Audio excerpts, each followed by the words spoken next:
Mm, extremely dangerous. Extremely dangerous. Yeah, extremely dangerous. As long as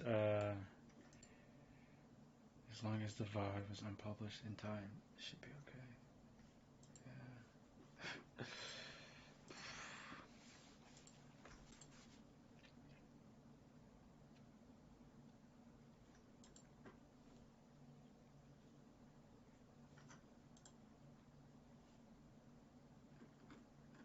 What was that in? That was in. It wasn't in libraries, and it wasn't in the picture format for home. Why did it bring up libraries? Pictures. That image does not exist. So what triggered that image? Or what? I mean, well, I mean, it shouldn't pop up like that.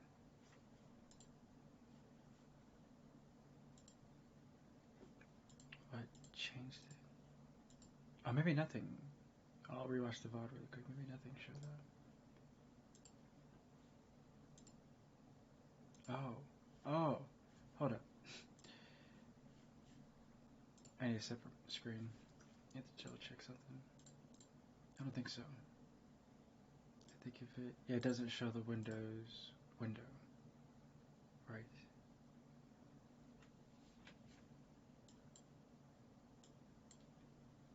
Yeah.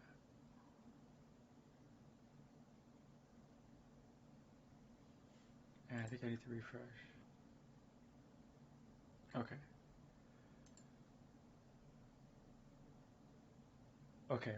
Yeah, this video is currently unpublished, not visible to the public. I need to go back through and just double check what I think didn't just happen. Oh, okay, they can't see in the window.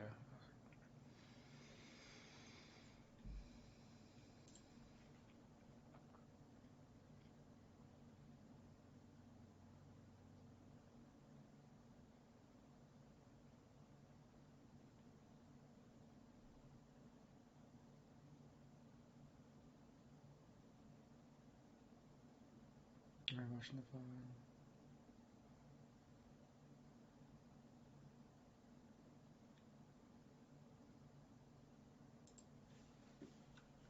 Oh, okay. Oh, okay, now we're good. Yeah, separate window. Now there's just a random whatever parts in between. That's funny.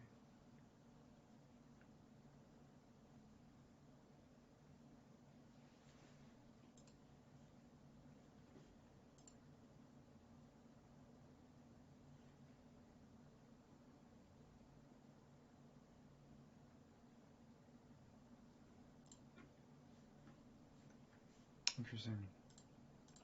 Okay, we're good.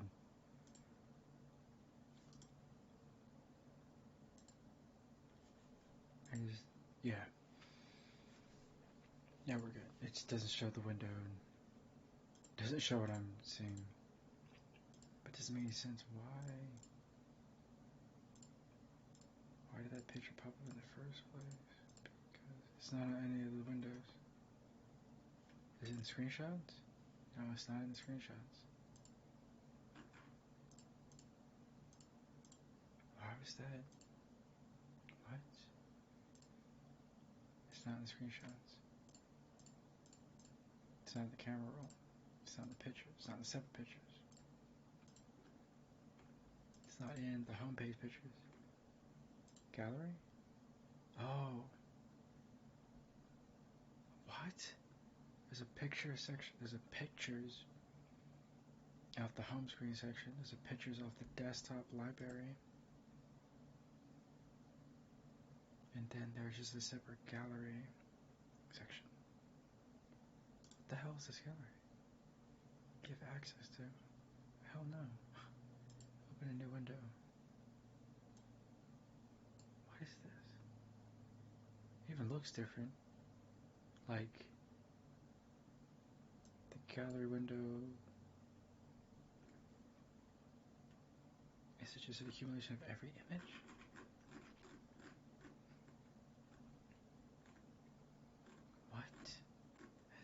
sense. Why? Now this is very specific. And it's showing duplicates, but not always. Something is incorrect. I wish I could show you what I'm staring at. There is a pictures directory within your Windows.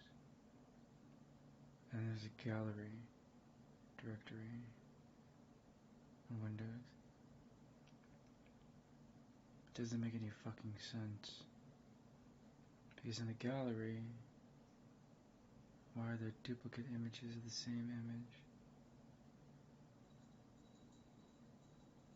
Created at different times. 8:35 a.m., 8:44 a.m. Exact same image. 9 minutes apart. Duplicated.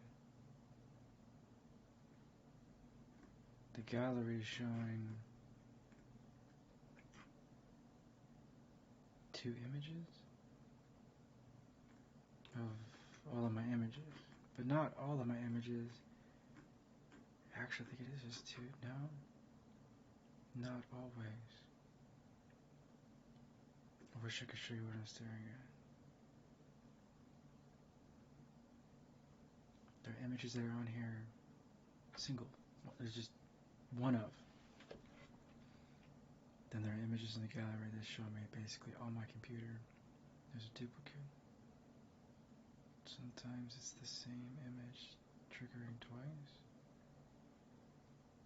And sometimes they're off by a minute. And sometimes the duplicate is off by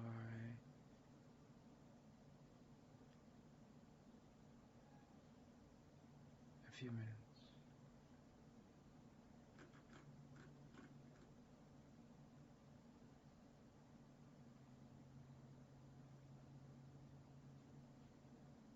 Not every image is duplicated.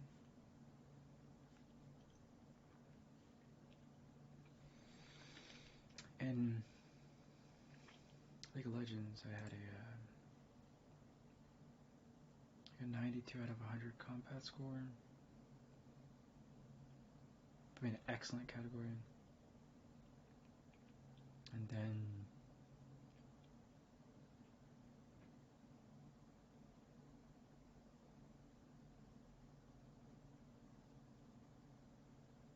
my farming was a 79 out of 100, so it was a good category. My vision was 73 out of 100, so it was a good category. This was a Jinx game.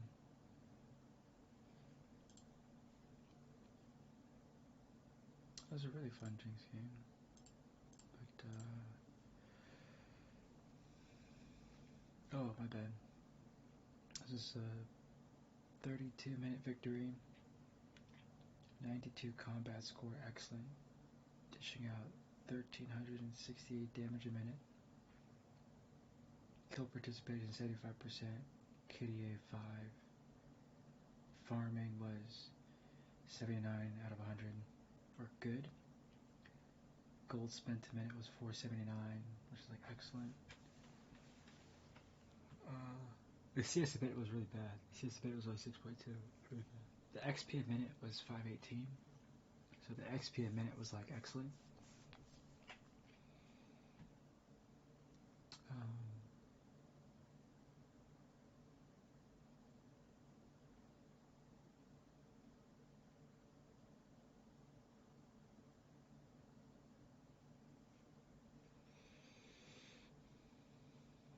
Oh, the vision score was, vision score was 1.1 a minute.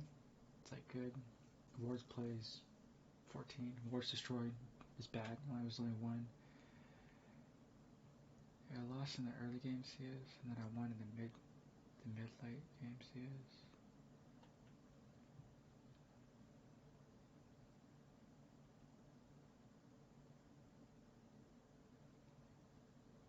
This was the 23 kill, 6 deaths, 7 assists, 198 CS, 43,000 damage game. So like, League of Legends, try to explain to people that basically the damage score you have is equivalent to like NBA. So for every 1,000 1K damage is like 1 point in the NBA. So I look at my teammates and my support did 10,000 damage, so they're like 10 points. I did 43,764 damage, or 1,368 damage a minute. So I'm scoring essentially like 1 point a minute, or 1K damage a minute, even though it's at 1,368. Which means I'll kind of always average 30,000 like minimum. Just like scoring 30 points in the NBA. And then, like, I'm 100% confident I can have good defense as an ADC, dish out a ton of damage, just kind of hard carry.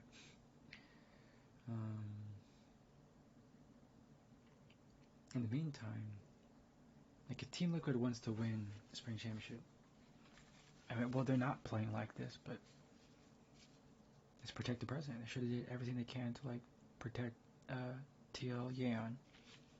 So protect the president, or MVP status. So Team Liquid Yeon is ADC. You should block for him, you should die for him, you should fight for him, because he has the mechanical skill to win you games. He has the mechanical skill to win you games, but TL is not doing that. They're not fighting. They're not throwing and sacrificing their bodies to take the hits or the skill shots so that Yeon give him enough time so he can mechanically outplay the enemy team. And he can, but you just, Team Liquid's teammates, like top lane, jungler, mid lane, and support, need to body block skill shots going towards TL Yeon. And for Yeon, just put him on the 1v9 carries, and he'll win you the games. If you really want to put it to the opponent, you want to win, and then Team Liquid should just go, I mean, they should have been doing this from the beginning. They should have went all in on the early game, and just, you're the better laners, be aggressive, create the level 2 gank, level 3 ganks, openers, assist your laners so they dominate their lanes, do the level 2 gank, do the level 3 gank, do level 2 gank bot, do level 3 gank mid, do your thing, tell the top lane stay alive, defense, solo, they're on an island, Impact can play his defensive role, and actually, you should just play Fiora or Kayle, and you control the wave. You literally just control the wave. You always are just catching the wave under tower, and you're bouncing the wave back off your opponent's tower. Impact understands that.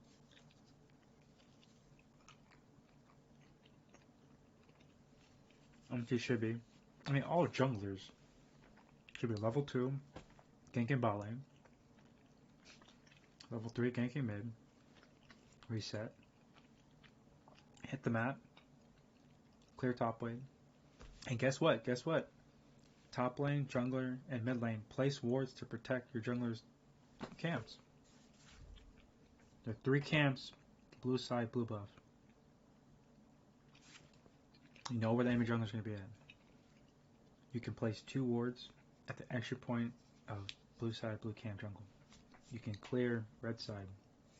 Level 2 gank bot, level 3 gank mid, get your scuttle,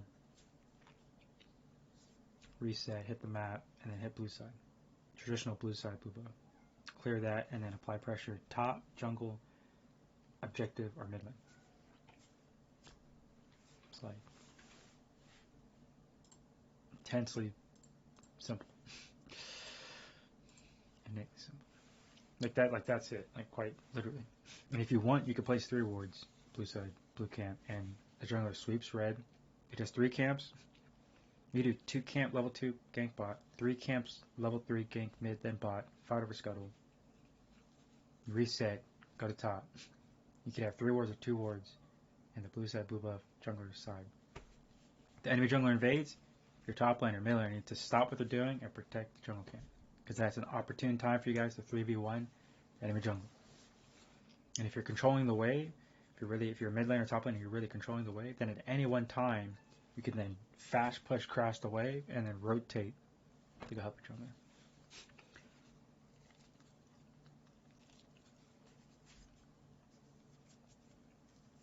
League of Legends, let me build Knight the fuck out of League of Legends to make it super simple. People don't understand. And then all the top laners are like, will be dancing because they know level 4, level 5, and level 6, when the fighting happens, they'll have this like major fights and stuff. Like level 1, level 2, level 3 fights. Bot lane, mid lane. Level 4, level 5, level 6 fights. Top lane, jungler, mid lane. When your jungler is level 4, you'll be attacking the top laner, taking the objective, invading, or killing the enemy mid laner. Level 5, attack the top lane, attack the jungler, attack the objective, attack the mid lane. Level 6, attack the top lane, attack the jungler, attack the mid laner. Your support will then roam at level 4, level 5, level 6. Top lane, level 4, jungler, level 5, invade. Level 6, attack the mid laner. Let me democratize and make League of Legends much more simpler for everyone to understand.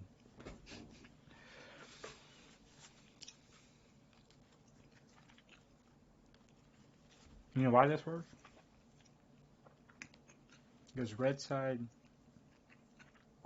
red buff, they clear it, and the jungler can then apply pressure to the blue side, top lane. Or red side, red jungler, red buff, can then immediately level 2 gank enemy mid lane. But you as a jungler, if you do red, Krugs, then Raptors, you're there in the mid lane to protect your mid laner. It's like, it's super simple. If there's a late game character in the mid lane, then they play off and catch the wave. And your jungler 2 camps, ganks bot, and then ganks mid. I explain it again, super simple. Your mid laner has a late game champion. Your jungler's early game. 2 camp level 2 affect enemy bot. Hit level 3, then flank and attack and protect the mid laner. Double kills, you're 2-0, you're Lee Sin, Kid Scuttle, enemy and jungler's pissed. Welcome to League of Legends.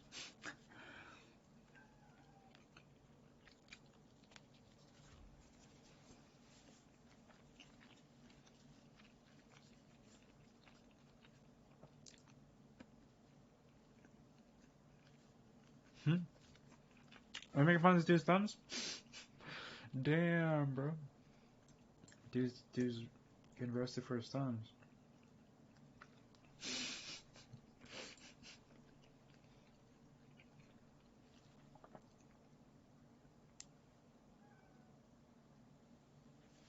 What? I ain't eating no frozen takoyaki. I'm here in the Bay Area. We have fresh takoyaki, though.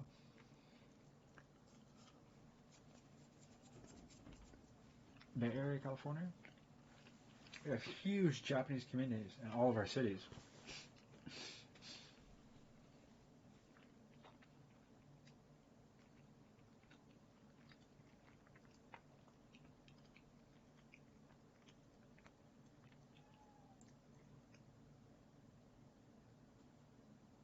That is not a word. That is not a word. I refuse to believe that's a word. I refuse to believe that is a word. That's a dinosaur. It has to be a dinosaur.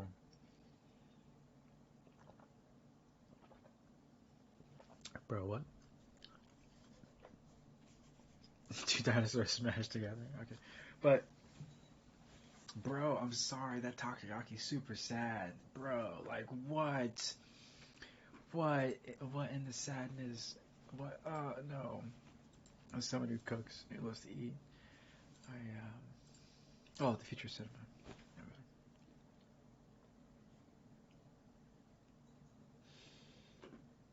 Yo.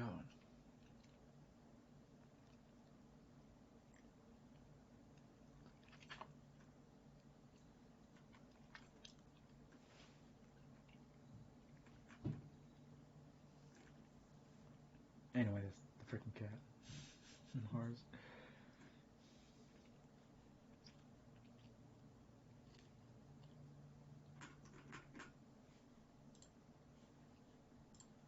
Is that alright?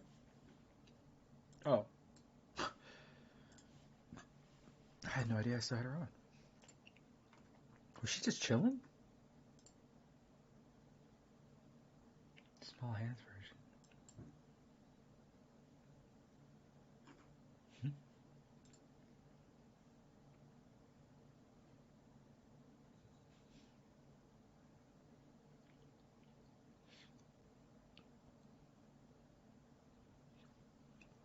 Small hands version. I'm not tracking. I missed the end of the conversation. Your girl pro doing a thing. Nikima's playing Valorant. I'm back and drunk. Sarah's doing a thing. Tyro's doing a thing. Bonsai, Santorin. If you want to watch the jungler, it's a damn good jungler. Seen Santorin pop the fuck off, like, dominate and beat other pros. Like, he's good. He's fucking good. I seen Santorin clean fucking house in a match. Like, I think I've seen him go like he's done like 20-1 on Lee Sin. He's done like 12-1 on Nidalee. Like, I've seen him just clean house, just destroy pros. And this solo queue, but he'll run into other pros across the rift and just wipe the floor.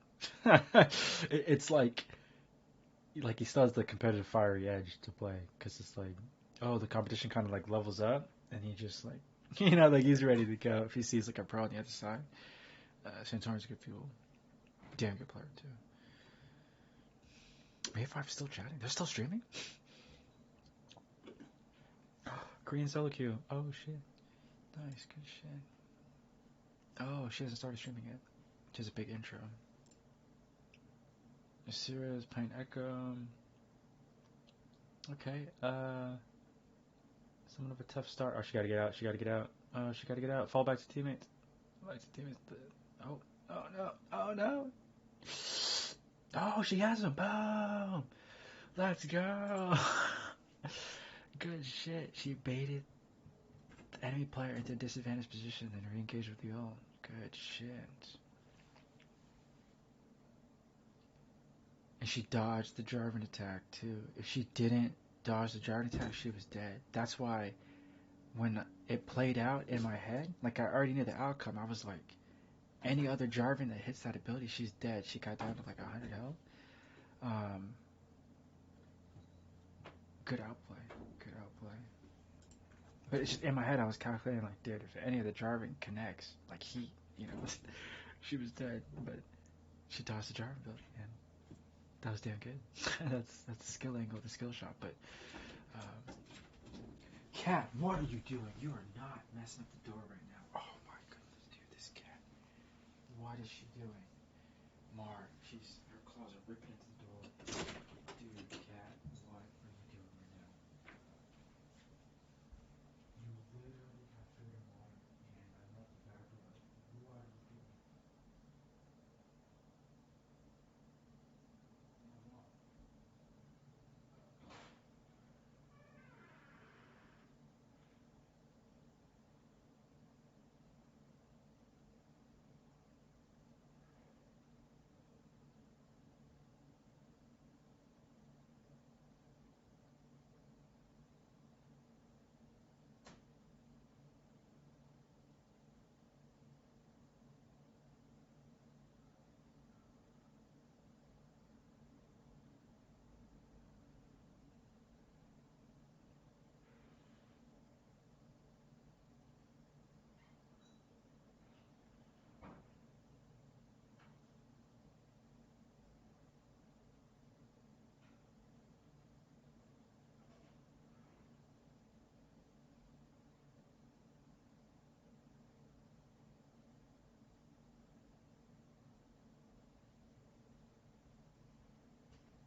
Okay.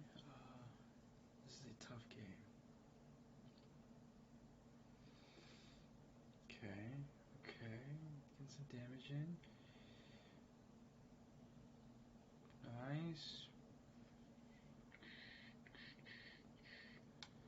Did she stopwatch? No. Maybe if she has stopwatch, they trigger the stun, and then it stops the J4.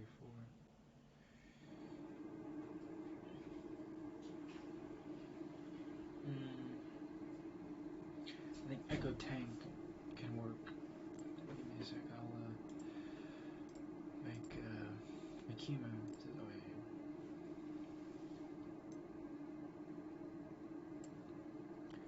She is. Did she put the volume next to her?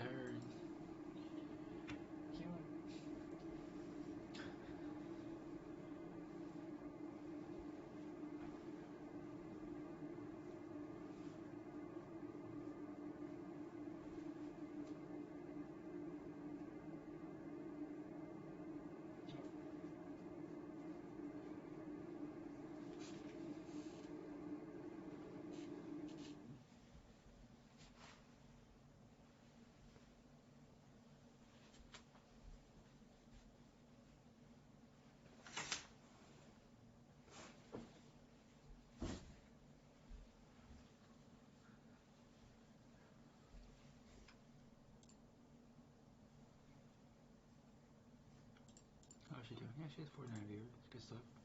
Awesome. Excellent stuff.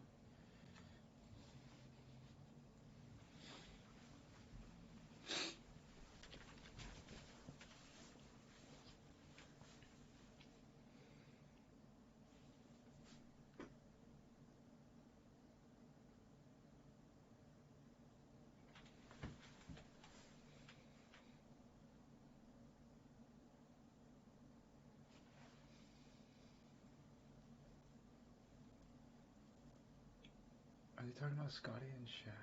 What?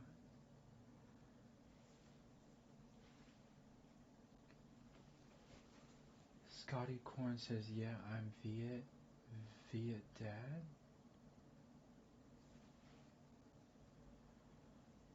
She said,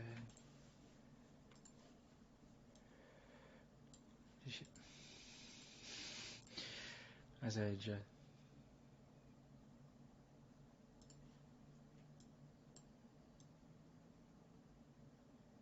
She's asking for people to flirt with her? I hope chat is satisfying whatever Makima needs. Right, Makima? She literally asked chat to flirt with her, but I don't. Then Tommy said, I've never flirted with you. And then Tommy's like, dude, you can't say it like that. You can't. That is so, oh man. It's kind of eclectic. Or eclectic, but kind of.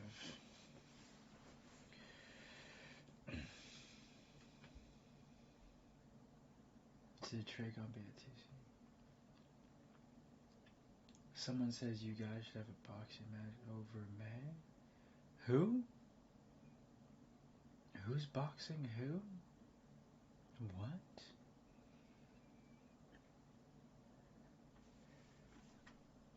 Who are they talking about?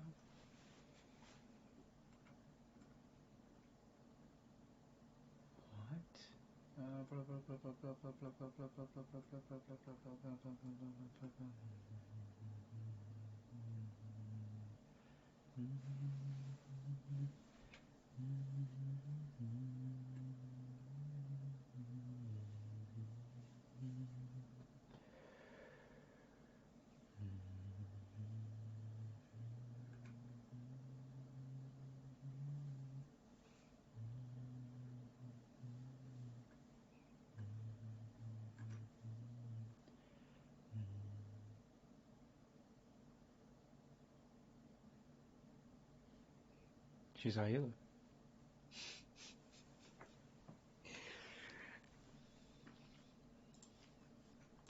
She's on that Tekken grind.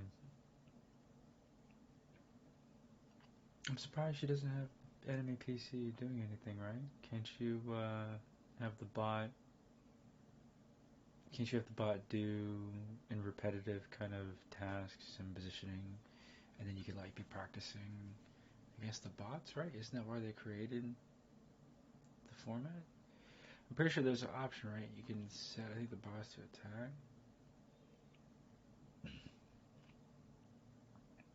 Dang, she's going for Garen.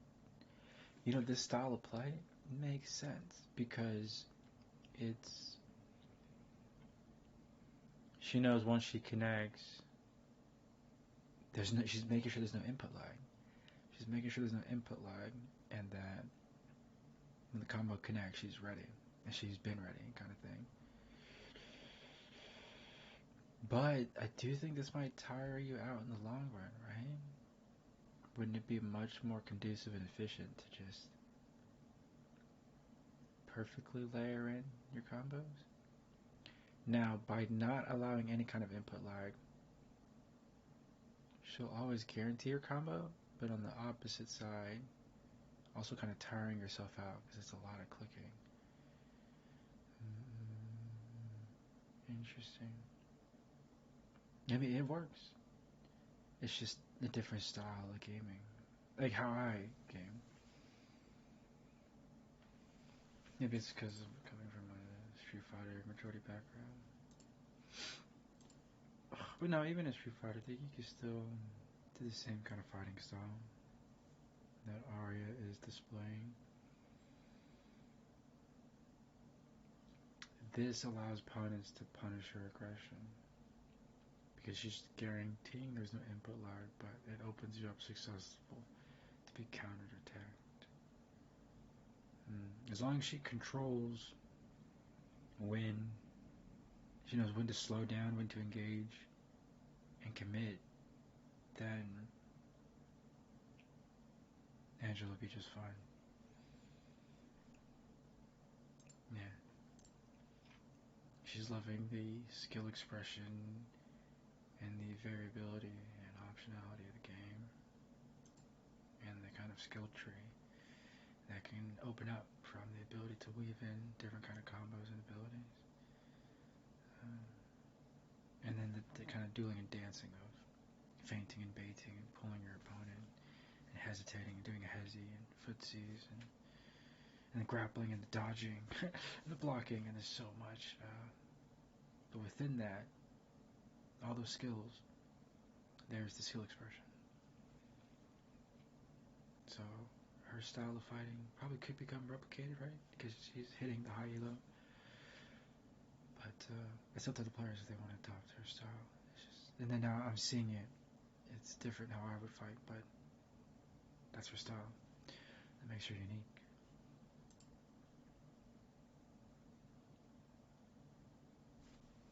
There are players that play with controllers. So even her style will be only applicable to the gamepad or the pad and it doesn't have a hit stick. She's doing directional button inputs, which probably also play into her style of fighting is directional input clicks, which is in her style, versus someone who have a joystick. You know, they might kind of even use their shoulder to kind of, you know, how they fight with their shoulder, just using the joystick, or their wrist. You know, their wrist movements. It's different. Some people do the palm. Some people go like 3-finger control. You know, if it's the ball, you know, it's 3-finger control, or the palm, or they can juggle. They can half circle, cross, zigzag. And so if you have a joystick, there's probably 3 or 4 different ways of playing with the joystick. And then I don't mind using a controller. I've been a controller player in a fighting game my whole life, so. And then my other housemates and their friends, they're actually keyboard.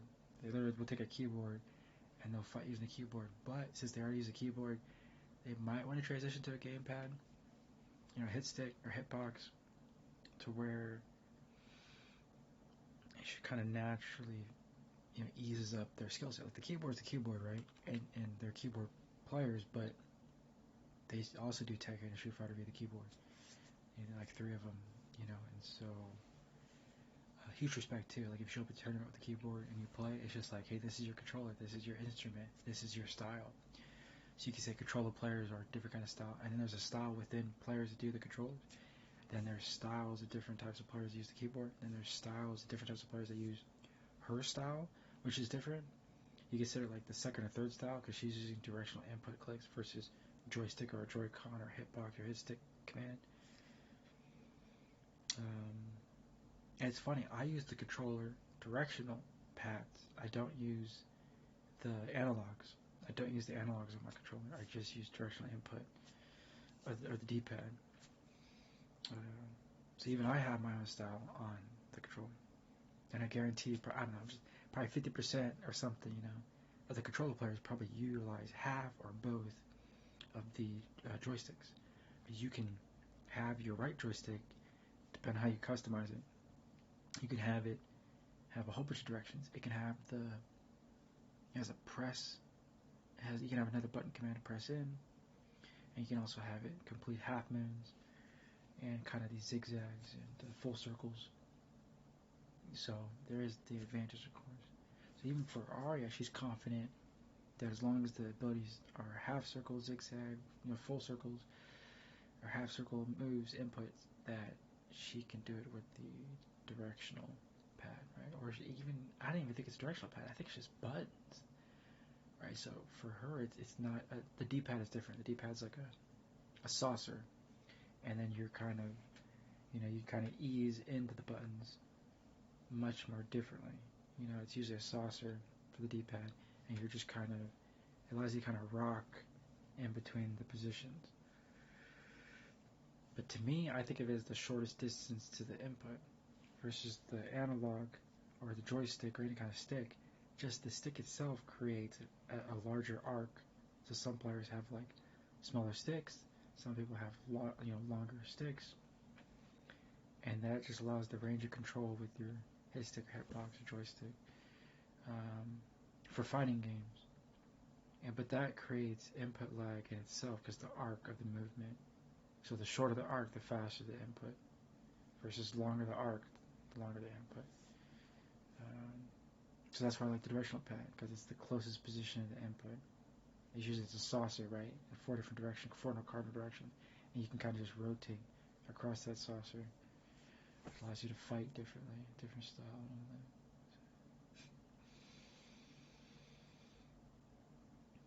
She has some sort of like Hante hitbox or something like that. Is that what she's saying?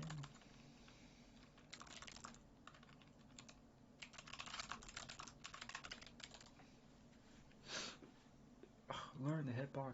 Yeah, but even this style is different. Because the controller itself will either have a joystick. Yeah. You either have a joystick or it'll just.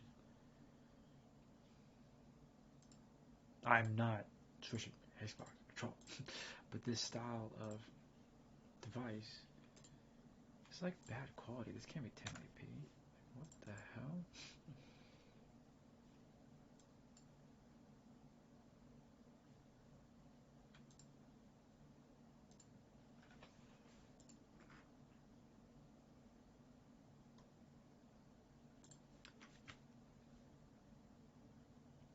I don't think it's worth $400.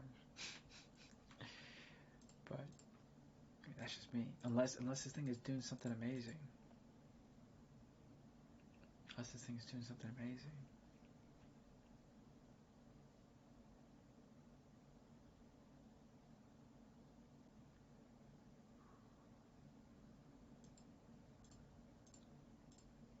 Nice. The snack box micro.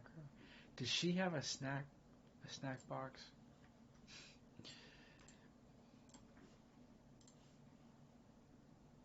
Is she okay with the smaller controller? Maybe it's easier to transport. Crap, I lost where I was at. She's using the snack box. It just looks smaller.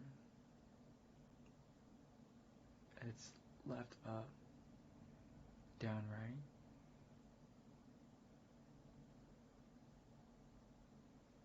Right? It's like left, up, down, right. I think.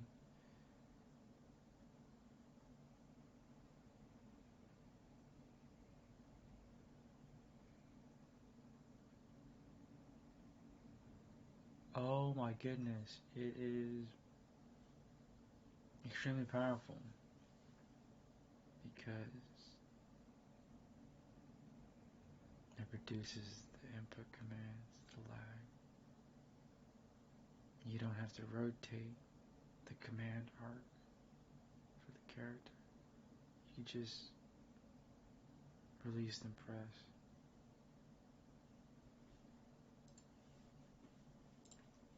That's why there is an inherent advantage to the but also to their style. I'd still rather have the D-pad, and there's going to be some players that rather have the joystick or hitbox or hit stick or sticks. Anyway, but yeah, I'm still going to be a controller player with the D-pad. It's just always been that way. This fits perfectly. Or should I say Hot 42 Hot Pro Mixbox? Oh, is that right?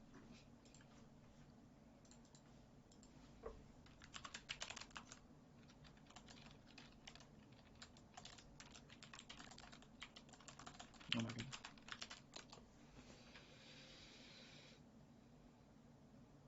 What is this?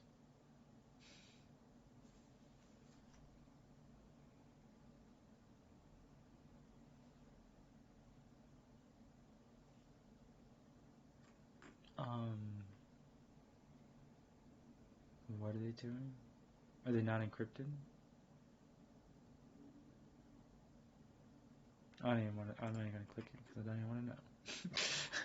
But it probably goes to something like their site.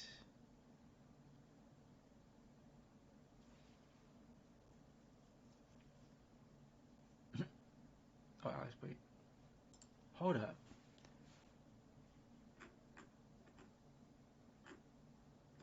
Is Norton saying not to visit YouTube?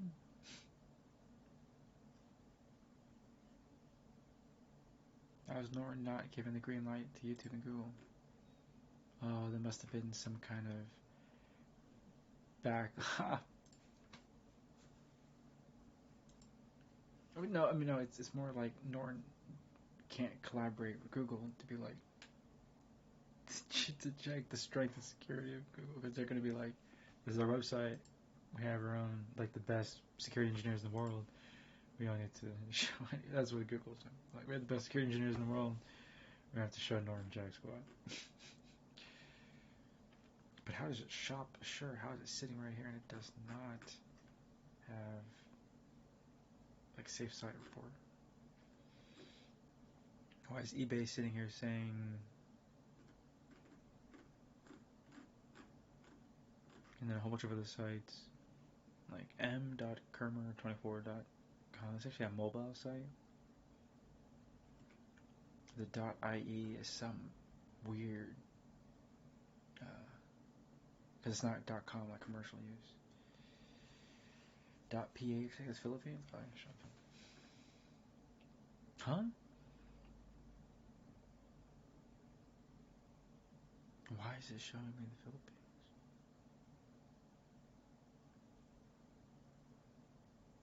This would only occur if Twitch Amazon is collecting what I say and then selling that information, and then information triggers those goddamn data centers.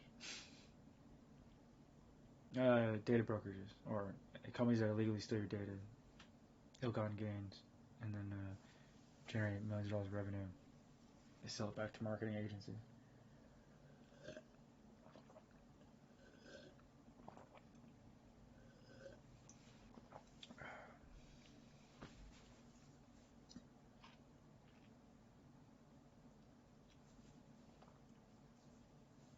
Tech can be like that sometimes. Tekken will. I feel like you might see more perfects in Tekken, but then again, I was watching Cerizale and her Street Fighter 6 skills, and she'll perfect some other Master Tier players because she's also damn good as a Street Fighter player. Um, In the master tier, she'll like just kind of download her opponent visually and then just perfect them. And it's like, oh shit, it's just like, god damn, it's just it's crazy. Okay, so but that's the beauty in the battle of the fighting game. I mean, is Arya also learning at the same time? Yeah. Both players are trying to. This is a warrior class versus an assassin class. But like, weird. Like, what is the context? Because aren't they all warriors? Why would you? What's the character is an assassin type, and the other character is a warrior type. Maybe they're helping kind of teach the game or something. No, it's their ranks, right? Yeah. First timer. What? Get that guy out of here. They're not first time in anything. This person's dancing around with one leg.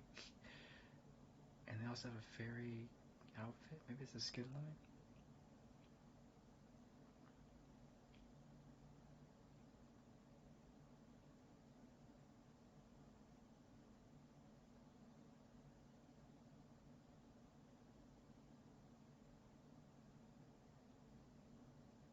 What? How? What? Oh, my bad. It's Zavina versus Zavina. I'm totally tripping. It's a mirror match. I didn't even look at the names. I should have recognized it by the skin. The characters were looking kind of stale. I don't know. They don't really look similar. My man is driving in that.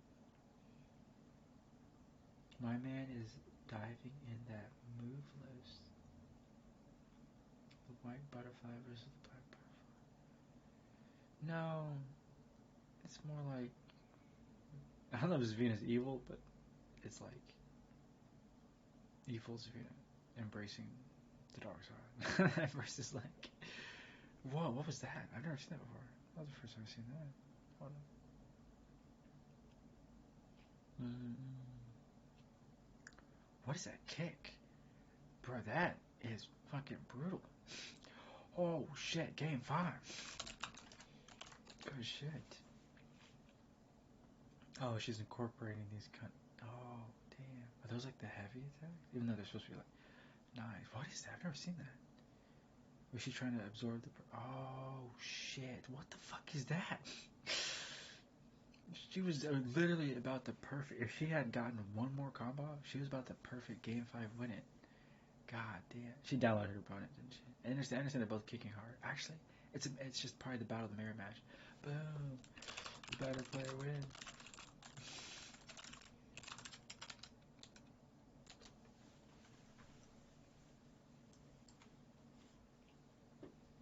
She's in her happy place. Arya's happy.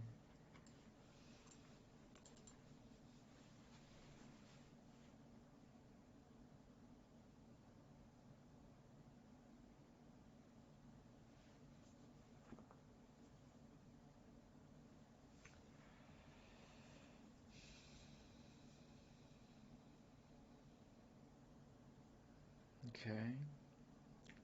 Nice. Good shit.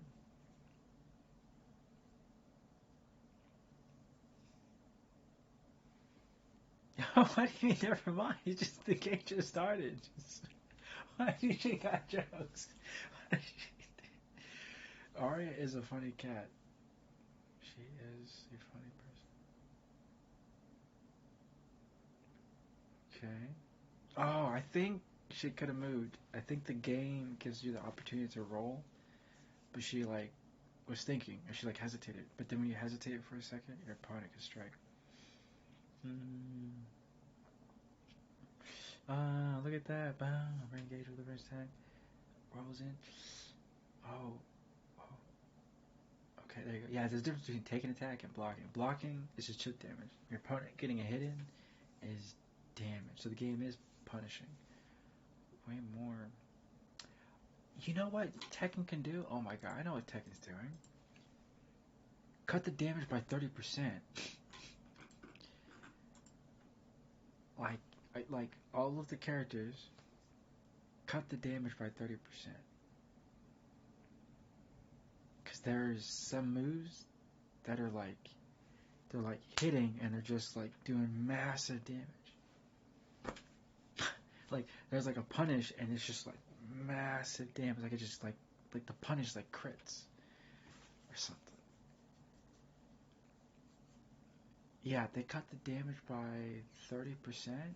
All of a sudden, I understand games end super quick, but like, is that fair? Like the game ended like 20 seconds. Like, is that fair? Alright, you're going to a match, everything on the line, 18 seconds. Like, oh, okay, well, here's your trophy, second place finished. Now it's like the match is like super fast, so you could just clean house in 18 seconds. Dude, other players gone, dead. In Tekken, you beat them, you win. Like you just 18 seconds, 20 seconds, 20 seconds, in a minute, if there's 3 of them, they're dead, game over. Like, isn't that a little too fast? Right?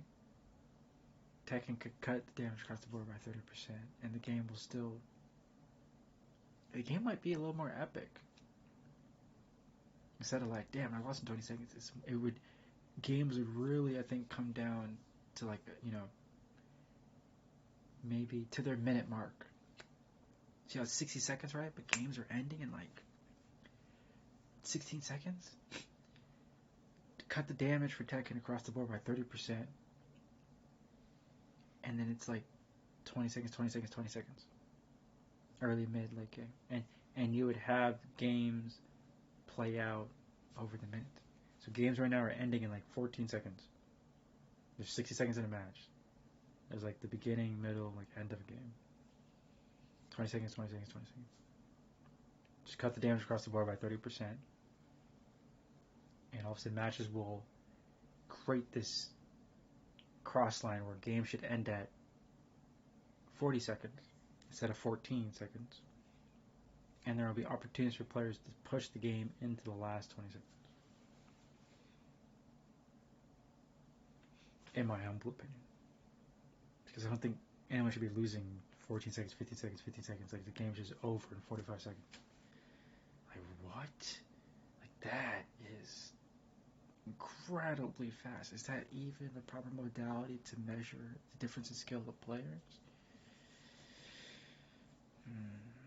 Maybe that's the appeal. Hey, I could 20 seconds 3-0 somebody and a minute goes by, match is over. But I'm like, is that good game design? Are you really evaluating players that quickly? You know what I mean? Like, not speaking to Ari, I'm just from a game dev standpoint for the game for Tekken. Imagine getting to League of Legends. This game's just over in 18 seconds, dude. Like, dude, that would piss me the fuck off, bro. That would piss. I should play League of Legends, right? Match is over in 2 minutes. You're like, what?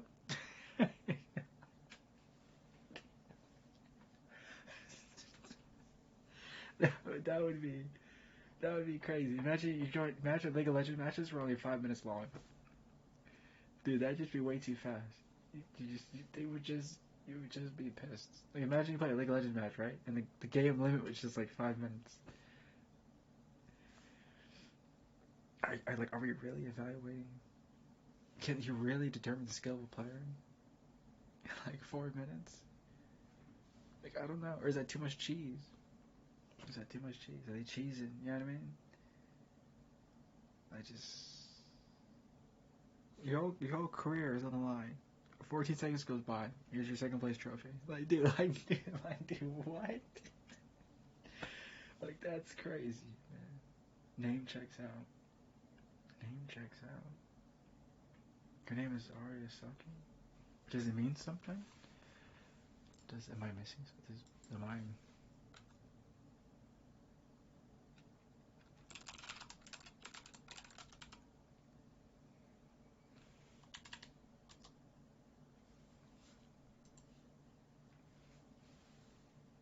It's a Vietnamese name? Oh, Arya is of Vietnamese descent. Her Vietnamese name is Lin? What? Where did I see something that said her name was Angela?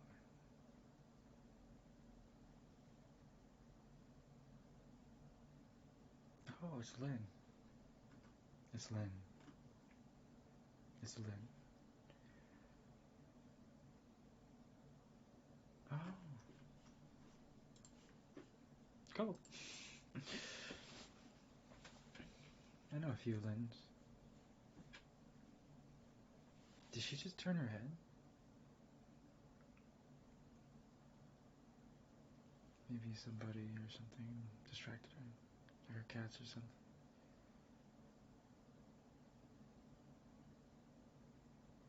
Hmm.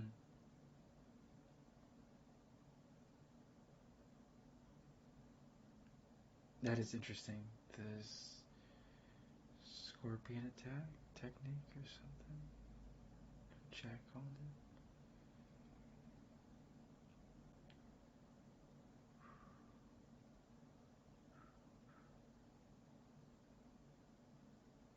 And people are probably thinking, what? Well, theoretically, her movements do coincide with what is capable.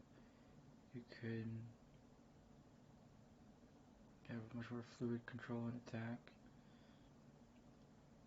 I hope that people in like mocap suits do the abilities.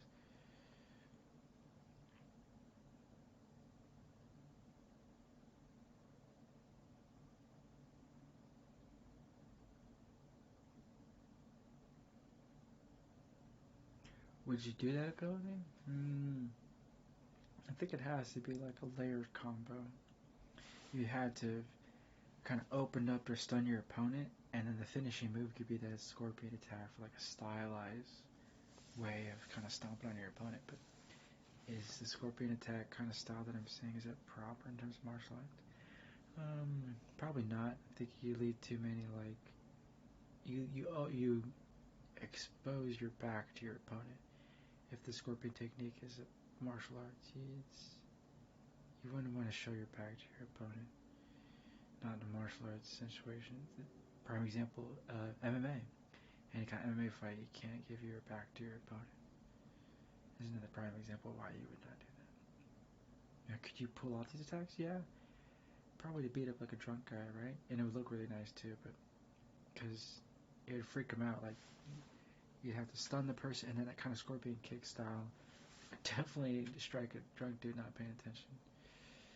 But in terms of martial arts, yeah, I think it exposes the crown of the head and the back in terms of fighting. But that's from a more colloquial standpoint, just combat.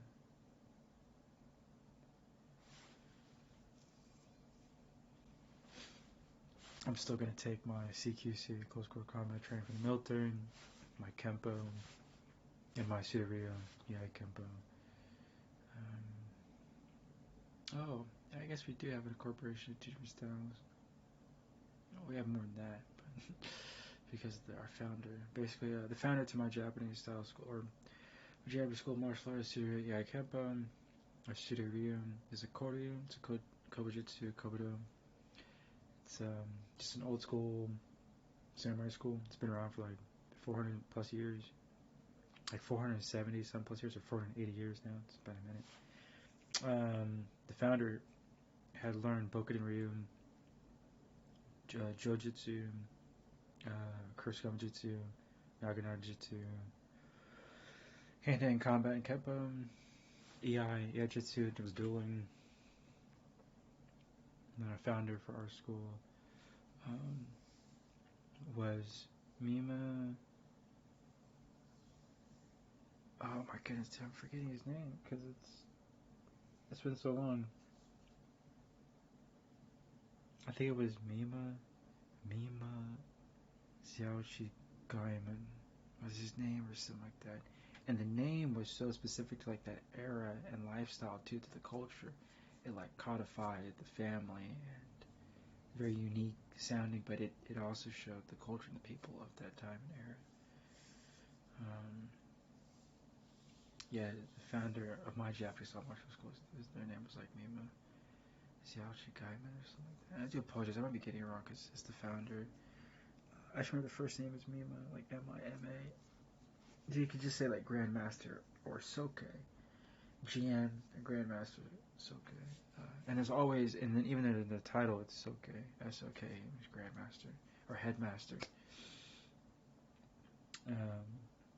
their grandmaster, their headmaster, and the style, long past generations, 480 years ago. But today's current leader is Yoshimitsu. And then his son's going to take over. His son's going to take over. Yeah. He was the second in command. And now our current founder is going to retire because he's getting old. He's in his 80s now. Last time I saw him, he was in his 70s. He was like 76 or 77, but it's been a few years. I think he's in his 80s now. He's going to retire. He's been doing this. He's been leading. He had trained under his father in Suyo Ryu. Yeah, Kempo, which is Suyo. Trained in Suyo for, since he was like 4 or 5 years old. By the time he was 7, he was already proficient. So by the time he was like 4 years in, he was already proficient as like a little Japanese boy with like a wooden sword. And then when he was a teenager, he then already hit his ranks and just dominated in terms of showcase prevailing skill. Just kind of, and he has the charisma and the skill set. And then by the time he was in his 20s, he was like maxed out rank. Like near the end of his 20s, real quickly, I think it was like something like before he was 30, he'd already hit at the highest rank. So he's just like almost like a prodigy. So that from that point forward, in terms of Japanese martial arts, he's showing hand-to-hand combat, Kurosagama Jitsu, the Bojutsu, the Jojutsu, the staff, Kenjutsu, so paired combat with the sword, Iai-Jitsu, how to duel, Naginata Jitsu, it's like a glaive or a heavy weapon.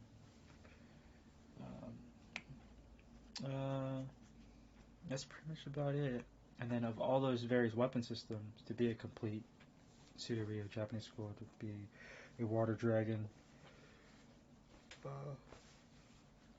water dragon sword school. Well, it's not even water dragon sword. It's actually like water elemental sword school or something like that. Because Suyo is more of the Nikkyo Buddhism aspect of his foundation, because he was a warrior Buddhist monk.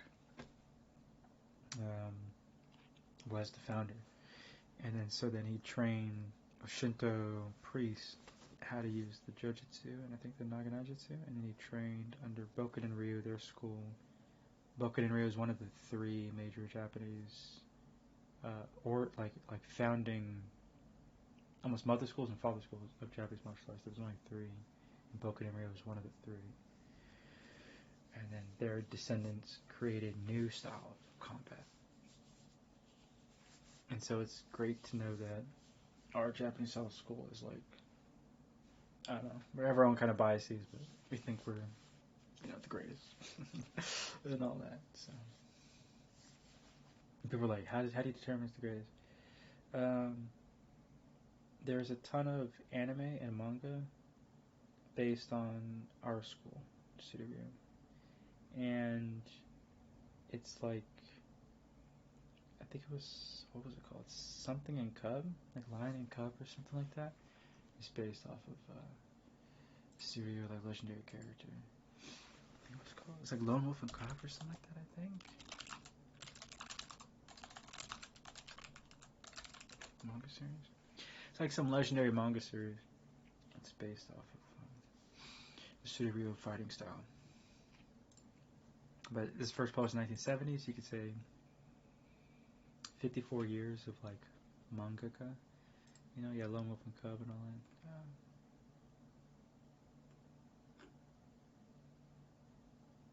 But just stuff like that. And then the true Emperor of Japan, their line of family, was protected by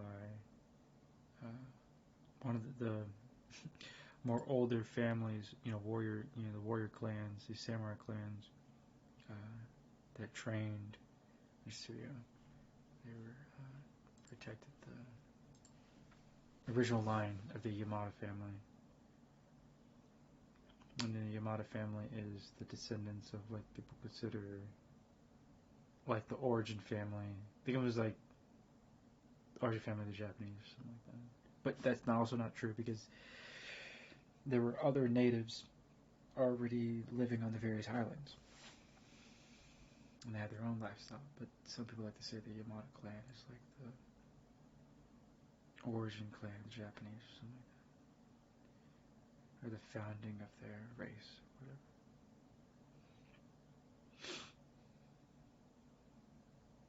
And so there's a line of kings, princesses, and empresses that were the direct descendants of gods. And so there's some spirituality, some mysteriousness, play on words, some mythology, mythos to that. Yeah, it's either fictitious or it's real. And so there was a line of family. There was an emperor in the south, emperor in the north. The emperor in the south was the last of the original lineage of the Japanese people, battling against corrupt warlords in the north that were vying for control of the country and the various shoguns. Power and money corrupt absolutely. And luckily enough, you could say the original stewards, it kind of makes sense just systematically how they got beat. The stewards were like, the original line of family, colloquially from the European sense of the word, stewardship. Their lineage still had great prosperity and all that, but eventually corrupt warlords with money and power will buy more mercenaries and ronin to just try to overthrow and take power. And that's what they did. They hired a whole bunch of ronin, a whole bunch of men that were masterless, and warlords in the north. They started taking resources and invading people. Money and power corrupt absolutely. So there was, tons of families siding with, for I was thinking of something like that it's saying, it was like, protect the emperor, expel the barbarian, or something like that. But even during that time, you saw Catholic spies, Christian spies of other countries act as statesmanship when they were just spies for the people's countries, and eventually they influenced just enough to have Christian influence into the Japanese side and Catholic influence into the Japanese side. They were stealing more information and material resources out of the country, and then it created the Boshin War, a whole another war over resources and land control.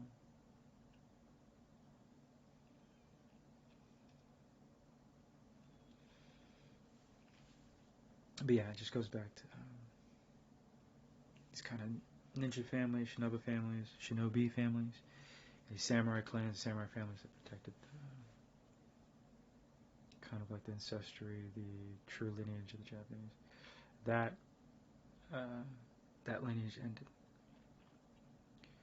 It was super sad. But I think the Yamada family is still alive. They're essentially, but just in terms of royalty, what you see today, guess what you see today? What you see today in Japanese royalty is actually a combination of the Fujiwara clan ensuring their whole family lineage is so powerful that they sit next to the throne. And I believe they've already completed that. They completed it a couple hundred years ago. I think it was during the Meiji Restoration, during the turn of the 19th century, of all the 1800 years. Bro, I hate that terminology, man. If it's 1800, make it 1800, but it's not the 1800, because the 1800s is the 1700s. It's not the 1900s, it's the 20th century. And we're in the 21st century right now. Like, it's so dumb. I hate that nomenclature. Everything in the 1800s is the 19th century, which is so stupid.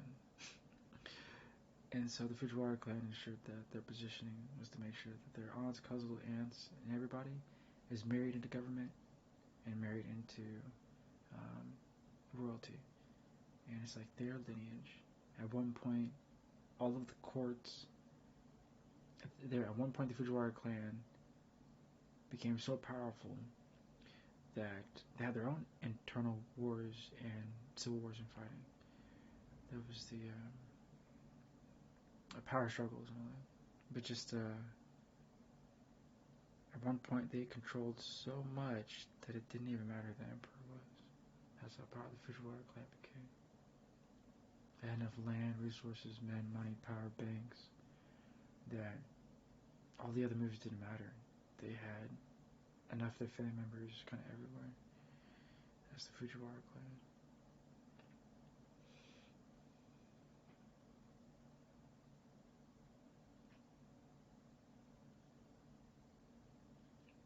There's also some controversy in the lineage of the crown for the Japanese, because there were two emperors, Emperor of the North and Emperor of the South.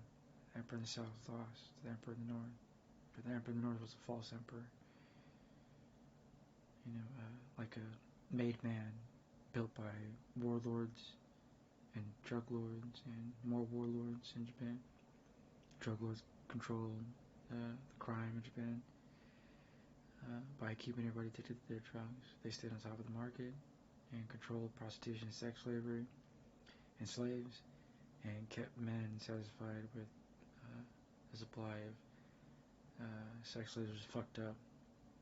More human rights violations, more gross neglect towards humanity, atrocious, banal, evil acts inflicted upon women and children and men by a Japanese fascist military.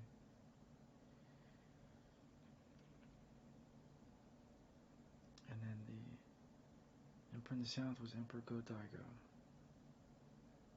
the last of his line, the true emperor. His first name was Go, his last name was Daigo. Emperor Go-Daigo.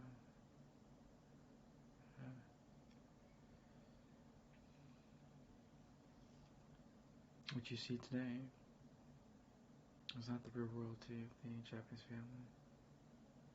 There was a false emperor in the north that won a long time ago.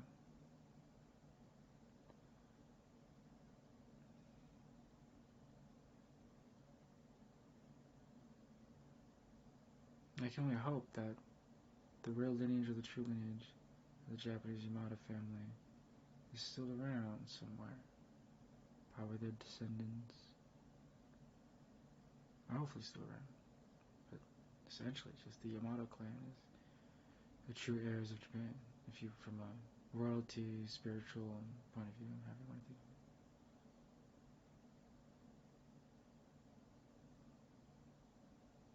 I'm also surprised the Japanese people never just reinstated the Yamato family as the proper royal line.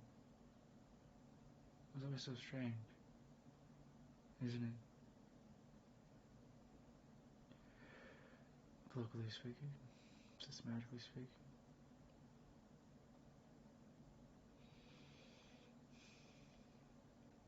Oh, good win, game one. Nice. Game, round two. Game two. What the heck is that grab? Bro, what? Oh, it's Shaheen. He's just looking like John Mayer Shaheen. What the fuck is going on here?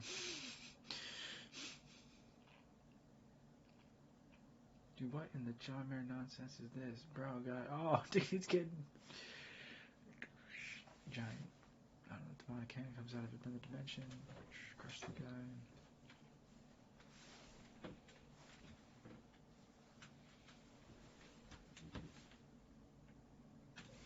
Hold on, let me check something.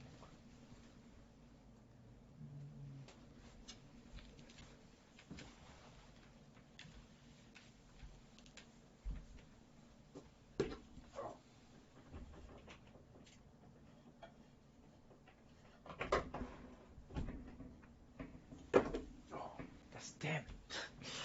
It's twice now. I just hit the headset on the desk. Oh, dude, that's annoying.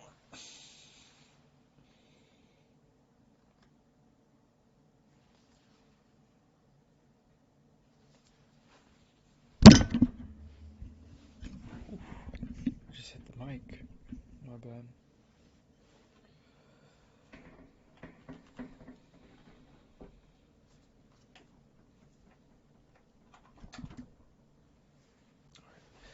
You have to kind of make sure everything's settled in place.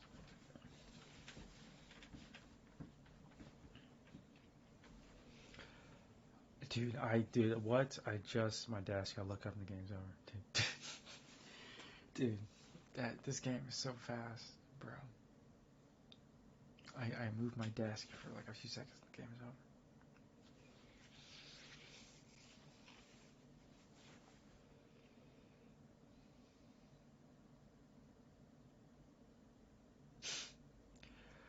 hell are you doing, Shane?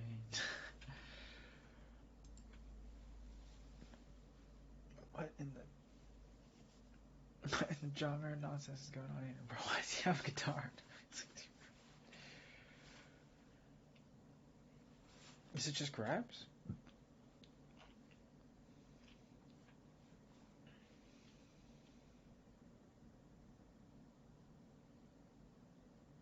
Boom. Off the bat, punish. Okay. Absorb, block, miss, hit, connects, block, hit, reengage is grabbed. Boom. Boom. Okay. Oh, boom. Connects again. Davina's in good position. Sheen goes back in, reconnects with the grab, switches positions, tries to go for overhead low slide, hits him low, opens him up, goes for top down, crush. Oh, low mix up. Connects for round 3. Fight.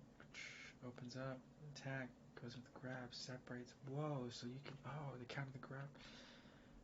Or nullified the grab, rolls out, reconnects, misses, pokes. Boom. Interrupts. Cancels. Grabs. Sabina takes down G. Oh, hesitates. Reengage, gets kicked in the balls. Boom, fires the ult, connects. Oh, man.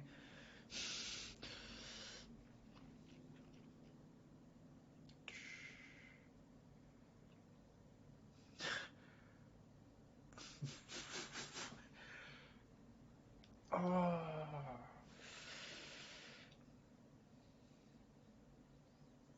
Oh, it only goes up or down by plus 40? What? Are you telling me she went up or down 800? Dude, wait, hold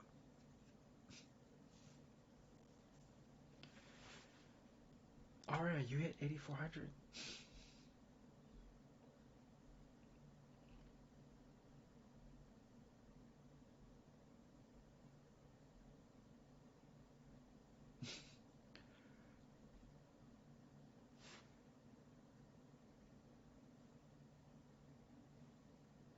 She's okay.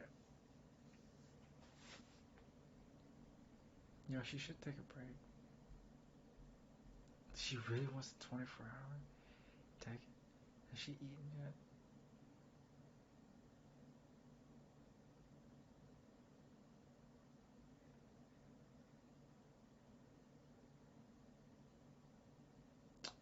I think the character animation is... Now what Kazuo's doing is just kind of like balance, karate, control, power. Um, for Zafina, it's more fluid, so the defense is the mobility. The strength is also the fluidity.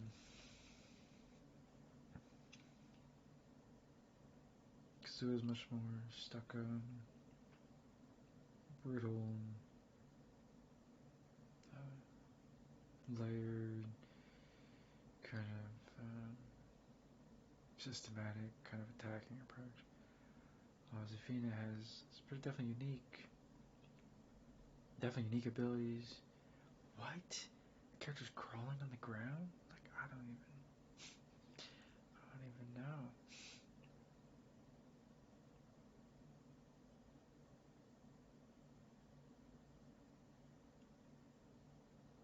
Oh, middle. I see. The hit confirmed. Middle. Um. Oh, you're just striking an area. That's all it is. Like a middle strike kick.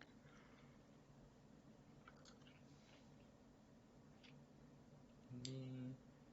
Reengage. The fairy. Like what is that attack? The character like leans back as the leg as she's stepping forward. She's like stepping forward, leaning back, and then using the momentum to contort the body into the kick. You could theoretically do that. Yeah, it works. It generates a nice, powerful wave of force too. Interesting.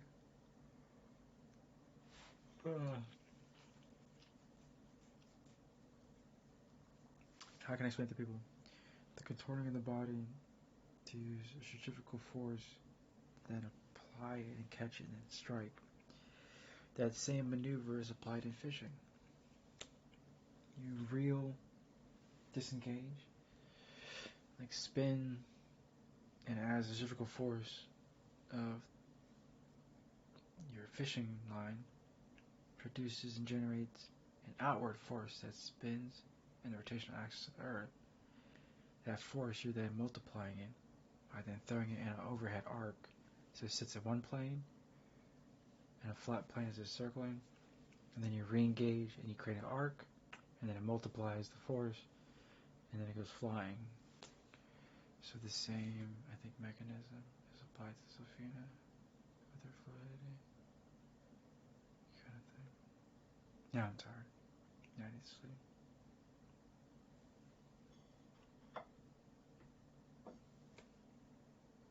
But yeah, the attack itself is generating, is your fishing line.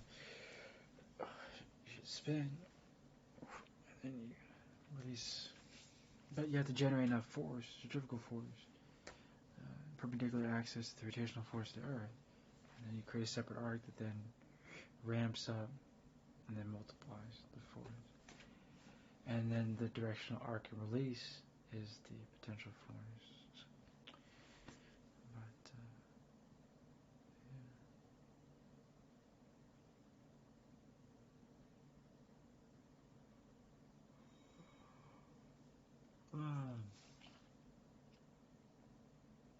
No, it has to do with fishing. I think Chad understands.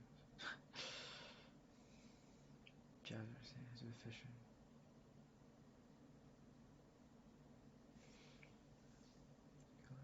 It's like there's a wind up and then like release when you're fishing. It's a wind up and then release when you're fishing. Chad doesn't understand. Just physics, baby. Just physics. What? Say stupid shit, win stupid prizes. The fuck is this dude talking about? The fuck? This piece of shit talking about right now. Sorry, someone in chat. Just say stupid shit, win stupid prizes.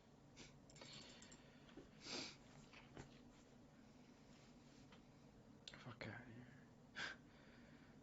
Some user in chat.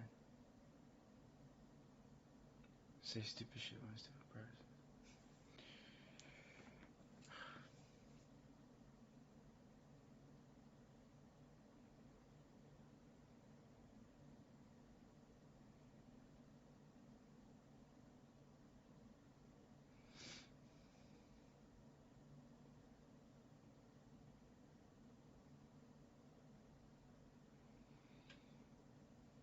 No, this ain't democracy.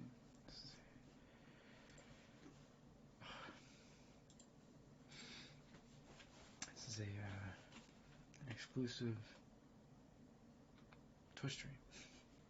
Actually, can't really say exclusive. It's just a private party. I get to curate who's in my channel.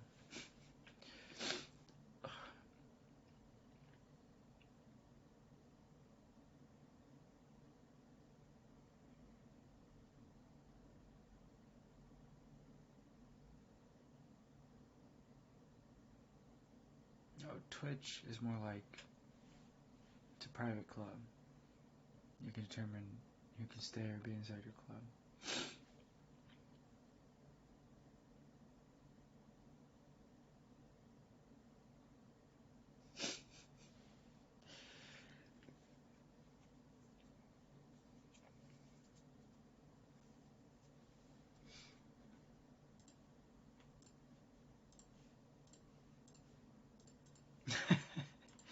Down goes number 2. Oh, that was hilarious. Oh, man. Oh, second person in chat. That's just kind of second person chat. Say stupid shit when stupid prizes. Twitch is like you're running your own private clubs. You determine who is inside your clubs. That's Twitch. Your club can be open and free, and you can allow people to come in and out of your club, your Twitch channel, or you can curate Who gets to Washington?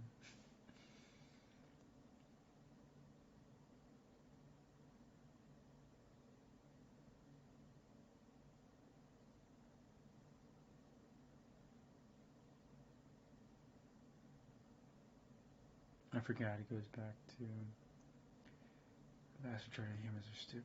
So it's a few times a month I have to block a few people.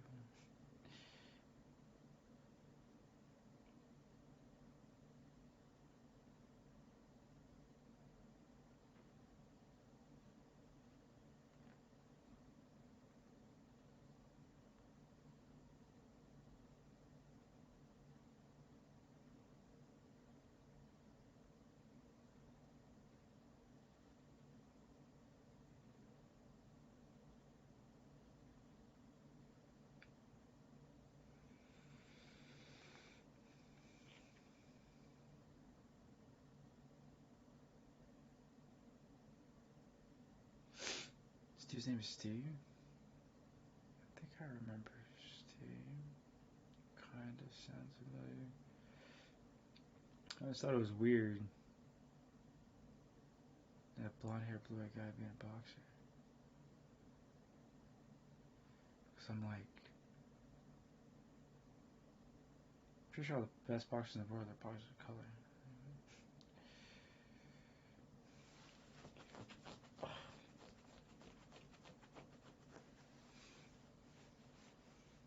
Actually, hell, I think all the best boxers in the world are African. Like, what? I was like, what? I don't know, have them live out their fantasy.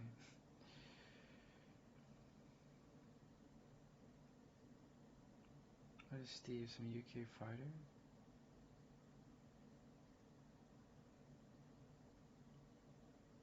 Yeah. My grandfather fought in the 1957 Heavyweight World Championship, representing the UK, from Trinidad and Tobago. They were colonized by the UK. No. Oh, yeah, it was, yeah. It was Port-au-Prince. Yeah, yeah. A lot of battles back and forth. First it was like the Italians, then it was like the French, then it was like the British or something like that, taking over the Caribbean. It wasn't until the French failed, and then Haiti gained its independence.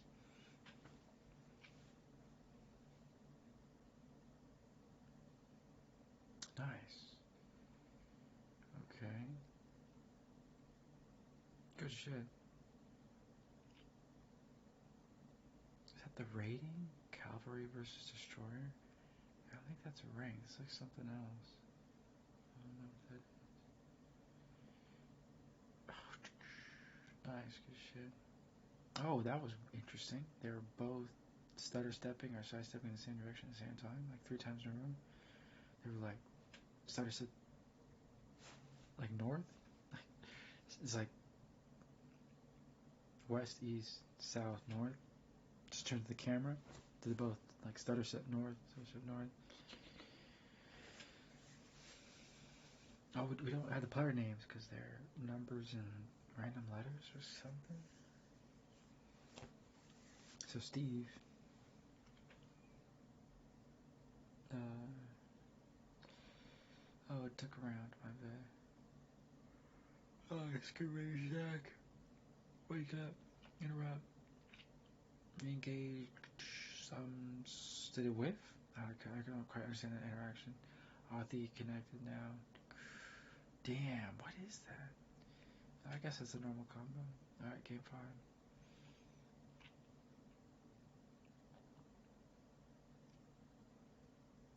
With them big ass gloves? Is he really moving that fast? They're going like Super Saiyan. They're going like DBZ level speed of quickness. Like, bro, what?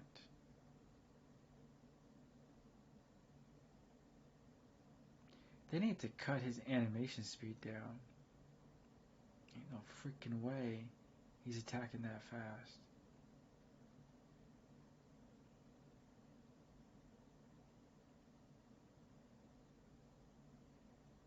Ain't no freaking way he's attacking that fast. Oh, I know people can they can hate on Floyd Mayweather all they want, but it just goes back to like, pretty sure Floyd Mayweather was like undefeated. It's like 50-0 or something like that. As a black boxer, he's already dominated for a long ass fucking time. Right? He was like 50-0 or something like that. Like never lost a fight. Just systematically like beat every single opponent in front of him. And then every other great boxer has been, well, black. I find it quite comical. You have some blonde hair, blue eyed dude attacking like Spider-Man level quickness because they can't do that shit in real life. They have them live out their fantasy or their lie.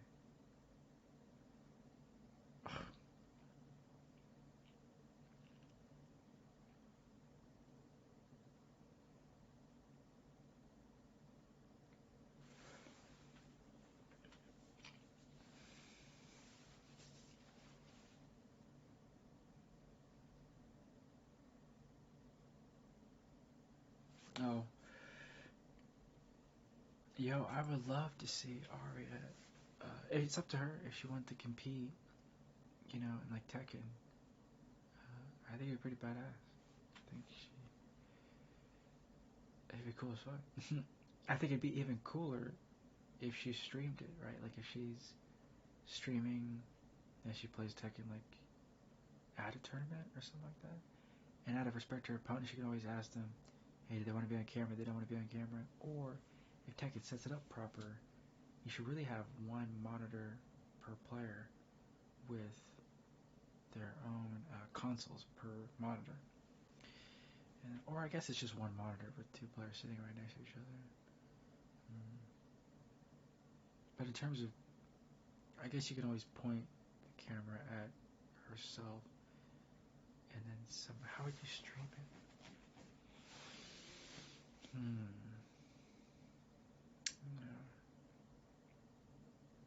Well, Tekken already has their own in-client tournament system. Maybe that would be the most advantageous game design. Yeah, should probably do something like that. Let her do her thing.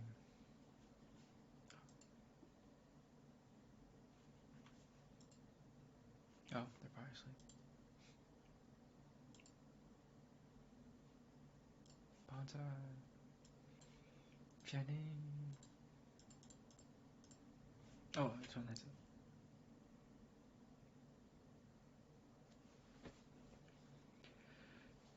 Gonna have a kid out of spite? Does Yuru want to have a kid?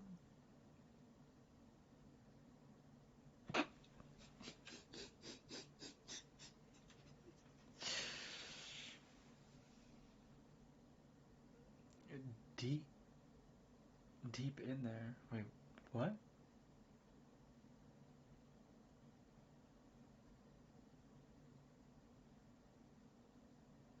No, she's right. She's right. I would, eventually, I'd rather have more land, a bigger house,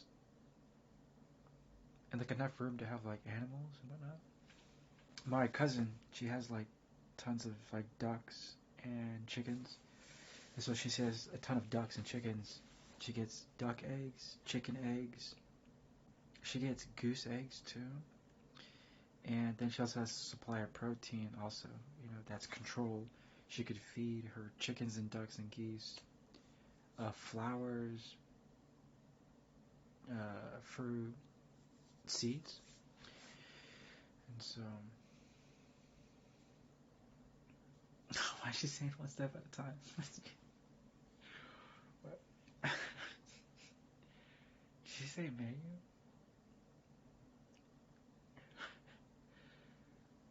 What does that mean? Cook was saying that too. Cook was saying menu? Menu or something?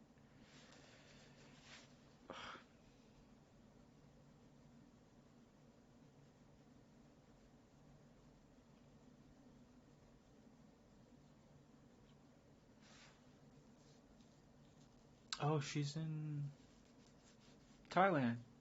Awesome.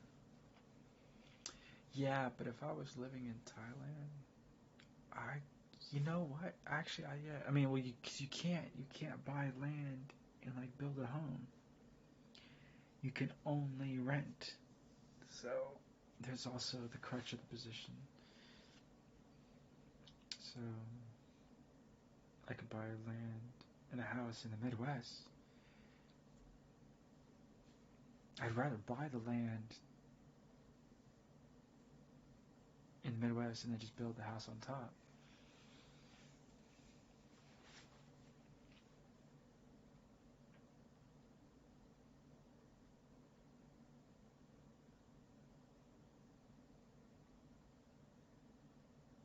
I think as long as we build enough DIY home kits, we'll have enough.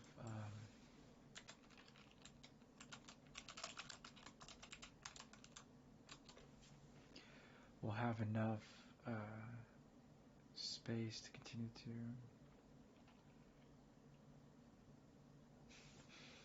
So like you could buy the land that your house sits on, and then just build your own home in 3 days. It's pretty good, right?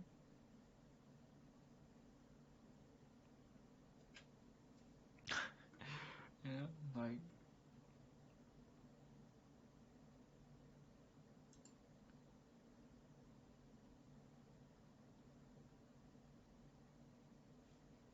this could be better. The design could be better, but I'm pretty sure they're doing the thing.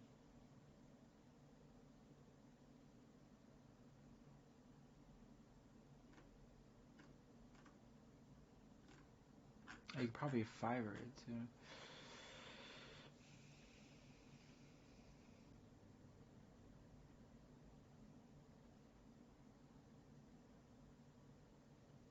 Trust me, y'all. Like it's not how people like how can like you can build the home and then you pay for. Actually, it's much better to do it in Japan. You can buy land and a home in Japan, and there's way more homes you can buy that are like abandoned, and just you can refurbish them and rebuild them, and then it sounds pretty good to me, right? Then again, you have to learn Japanese, or be into Japanese culture, or want to change the culture. No offense, but it's not always going to set foot. Like California from 1960 doesn't exist anymore. California from 1980s doesn't exist anymore. California from the year 2000 doesn't exist anymore.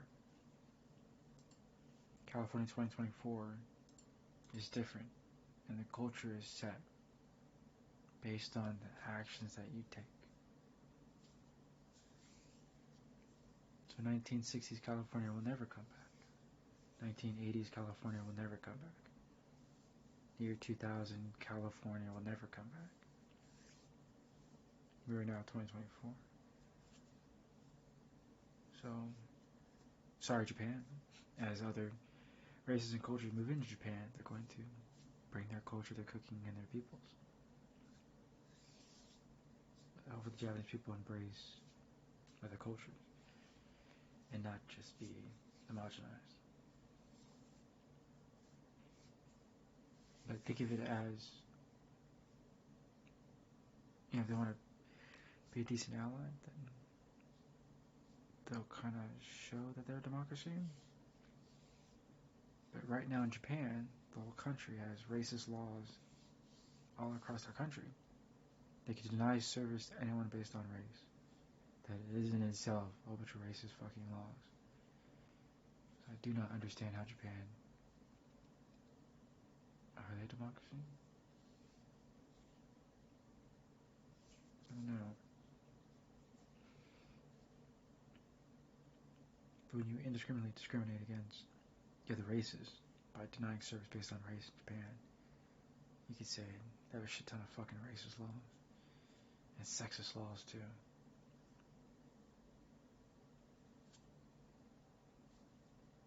I think the United States can apply more pressure to Japan to ensure, hey, you want to be allies, y'all got to show that when Americans come over, we're allowed to live and operate and not get discriminated against based on a race.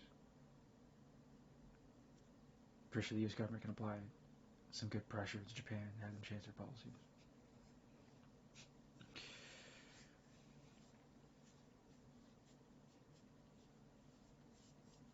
Oh, South Korea. They want to continue having the United States as support. Should probably change their laws to where they cannot discriminate based on race. To which then you start cutting trading and funding and ties to South Korea. If South Korea has a bunch of racist fucking laws that discriminate based on race, how the fuck are they an ally? How the fuck is Japan an ally when their whole country has racist fucking laws that discriminate based on race? Pretty sure the United States can apply some pressure to South Korea and Japan to change their laws and their policy. Quite easily. So,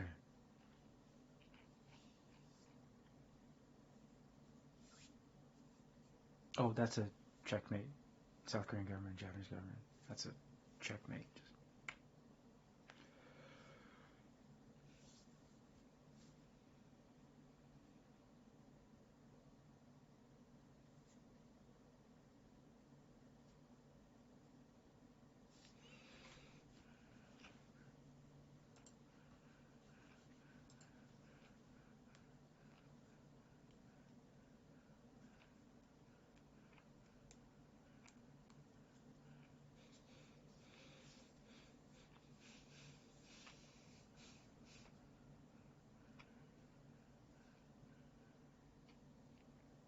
She would like her boyfriend, please? Someone said law.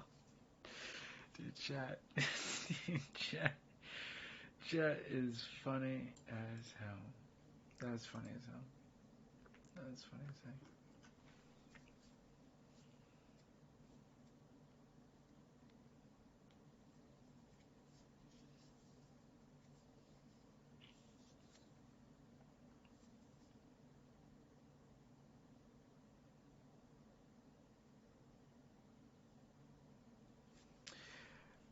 You know what I felt like the digital pad does? It like the waiters and waitresses don't have to like do their job. You just instead of just telling the waiter waitress, hey, what you want, they have the pad and they like type in what you're looking, what you want to eat, and then they take the pad. It's like all of a sudden the workload then shifts off to the customer. Like do the work. Because I would say if the waiter or waitress is taking my order, but then again, there's no tipping culture, I don't think, in Thailand. But you're tipping for good service. So, versus, there's a pad in front of me. I have to order my food. I'm opening my cell phone on Uber Eats. Oh,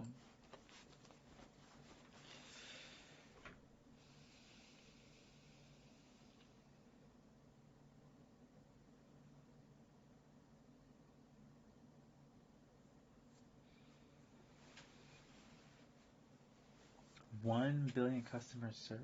What? Is the water good?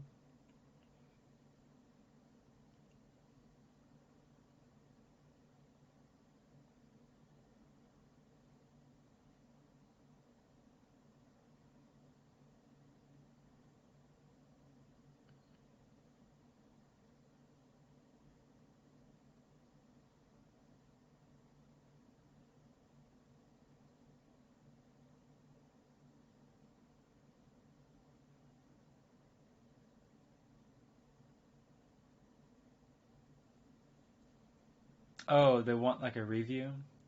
So like you leave a review, you get what? Huh?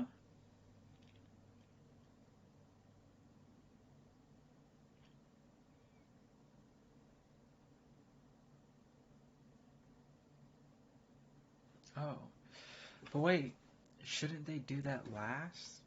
Shouldn't we do it last? Right? It's more of like a, once you've eaten. Oh, that guy wants your number. That guy wants your number.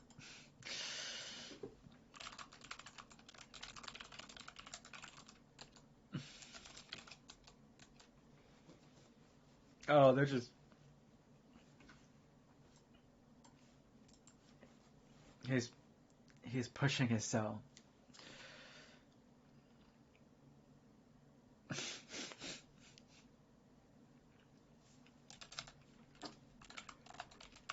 Dude, that's sus. Oh, hey.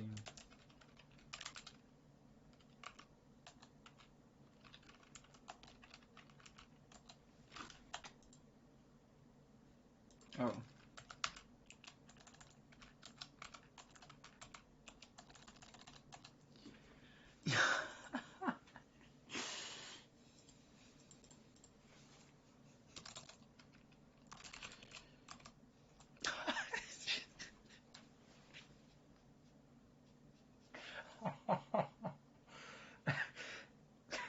Dude, what the fuck? No, no, no.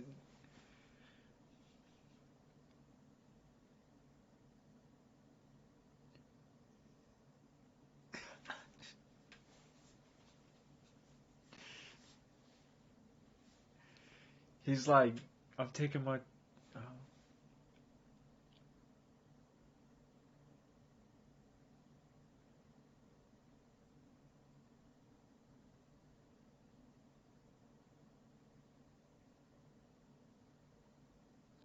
Oh, yeah, yeah. She's thinking like something from like 6 years ago. Oh.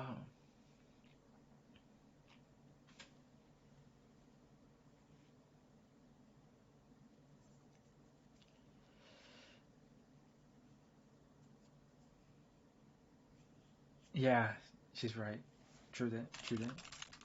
Interesting selling points they're going for. But that is interesting.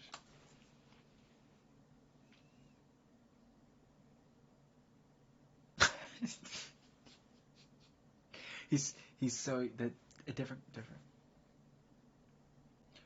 Bro, don't tell me they're serving the food.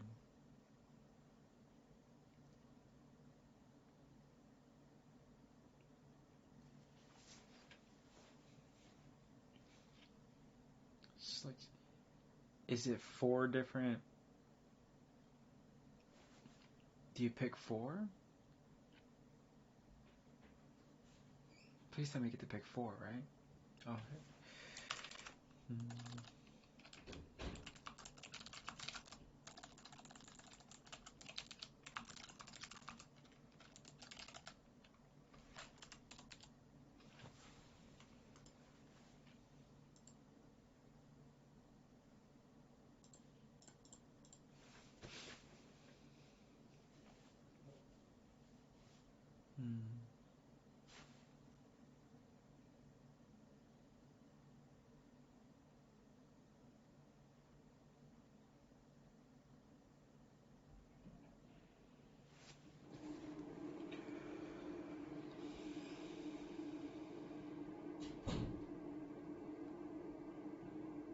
Ways.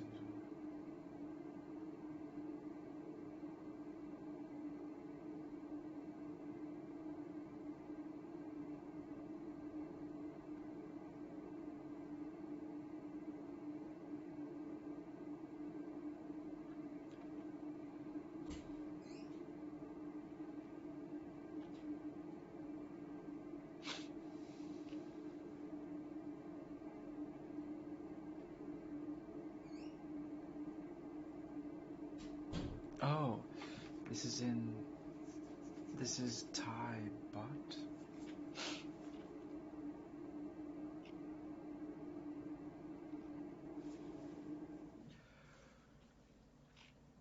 So Waki Bees is 14.20. Fried mini buns are 60. Pork brain?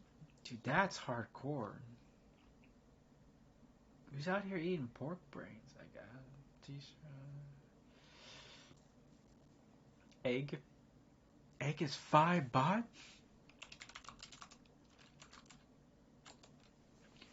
What?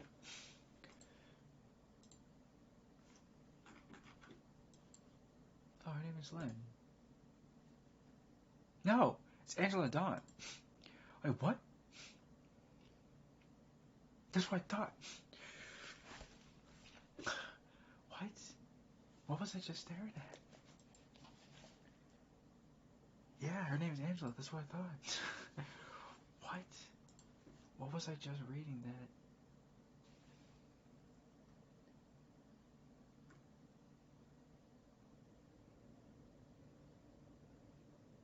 She's Canadian. What?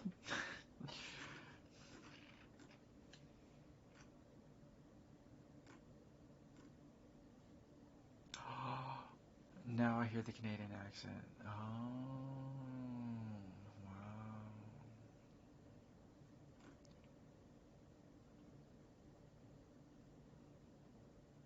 Hmm?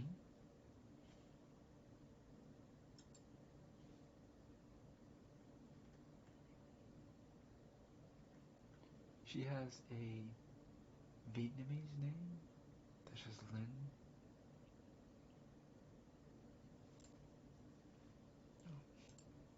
Holy shit, she has 600k followers? I'm not like on Twitter that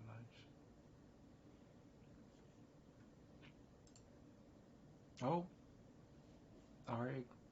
10 hours ago, told Pokemon to come over. Play yesterday. 6.7k likes.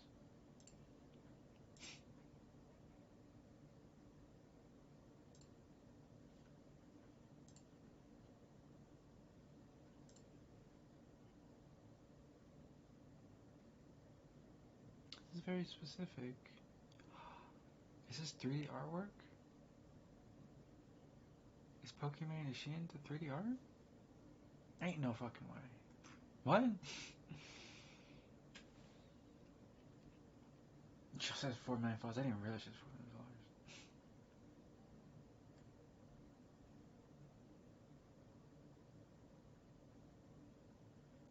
followers. Nice. She ensured that, or reaffirmed that, wow, that she can work anywhere and she's not tied down. Just freedom. Quite literally. She put mother is home. 21k likes.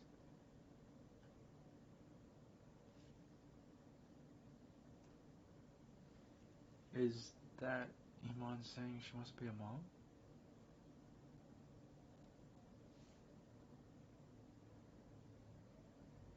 Yeah, I can see that. I can see her being a good mom. Yeah. She's like, she has everything she wants. She just doesn't have a husband or little Imans running around. Or, little Pokemans running around. That's the only thing she's missing. But, in my humble opinion, I was I was like, when you said, because I was like, she's not a mom. I was like, what? No, no. She's not yet. She's not a mom. No. There would have been an instance or something, like, people are so, because she's a influencer and famous, she would have, people have already seen, like, she had a husband, the world would know she had a husband, because the world's most definitely knows it. Is she, what is she doing?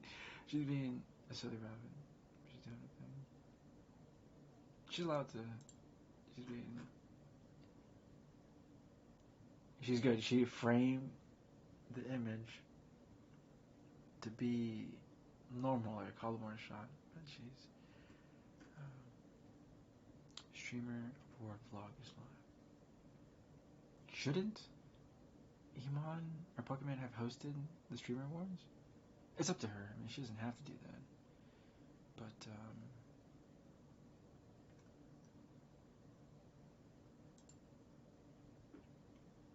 this was Cutie Cinderella.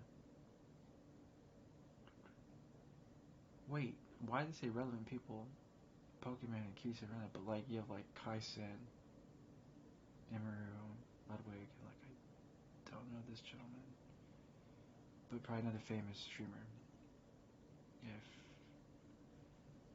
oh, Keys really is tagged.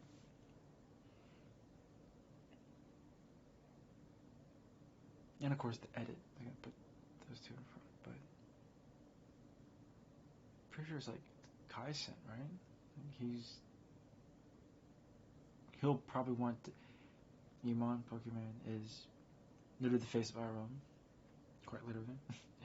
um, but also is an amazing woman leader in the space of entertainment. But then Kaisen is I think he's drawing like XQC numbers or higher. He's averaging like 70,000 or 80,000 people watching him entertain. This is an old gift, holy shit, because the building, the room, the plays, the position, uh, kind of everything, the hairstyle, the headset, the lighting, that's old.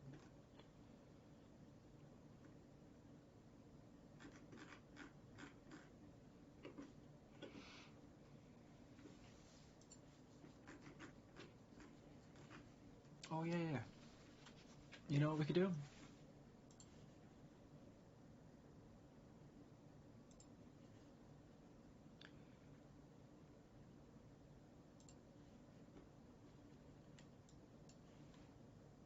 Oh, I can hear it.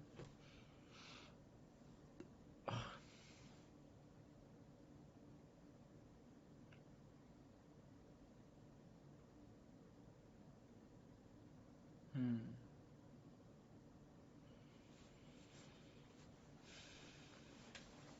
That tiger needs to keep his hands to himself. That's funny as fuck. It's not a tiger, it's a jaguar. God. That's funny. That's funny. Check out jokes. It's a king, and it's actually like a South American wrestler, right? Or something like that, right? Someone said big punch. Okay. Oh, dude, that kick is strong, bro. That's yeah. She's right. That's an inherent advantage too. There has to be a trade-off. If the character has longer legs or they're hitting harder, there must be slightly slower attacks, right? Has to be.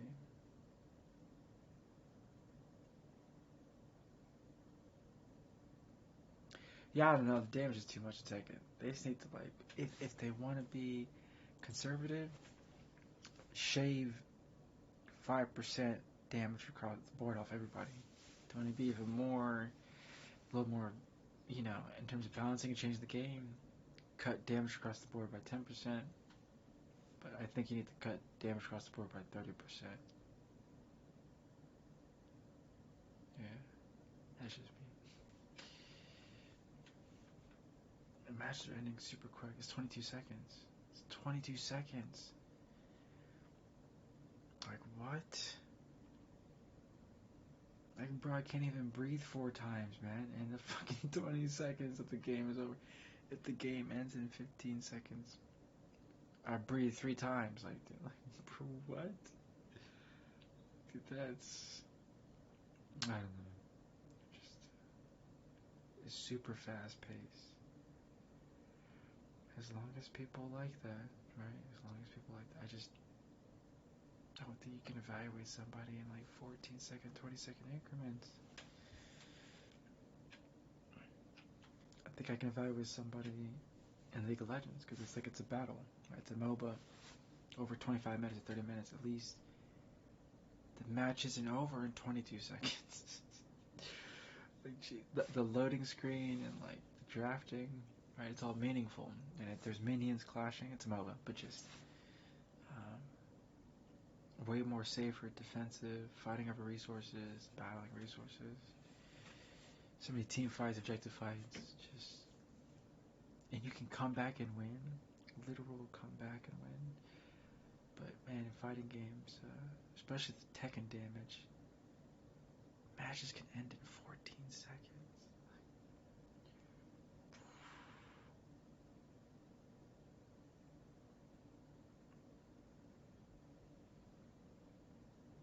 Man,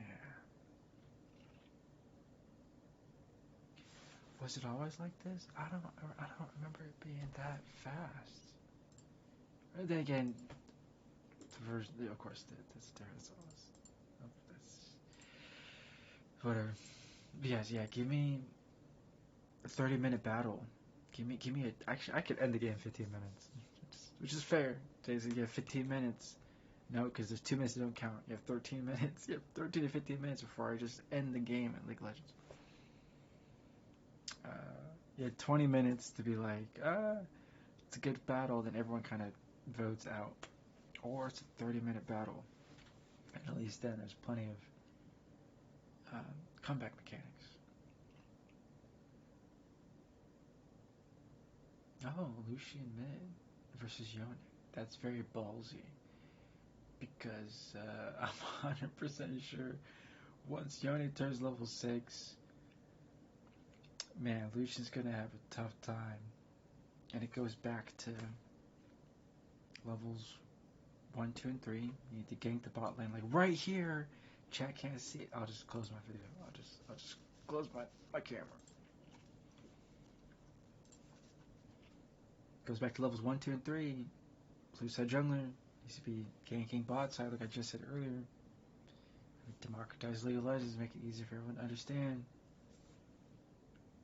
He could have 3 camp cleared bot side, ensured his teammates warded blue side blue buff, got the flank, got the double kill, would have the accelerated gold, so you 3 camp, you blue side red camp start, level 2 gank bot, or level 3 camp, or 3 camp gank bot, get you 2 kills or 1 kill, recall, expend the 300, 600 gold.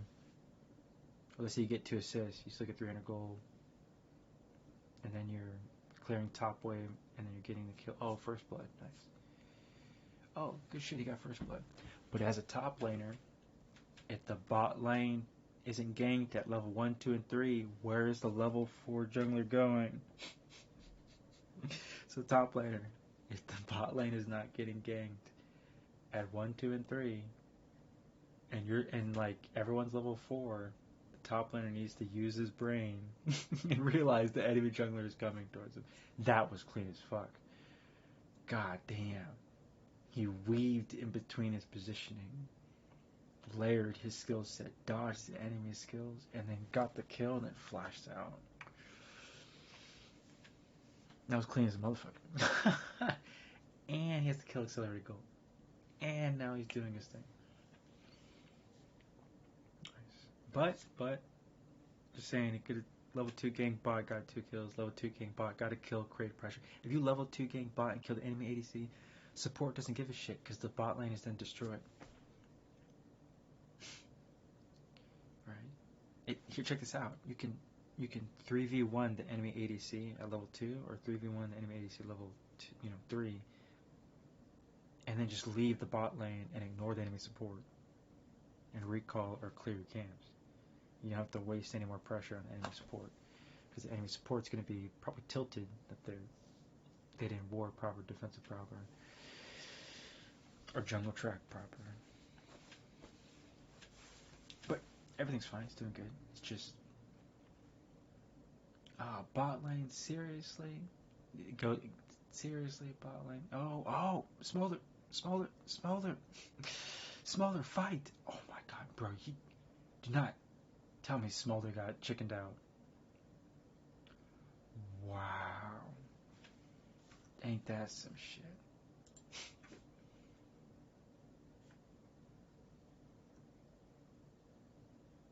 Come on.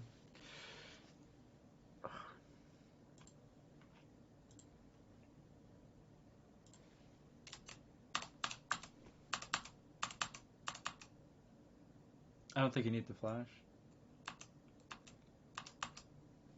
I don't think Rakan needed the flash.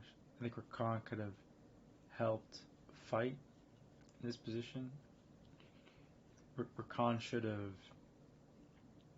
Yeah. Did she flash forward? She did flash forward.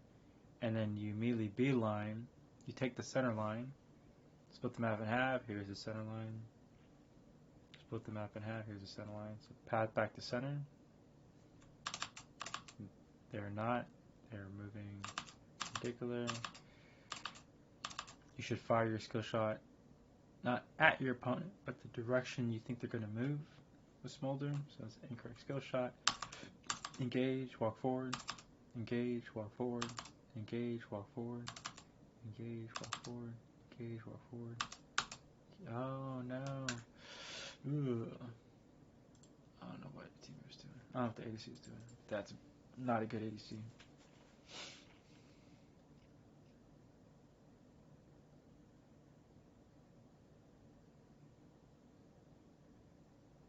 Bingo, chat said it perfectly. He cannot pass up his stacks. He has to get his stacks to get his execute.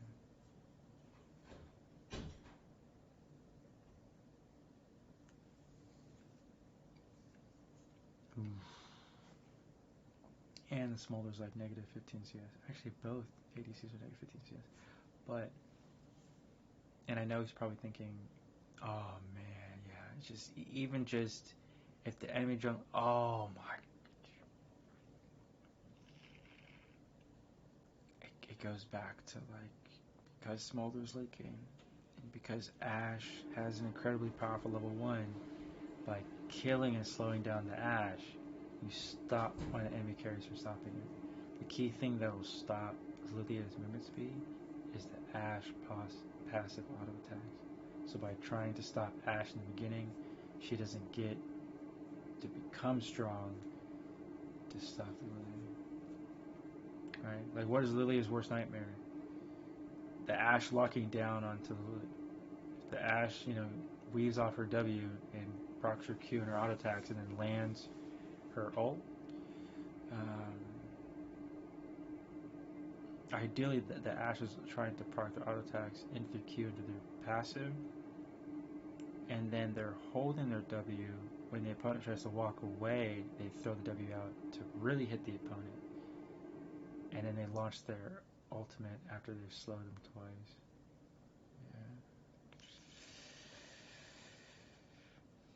Yeah, like once, I'm gonna tell y'all right now, and I know this is gonna sound harsh, but once I already saw the ADC mess up.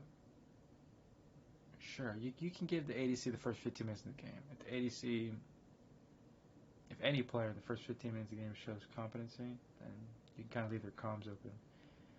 But when I play League of Legends, if my teammates are messing up,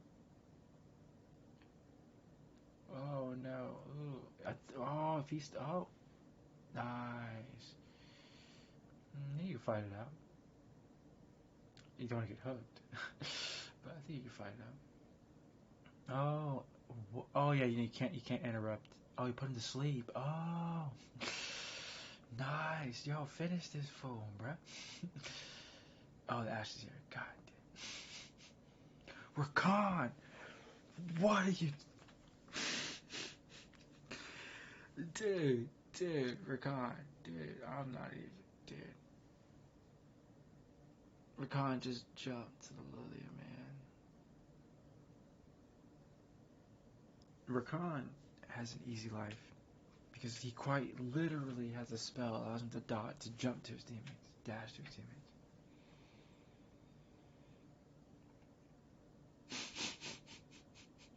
And the Rakan's just like walking away, and I'm like, the Rakan understands there's a blitz right behind him, right? Like, there's a blitz going right behind him, right?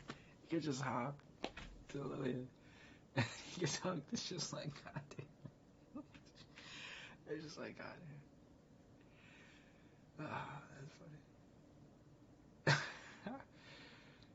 Nice. Lucian's like, Lucian, you got a recall, bro. You can't walk around with like 300 health, 400 health. You gotta get Lucian, you gotta get the fuck out of there. Hey, Lucian, what the hell is he doing, bro?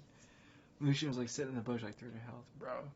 If the enemy jungler sneezes, he's dead. You can fight that out. Blitzcrank can't be there. Oh, never mind. Rakan.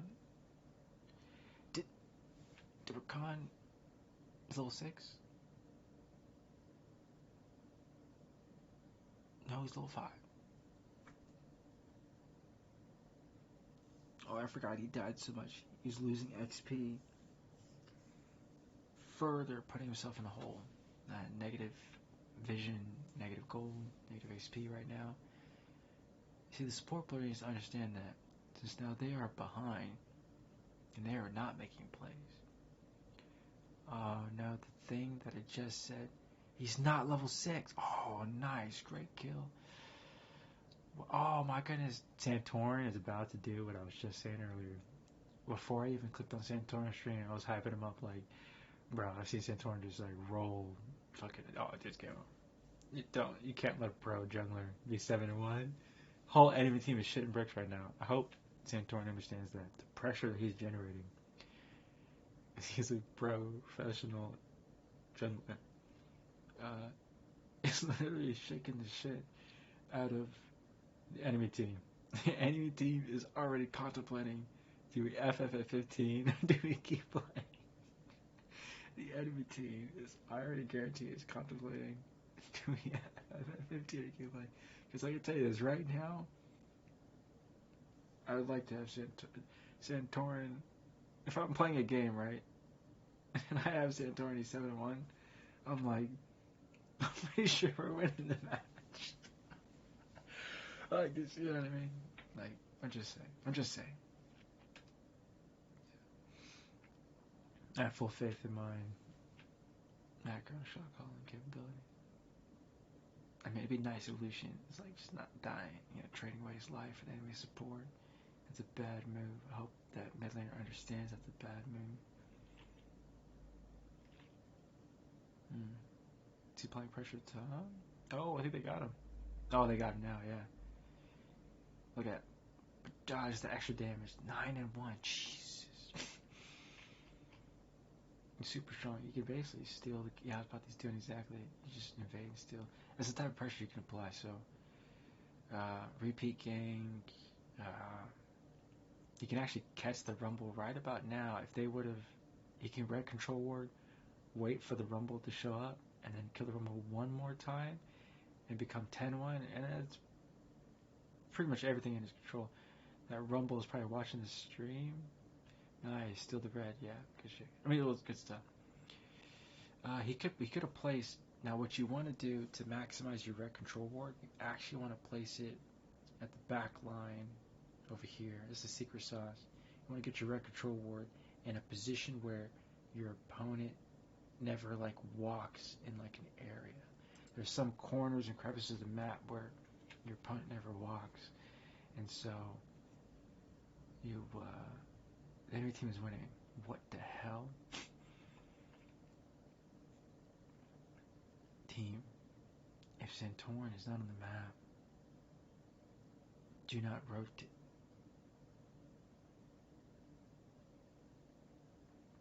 If the 9-1 Lilia is not on the map, do not just start rotating randomly.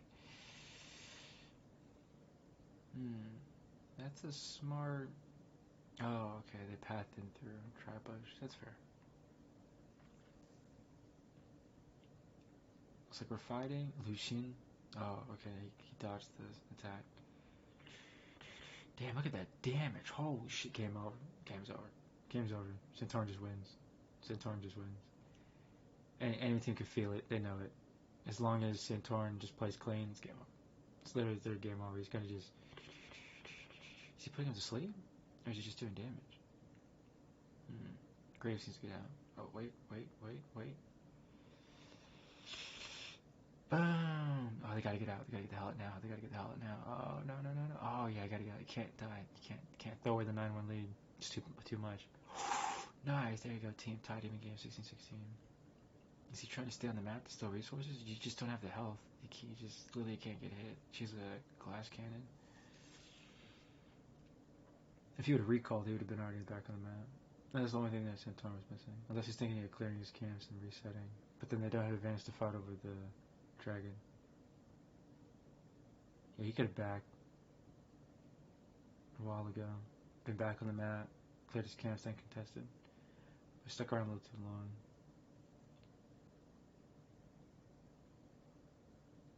It's a ballsy fucking rumble. Yeah, I was about to say, it's a ballsy fucking rumble to be in this goddamn position. Like, bro, what in the... Santorin's like, hell no, bro. Santorin's like, hell no, bro. You just walk in my goddamn jungle like that? Oh, no. Gotta get out, gotta back out, gotta back out. Can't 3v1. She's a glass cannon. It was about to be 4v1.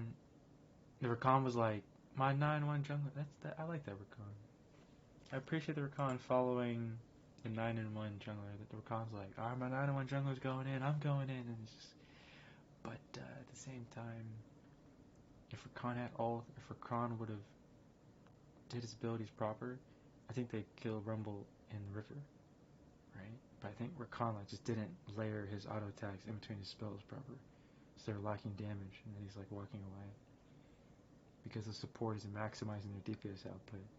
Enemy Rumble is gliding away, and there's a lot of technically the support he didn't auto attack weave his spells proper. Damage output wasn't proper. Rumble would have died in the river. He would have been back into his jungle rotation. So they have extended trade into an extended chase into the jungle invade, and they get collapsed and surrounded. So there's this guy is first timing Smolder clearly. Ouch. Numbers might have but even then, if you want to first time a champion, please go play 3 games of normal. You know, go into practice tool and practice 4 games of 10 minutes each with Smolder or something like that. You know, dude, that. I mean, I'm not saying the person is, but I do appreciate the comment from that one person saying it, because I'm like, I don't hold them in less degree. I hold them in a higher degree. Higher requirement. You're going into the rank match. You're risking everyone's LP because you want to have the selfish act of first timing a champion.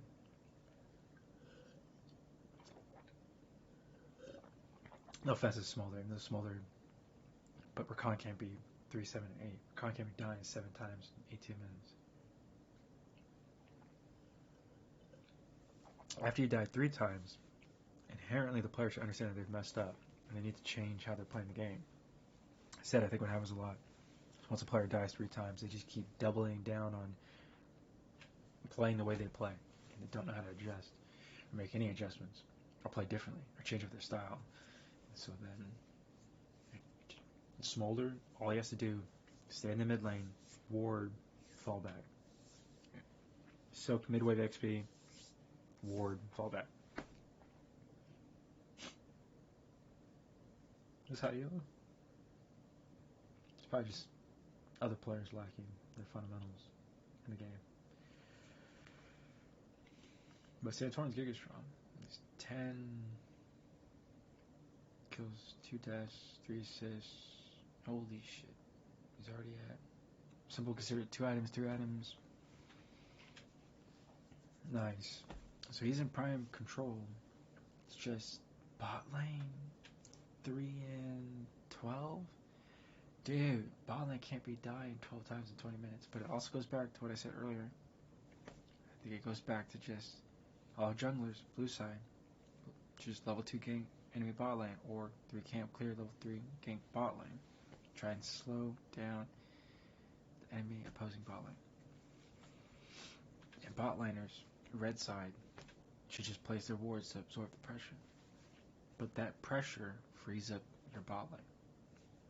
Even just forcing a 3v2, that pressure you generate should kick back and change the wave state for bot lane.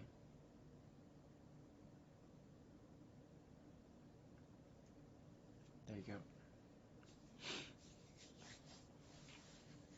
So that's the pressure of the jungler. Just a jungler 2v1ing, even just showing up to the mid lane and using their champion to apply pressure, pushes the opponent off of the wave. You then allow your teammate to then regain control of the wave and it literally changes the dynamic of the game. That's a good sleeve. Can you connect? Woo! Ash better recognize.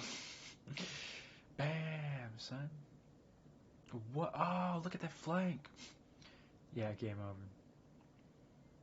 I'm sorry, Santorin. If I was your support in this game, I'd be like 0, 0, and 20. I would be 0, 0, and 20 assists if I'm your support. And then me and him are just destroying, wreaking havoc across the map. At level 4, we're roaming. And I would have been with him top lane if I'm the support. All of his attacks, I would have been side by side flanking. Yeah.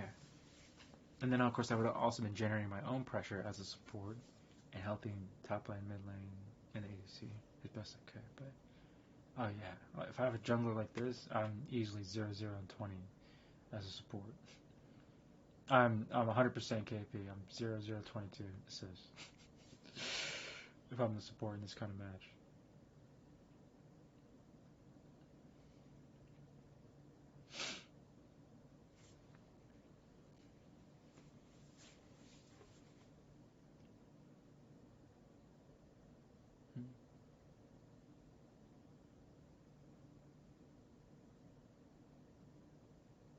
I consider this the 3-item build. No offense to boots, I don't consider boots an actual item or a real item. You don't win the game with boots.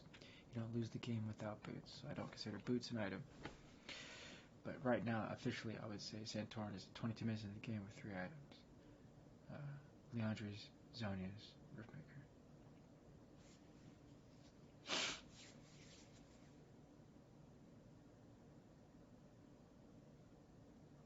This game is over. He has won. The weird part is, no one wanted to drive the boat. Only Santorin is driving the bus. You might have some other... Nope. It's just Santorin driving the bus. He is, dude, that's a ballsy fucking blitzcrank. Oh, because he has the support backing of Talia. Damn. Oh, good Zhonya's. This might allow him to outplay. Oh, they sent 4 bot, those sons of...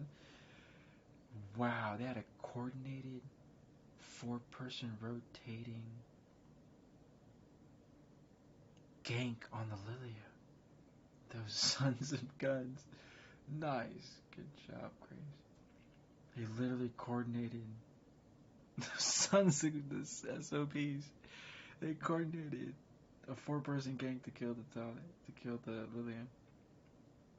They start off with Talia to cut him off. Zone pressure with the blitz. And the follow-up with the rest of the team. Those sons of guns, dude. Cheeky. Cheeky. Super cheeky. But, then again, Santorin knows he messed up. You know why he messed up? Because if he would have had proper vision control, then he sees the enemy team rotating, and that never occurs. The team doesn't have, there's 4 points of vision that they don't have. That would determine your positioning on the map, so that rotation never happens. 4 points in the map are here. These 4 points. There's actually a circle. You can kind of see it.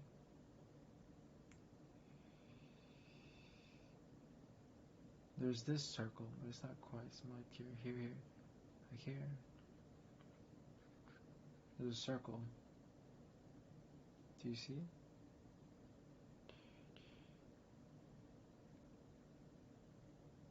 And those are there's 4 points of control you need. Here, 1, 2, 3, 4. Here, 1, 2, 3, 4. Here, 1, 2, 3, 4. Vision here. And then I think technically it's right here.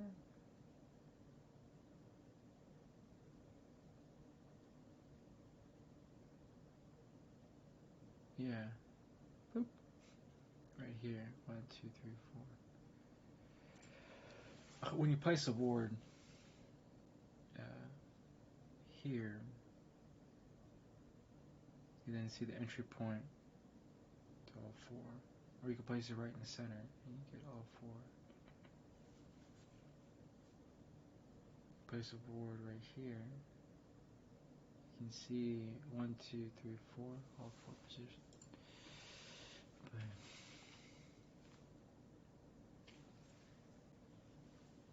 another 4 key points of vision control for the game. You can determine how well each team's macro is based on fighting for these 4 points in the game. And there are 4 pivotal points in the game, quite acutely, succinctly.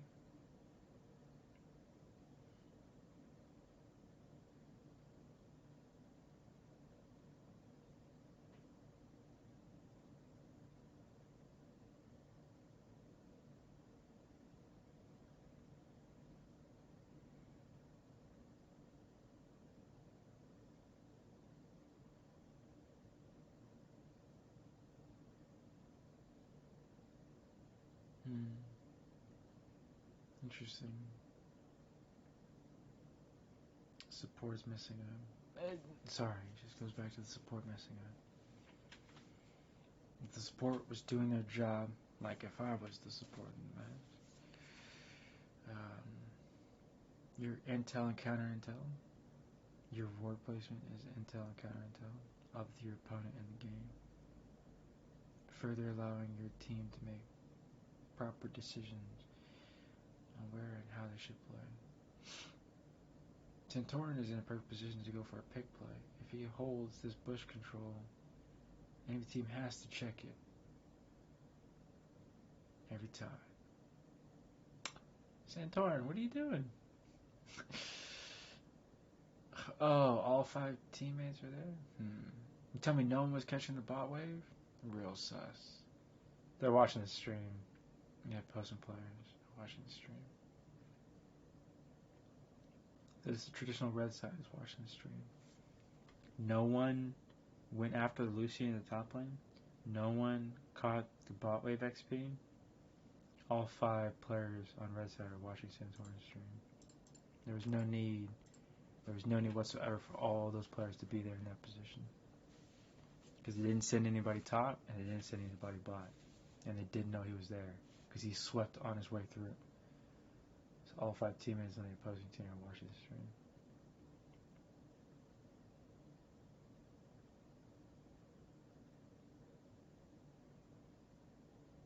Yeah. Every action can be dissected in the screen. Analyzed. Quantified.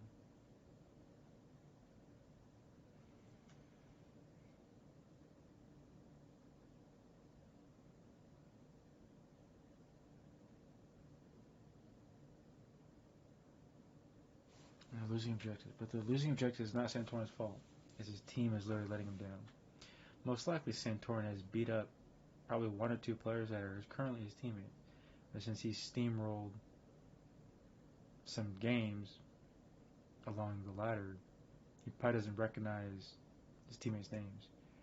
But whenever players play with pro players, the games tend to stick out and they tend to remember names and faces.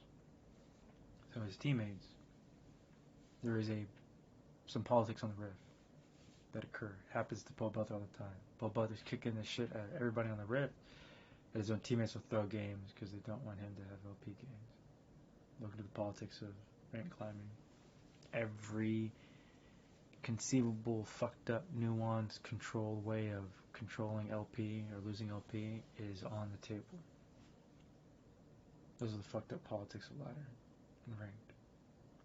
Dude, what in the flip is this Rakan doing? Ain't no flipping way he just did that.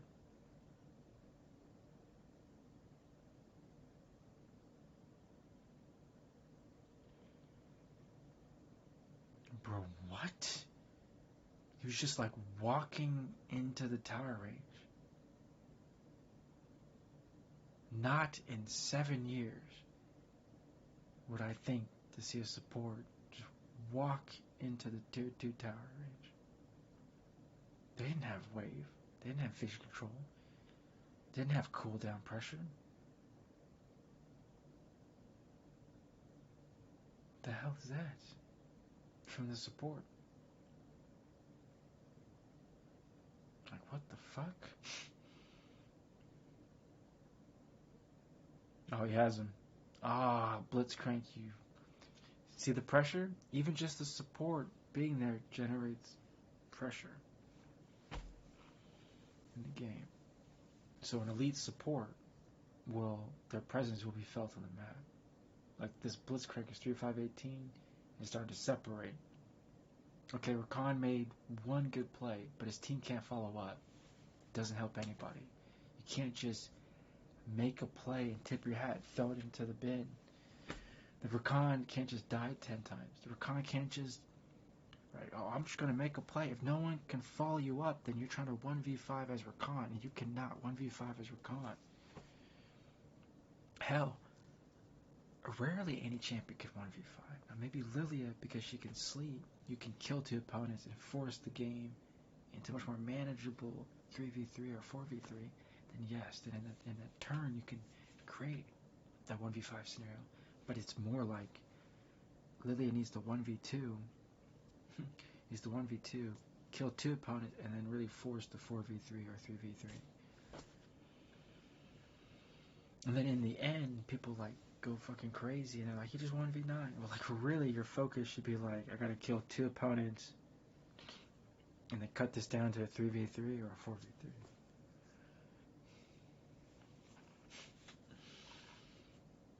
I think, yeah, Chad's probably right. Rakan was like, I got him, and Rakan was just so gung ho, like, finally I get to do something awesome. But then like the team is not there, and then it's like, dude, what is he doing?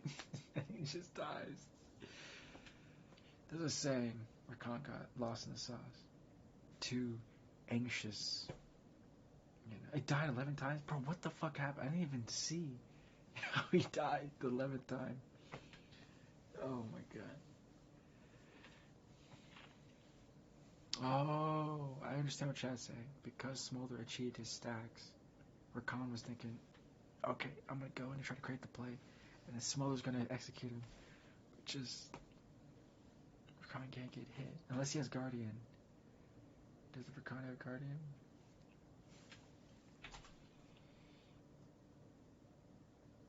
I can't tell.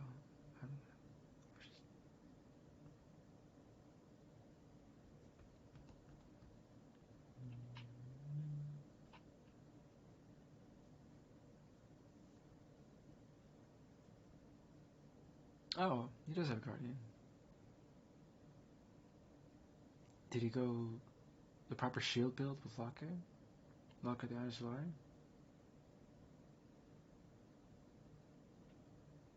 You know what Rakan's missing? Rakan's missing Ghost Exhaust. Doesn't need Flash.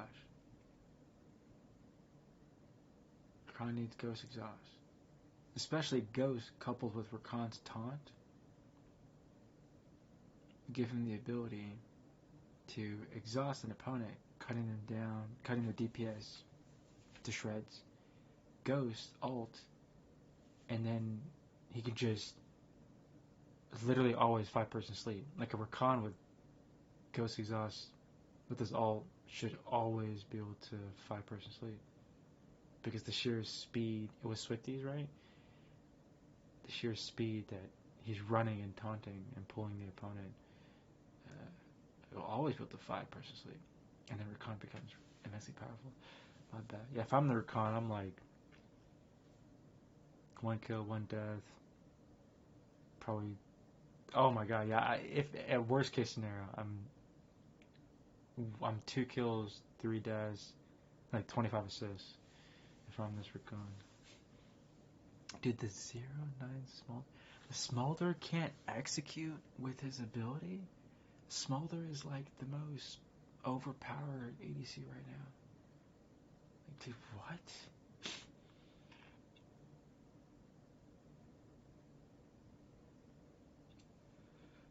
The bot lane is 3-21? Oh my goodness, dude. Dude, that's tilting. That's tilting. Oh, it goes back to it's a skill. Teamwork is a skill. What we're seeing now for no, Santorin is fine. Santorin is doing his job. It's the ADC who's lacking Zero team fighting. It's the Rakan, who's probably somehow high elo, who's like goofing around.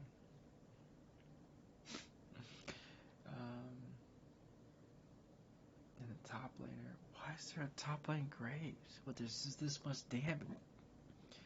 God damn it, man.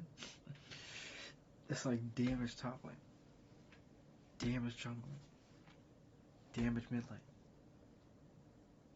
damage ADC, and then Rakan has some utility, but he doesn't have. He's not built like a sustained champion. Even Rakan is probably more so like a counter champion. But I take that back. I could probably first pick Rakan. But even then, just the game becomes harder if you do that. So it's really almost, dude. He did not. That did not just happen, dude. That did not just happen. I did not just see what I just thought I saw. Is he going for it? No, it's too dangerous. It's the collapsing of the Blitzcrank. That's all. They just gotta defense it out. Smolder better be hitting the freaking way. Every second on the second, the Smolder better be hitting this goddamn way. Every second. Oh no, the Blitzcrank. Damn, well played, Blitzcrank. Well played, Blitzcrank. I just feel like the Smolder, like, the ADCs need to understand, like, you gotta be.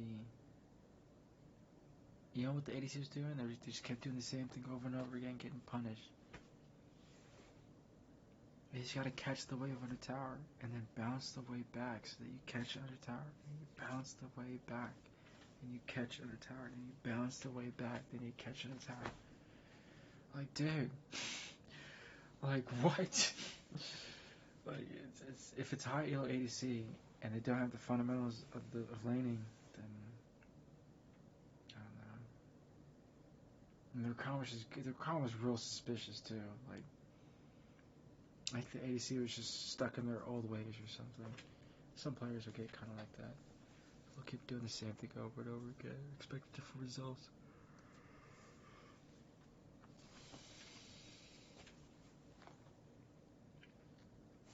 For Santorin, he's a damn good player. He fought well, but his teammates let him down. I'm still super suspicious. I understand. I think the ADC can just mess up the Smolder. ADCs are kind of like that. Their mechanical skill. They have hands. They don't have hands. They have hands. They have it. Versus the support making boneheaded decisions and mistakes, inopportune times, and like weird engagements, and like just really weird movement and pathing too from the support. Like that kind of just irks me the wrong way. Just, I don't know. Just what? Dude, what the hell is this champion?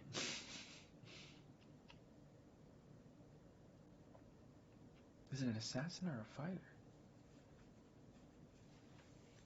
This is an assassin champion? Dude, what? What the dog gonna do now? The dog was eaten, dude. Okay, Caitlyn static shit. Thank y'all for utilizing the Caitlyn static shit. That was the whole point of static shit.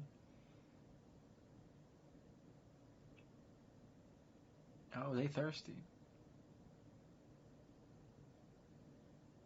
I thought I was about to see some pop-off highlight. That was just a Caitlyn dying. Bro, what?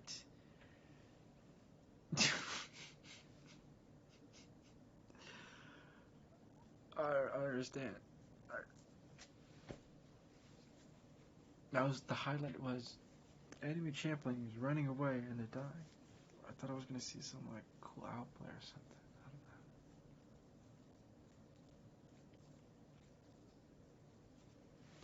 I don't know what the highlight was. Oh, is that the same small? Is that the same small thing? The same player. Small. Other than midnight, dude. At least it's the Drake. At least At least he can have some fun in this game. At least he can have some. No.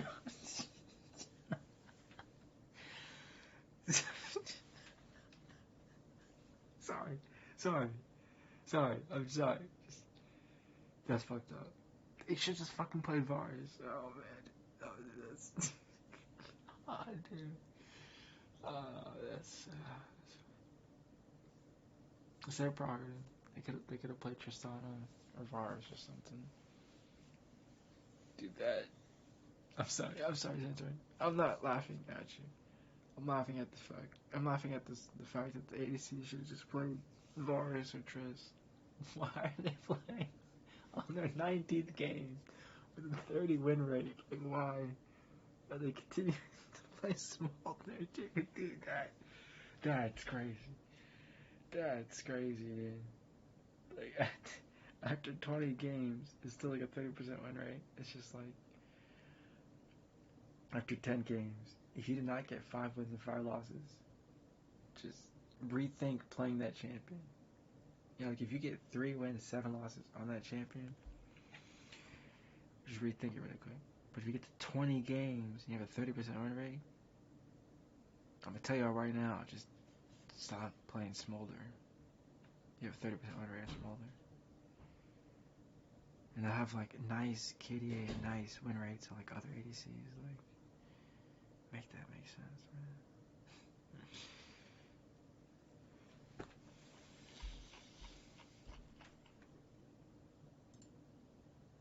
Did this person, Greybear, did you not understand that Smolder is like 53% win rate globally? Bro, what? I know somebody said Tony's chat was like complaining about Smolder, dude. Let me just, unless somehow something changed. I'm pretty sure that freaking dragon is kicking everyone's ass at 300,000 games. Is like tier 2, S tiered, 53% win rate globally, and it only went up. Oh, dude, that's something else. That's funny as hell. No one banned Smolder, and they allowed the champion that has 300,000 games. And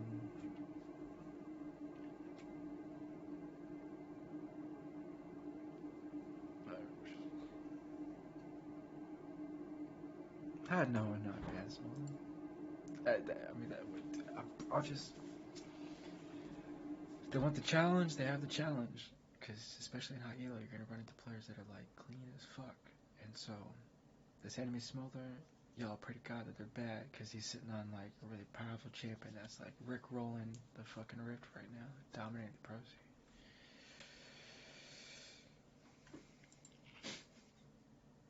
It's the fact that Smolder can, like, execute. Like, Smolder builds up stacks and executes, makes him extremely strong. The reason I like Jinx, I'll explain it super simple. Jinx. Her Q AoE splash damage is a 300% increase in DPS output. One Q explosion rocket can hit and overlap 3 times. So when you have Hurricane, Runin's Hurricane, with her Q, it overlaps the AoE explosive damage, increasing her DPS output at 300%. It is, if I may say so, quite powerful. Jinx can 1v3, 1v2, 1v3, 1v9. Also, this player is hella good. Brina already has a kill. It's already excellent CS. I mean, the moment he was at 36 CS before 5 minutes walking back to lane showed he had a clean as hell opener, like a just an excellent.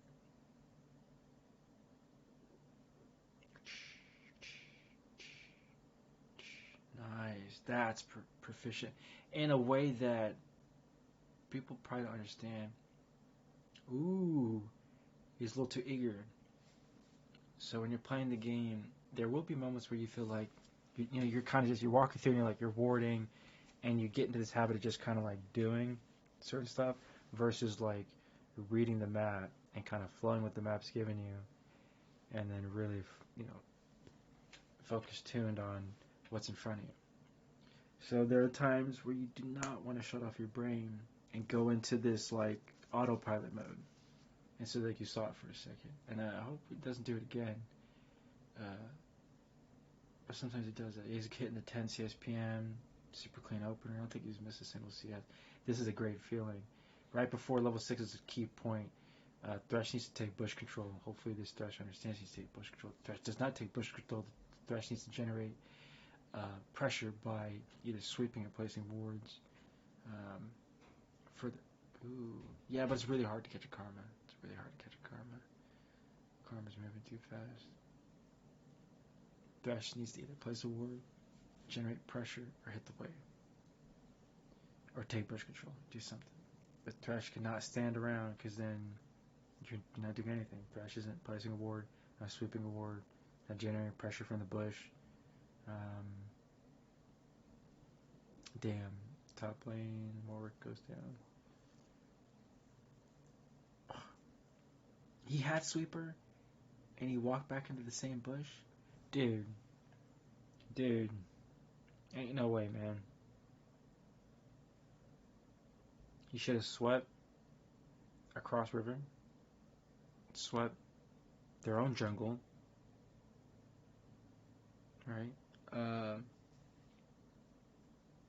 Swept enemy tri-bush with his Oracle Lens. You place red control wards in the alcove so it stops lane games. You also place your red control ward on tri-bush, but you should probably try to defend it or protect it, and that's invaluable. He can fight. Like what? I mean, it's up to him. I'm surprised he gave up the CS. I mean, Thresh died, but he is in itself strong. He's at 10 CSPM. He's right at a solid gold mark. He should have already recalled 4 seconds back. He should have recalled already. This is a little too greedy. Unless he can hit him with the damage. That was good. That was decent. Dodge the skill shot. But the reason it hits is because you're in the bush. And your opponents just aren't quite seeing it. By the time the animation comes out, they're thinking or looking somewhere else and they get hit. Good stuff. It's good ways to generate pressure. And this is the same thing too. Like you would want to leave vision, hug the wall, walk back to the bush, and he would have easily hit. If he had, I'll just show you.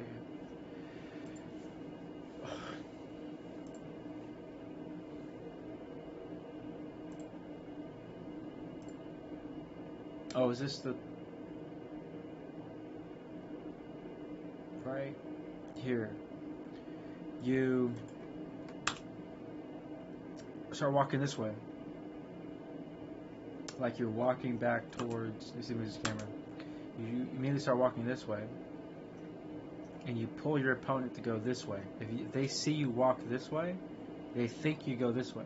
As your opponent goes this way, wait for it. Need to readjust his camera.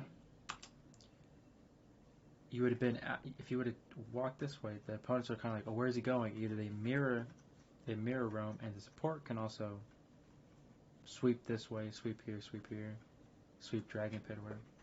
You walk this way with Jinx, and then you turn back and you cut back to lane. You take back this place.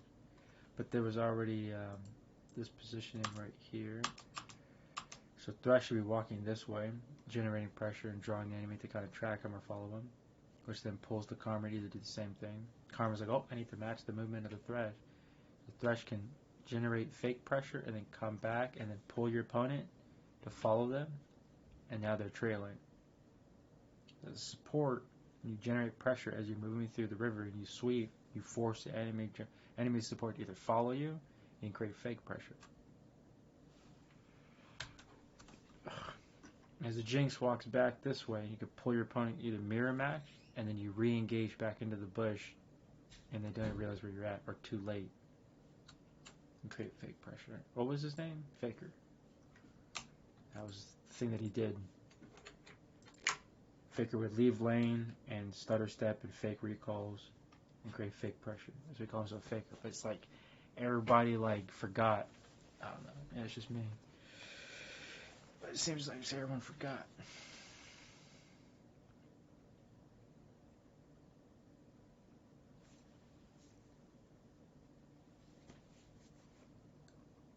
The difference between winning and losing. It's your decision making. Ain't doesn't matter how fast you click, doesn't matter what your APM is, doesn't matter what your knowledge is. It's your decision making. You can have all the knowledge and make bad decisions. You can have high intelligence and make unsmart decisions. It's your decision making in game that matters. It's the only thing that matters. Nothing about your League of Legends, my bad. Like your macro is the only thing that matters. Your decision making of the larger macro points of the game.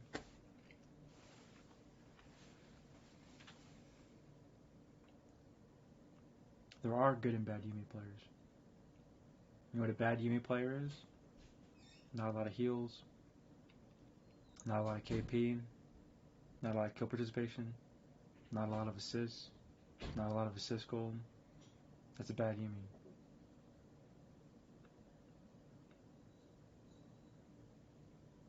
Bad Yuumis will have bad vision scores, crippling their opponents, intel and counter intel on their opponent.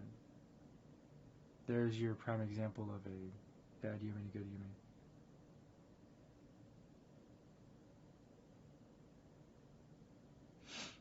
They actually reworked Yuumi and made her more difficult to play. She was originally supposed to be an entry-level champion, and they increased her skill difficulty by increasing her skill shot, kind of like attack radius, and like missile pathing, and like they literally changed Yuumi from being she was too simple in the hands of a pro. She becomes perfect, so they made Yuumi difficult, and then pretty much like no one plays it. For the person in chat, Sam Torrance chat, that doesn't understand.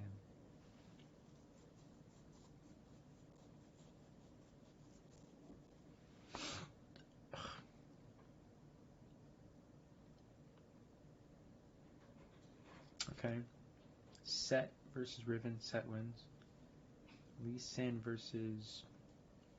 Ah, my bad. I wasn't paying attention to the matchup. I should have been focusing on the draft. I was over here ranting.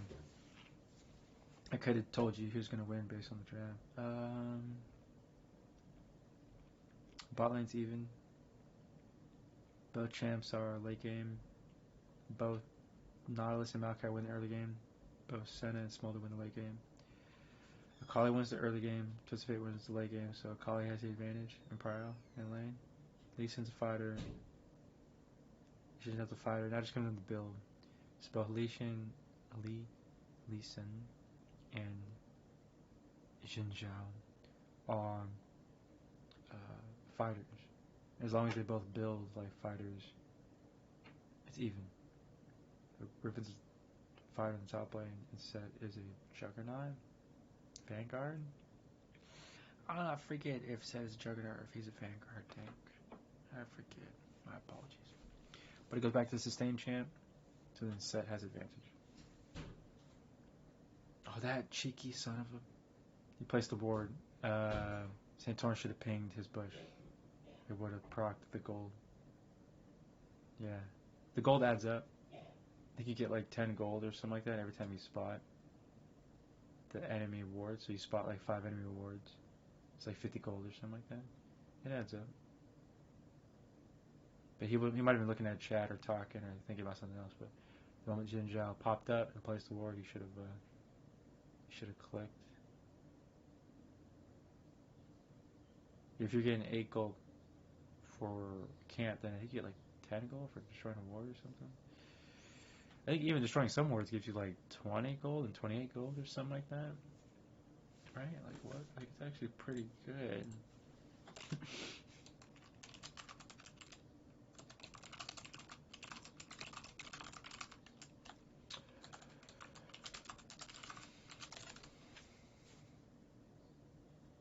10 gold for regular ward, 30 gold for stealth ward, 15 gold for far side. Nice. 1 gold for zombie, 3 gold for field pass. It's worth it. Stealth ward or control wards grants 30 gold and 40 XP.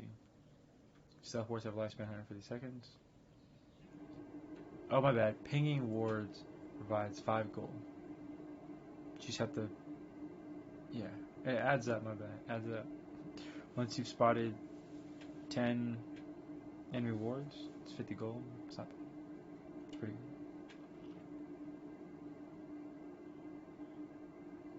Especially the 30 gold, 40 experience destroying other opponents' wards.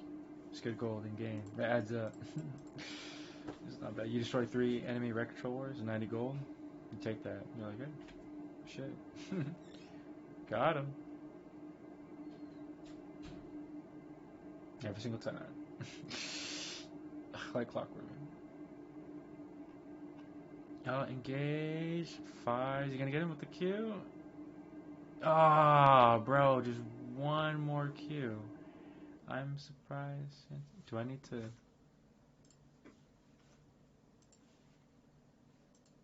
Oh, he's going for it? He thinks he can outfight him? Oh, his teammates are there. Hell yeah. Thank you, Zinjao, for playing the game. In this instance, you take Scuttle, right? You might have to go mid. Is he looking mid? Is he looking mid? Oh, I guess Twisted Fate's okay. They're very systematic. Level 3 camp clear attack bot. Get Scuttle, you should have walked through mid, soaked up some mid XP, and then try and... By walking mid, you apply... Santorin! Santorin! Come on. Come on. I mean, I... Now they have to fight. Now they have to fight. They don't have an option. Nice. Okay. Boom, boom. Damn. I mean, I know Santorin made the executive decision right there, but he determined, okay, my teammate's going to die. I need to utilize my teammate's death and maximize in the most possible way.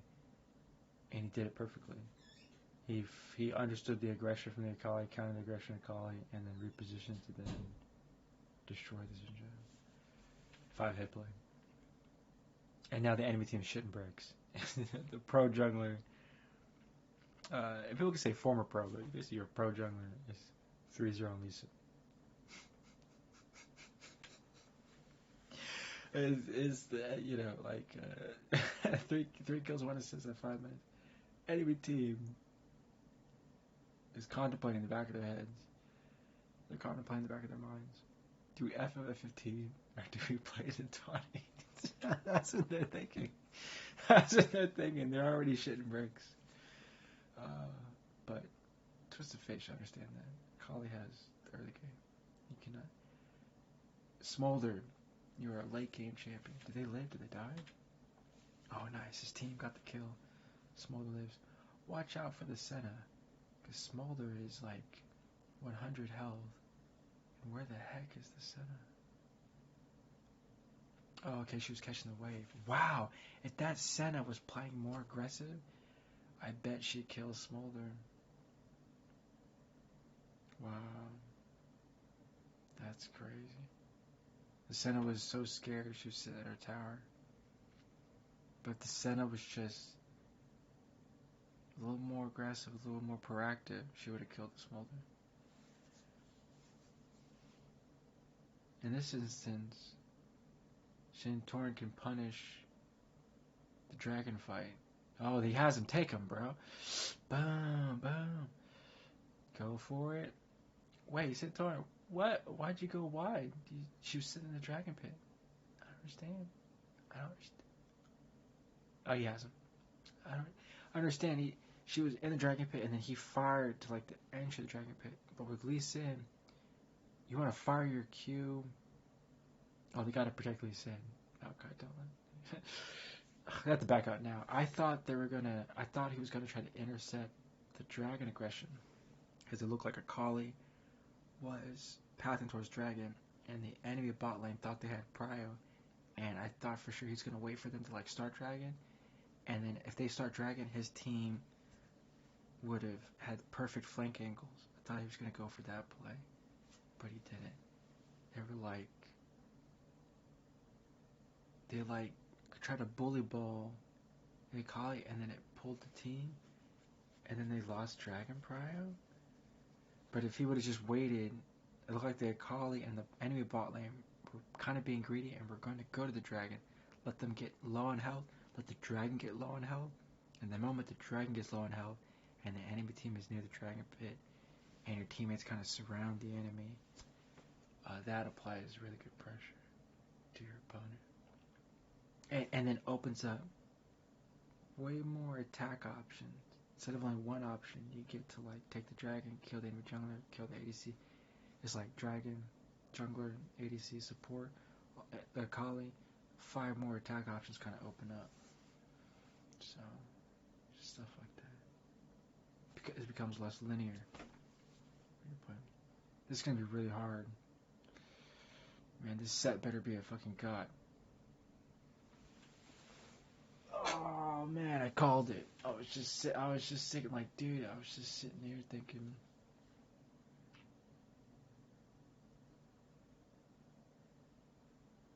Set, okay, 70 CS, 8 minutes. Okay, he's doing okay. He had exhaust?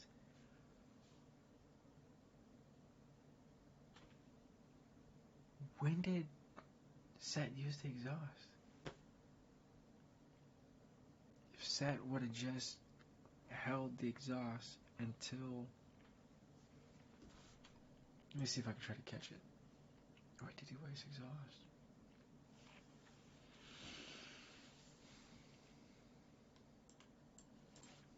Let me see if I can see it. Oh.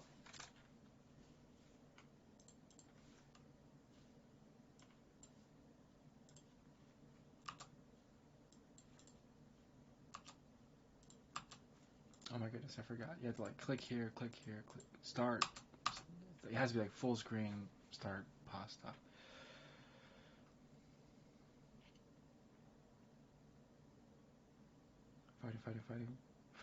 Fighting. 8-10.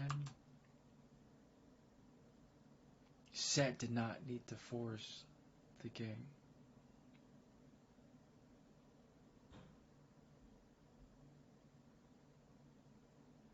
But the set was dead.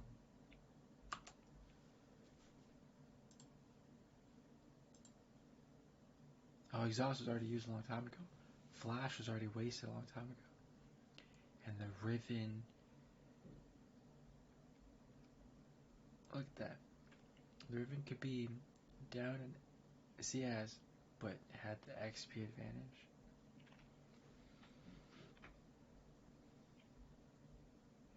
This happens because he wasted Flash and lost XP.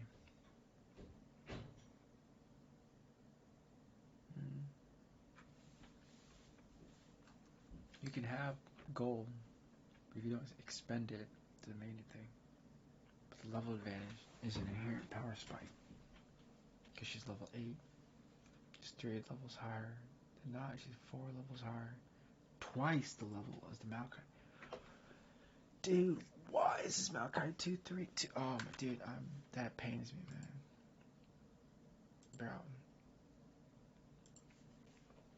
Bro. I will literally play 50 games of Maokai in a row.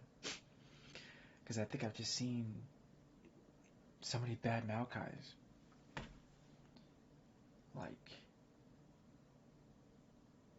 It's an entry-level, easy Vanguard character. And people are messing up on it. Which is more indicative of the player failing to play an easy entry-level support Vanguard tank that's super safe to play.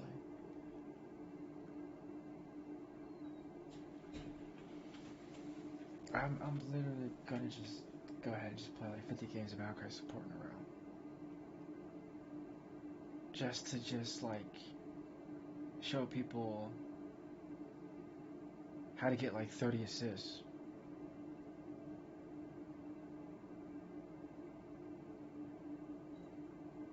And average 20 assists. I'll get 30 assists in some games. I'll average 22 assists on Maokai. And I promise you I'll average like 1 death, like 1.1 death on Maokai. That's how strong the champion is. I'll have 30 assist games on Maokai. I'll only average 1 death on the champion. I'll average like 22 assists on the champion. And just the sheer pressure that Maokai can generate is immense. And it's from an entry easy level champion too, in terms of execution. That's how it should be. Entry easy level champion should be powerful, but then in the hands of elite and great players, they become like gods. Someone said Erickson respawned. Like Erickson respawn? The engineer?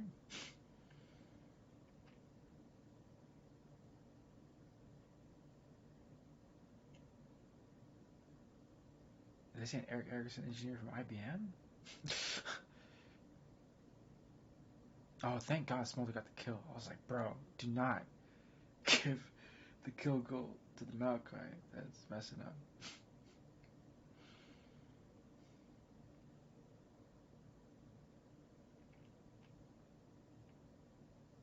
Maokai, you better goddamn fight.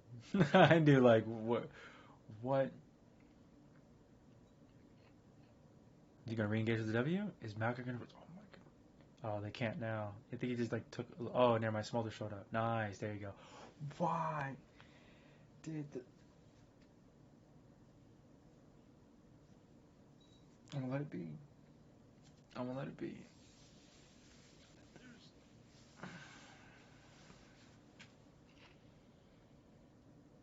2-4-6 support does not need the. Oh, the 3-4-6 support does not need the kill goal.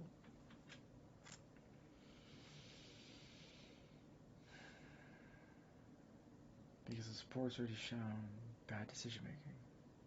They don't need 300 gold. They could utilize the 150 gold from the assist.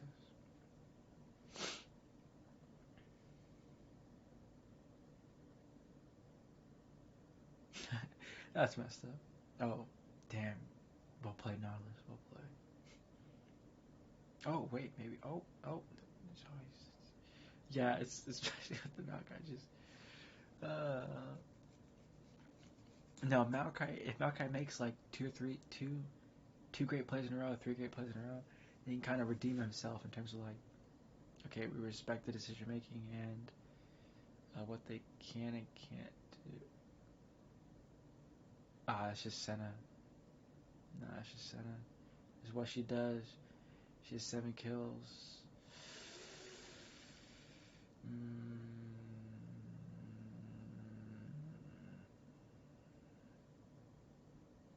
Senna.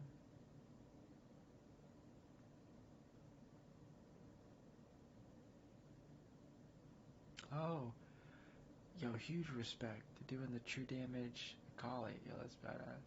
It is badass, kid. Because they use it for TFT. But that it is just overall everything about the skins, the animation. Oh, bro, that was funny as fuck. Akali was just trying to pat back the center, and the Smolder just took her out. The Akali's. I wonder how the Akali is feeling right now. Oh, that's funny.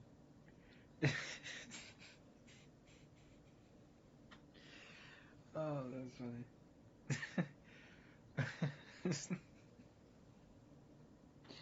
The Akali was like, the Akali's probably thinking they're getting away, and just a new ability you have to like remember exists in the game, and it's Smolder calling it like a airstrike from his mother.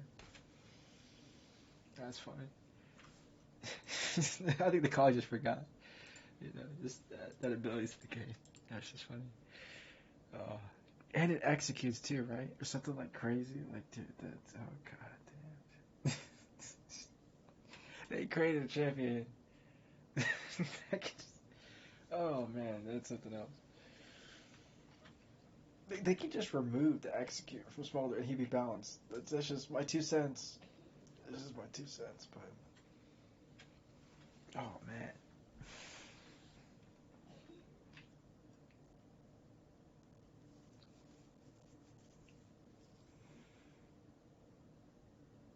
Well, Smolder's 5.53. He's gunning. Yeah, at least nice. 5.07, super strong. Bro, what's with these teams just letting down Santorin? Bro, what? He's 5.07 at least in. Every team has 18 kills. Like, dude, what in the fuck is this team doing, dude? Like, dude, that. Oh man, I am.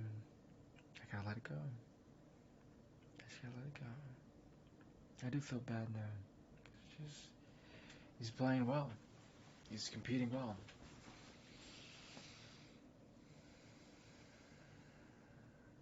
This set, bro, set. Can you use your abilities, my dog? Like, dude, like what? Like, set. Okay, set players. Once your health goes to 30%, activate the grits that you have from your passive. That set player took a beating, like 50% of their health, and didn't activate their like grit or whatever.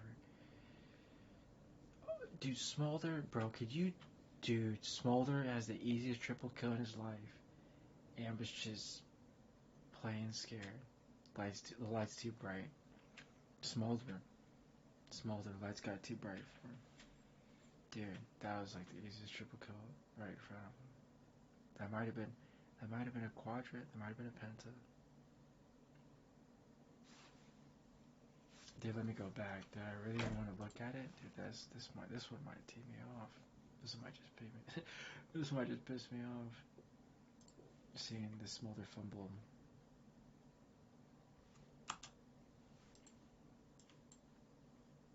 Here we go.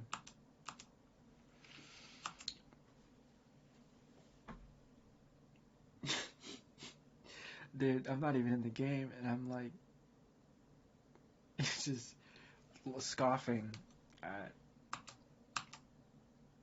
the set drop into like insanely low levels of health. Like he ulted at like 600 health or something.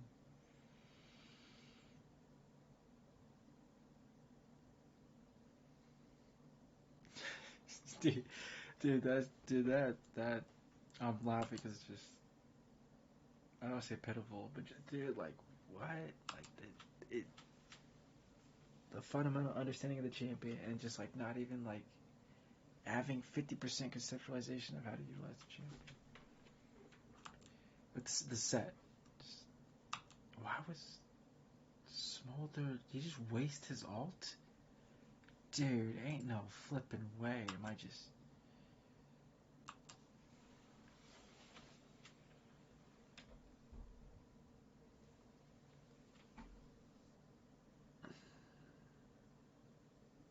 What am I watching right now?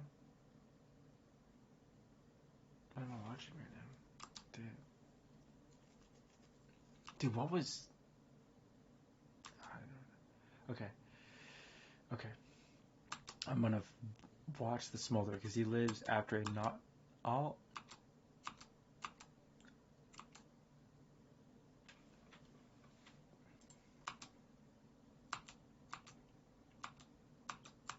Santorin could have fought a Q. Let's watch Smolder.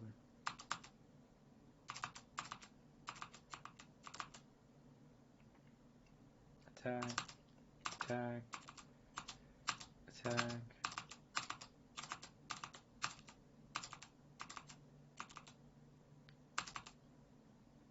Oh, they're not attacking enough. Yeah. Let's count it.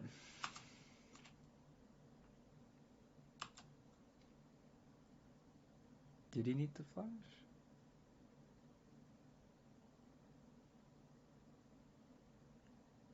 Did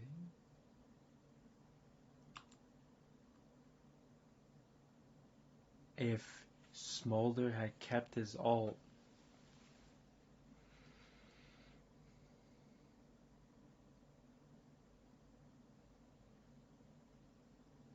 Smolder would have just held his alt. That would have been the perfect time. It would have been a 4-person alt. 1, 2, 3, 4. Would have weakened the opponent. He probably doesn't have the stacks to execute. But, just in terms of damage output. I guess let's count now. 1 attack. 2.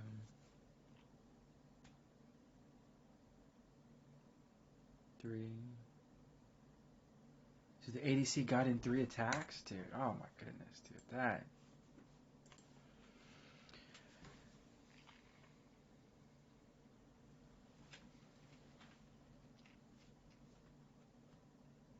He's 7-1-10, good shit. But like I said, team just let him down. And the enemy says at 10 kills? Jesus Christ. And the enemy calls it 11 kills?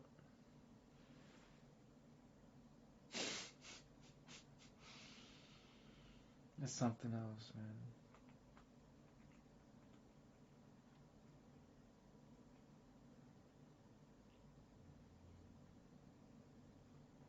Smolder? Okay, at least he hit her. Oh, he doesn't have his stacks, he can't execute. Just auto tag, bro. Like, what? Like, you could literally hit the auto tag before she goes into like her shroud.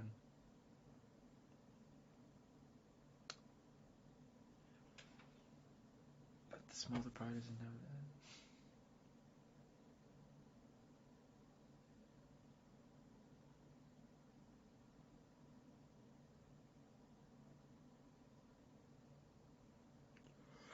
I'm pretty sure the Maokai's good.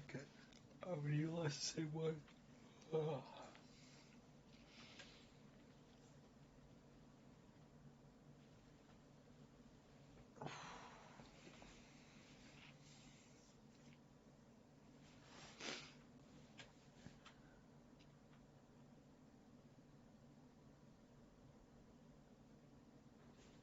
I still think only Ashe support works based on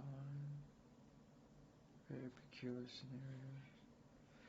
Champion matchups. I think Ashe support only works in certain champion matchups. Enemy team has to have 3 sustained champions for like Ashe to really work. For the Ashe support to work. So they have like sustain top, sustain jungler and mid or something like that. Sustain support, sustain jungler and top. There's 3 sustain champions. And Ashe works because she can poke down the enemy sustain champions like a pincushion.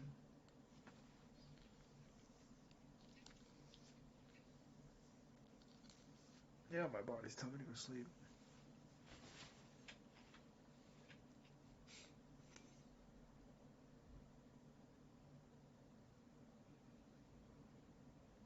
Nice, good shit. Nullify the enemy jungler, re-engage onto the support, let the team take out the carries. Good double kill. Okay, did that help out? The Twisted Fate, 7, 9, 10. He's probably feeling a little bit happier. Man, if the mid laner didn't die 9 times, that'd be nice. Like, freaking hey. Can mid laners not die more than 5 times, you know? Like, jeez. He is risen. He found Jesus. Bro, what? What's she talking about, man? I'm like, now I know I'm lost in chat. He is the chosen one. Centauran? Maybe.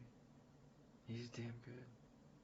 If I was pro-organization, I'd want Centauran to be my starting jungler. He's already demonstrated the capabilities of the game. He just needs a proper team around him. Team that actually knows a team fight. Good shit. 7-1-17. Good shit, my friend. I've seen him dominate on Italy against other pros. He's the shit. Hell, he's dominating right now, at least said. Did Smolder come online? 26 minutes. Dude, that's nasty as fuck. The fucking stun card twice into the engage. Damn, I'm sorry, Nautilus. That happened to you, bro. That's fucking disgusting. That's fucking disgusting. That's like, A Magic Man shows up, teleports on the map, stuns you, and you're like, what the fuck is this? And you're like, wait, Twisted Fate wouldn't be this aggressive if the Lee Sin wasn't right behind him, and then just shows up. Dude, that's nasty as fuck. Oh man. CC for fucking days. God damn. Get the gold card off twice, dude, that's fucking Hey, ain't no fucking Twisted Fate gold card me twice, dude. Fuck out of here with that shit. Ain't fucking happening. The moment Twisted Fate fucking gold card me, I'm all in his fucking ass, dude. I don't give a shit. Oh, fucking solo. Twisted Fate for gold cards me twice. Good win, great win. Good win. But that was a good win too, but I feel bad for the Nautilus. Gold card twice, dude, that's oh, dude, that's crazy. That's funny as fuck. You know why you should never get gold card in the first place? Because the moment, you should just, when you're playing the game, Twisted Fate's a champ, yeah. But you can actually play the game where Twisted Fate will never gold card you. Every time he activates his card, you just walk away from him. It's just like, he starts, like, anytime he just activates his card, he's just like, the champ is like showing off that he's about to do something. So, like, he's just like, gold card, blue card. Like, the moment you just see him start messing with cards, you just walk away from Twisted Fate. Like, there's no need to get gold card about it. That's why you should never get gold card. Sorry, Twisted Fate players. But this is where since Twisted Fate, because he like shows off, he's going like red card, blue, gold card, blue card. He's showing off what he's gonna do. The only way to utilize the Twisted Fate is probably like blue card or something like that. And I think Midbeast had already shown that the blue card build like works or something. It's like really powerful. It allows you to siege. Like the blue card does like a really good amount of damage, and it can be used on towers. So you're supposed to, I think, blue card focus. It like hits the hardest. You can like siege and destroy towers. And if you blue card hit your opponent with RFC, it hits. Like it hits. No offense to gold card, but just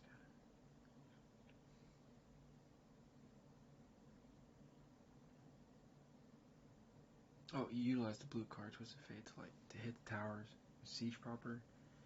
You refund your mana, so you can like wave clear with it, and so it's. But yeah, but also being able to gold card twice is pretty good too.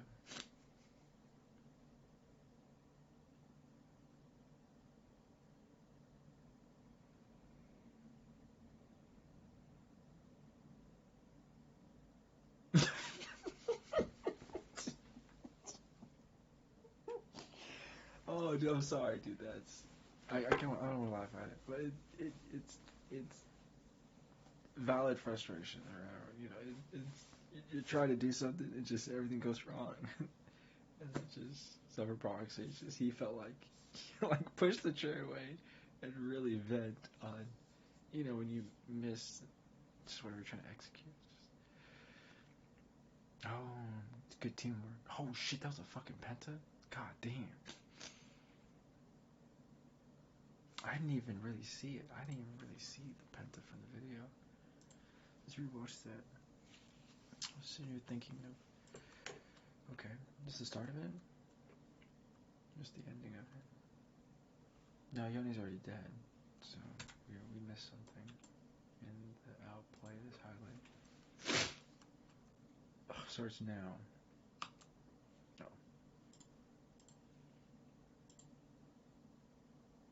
Oh my goodness.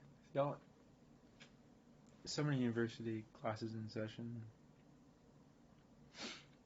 What is the Yone doing incorrectly in this position? The Yone is trying to 1v5. And the Yone walked right into a perfect L flank.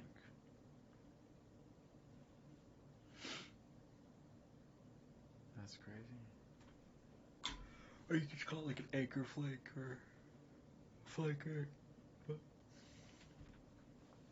Yone tried to flank, tried to be a flanker.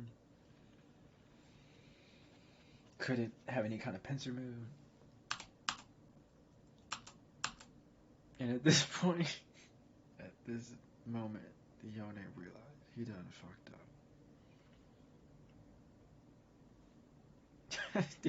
1, 2, 3, 4, 5. Dude, I'm surprised his teammates decided to like back him up when they were outside the 1,000 unit radius to engage. And the Yone, bro, what? Okay, they had Zac, and then Karma dies.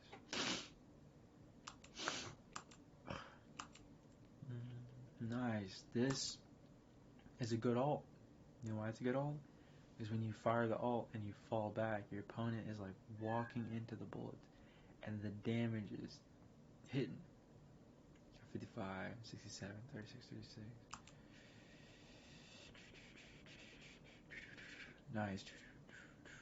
Auto attack, fire, boom, boom, boom, boom, boom, boom, boom, boom, boom, boom, boom, boom. Nice, that's a good Penta. Oh shit. That's a good Penta.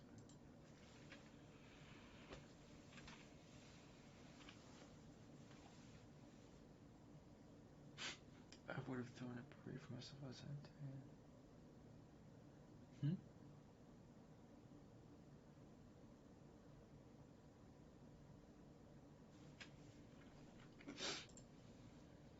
Oh. That's another the cat.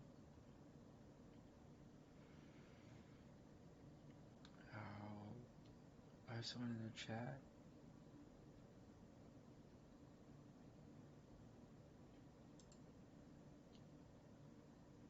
What's this person talking about? Let me help save them from themselves as they're walking through life with the wrong information. This person's just spamming nonsense. Where would this come from? The dog. If they're making fun of America, they're making fun of Europe. It's a Russian bot.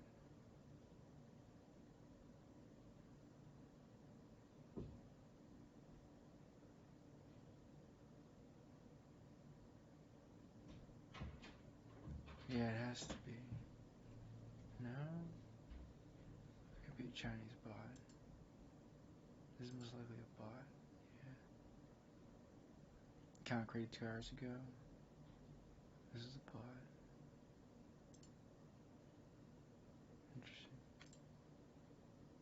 Can't I just erase their position? This is a bot. It's a Chinese bot or Russian bot. Ugh, Chinese bot or Russian bot of origin.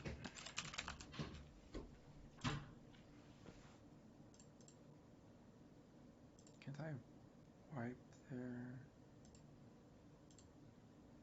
Where's my control? There should be a not publish to chat. Oh, that's awesome. So Twitch already has these incredibly powerful tools to determine whose messages stay and don't stay. Let's use your post comment, but it wasn't. I mean, not post chat.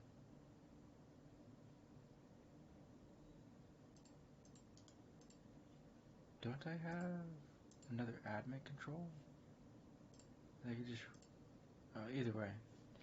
Is the person, their account was created 2 hours ago, and they're just spamming like anti-American, anti-African, anti-European, like spam.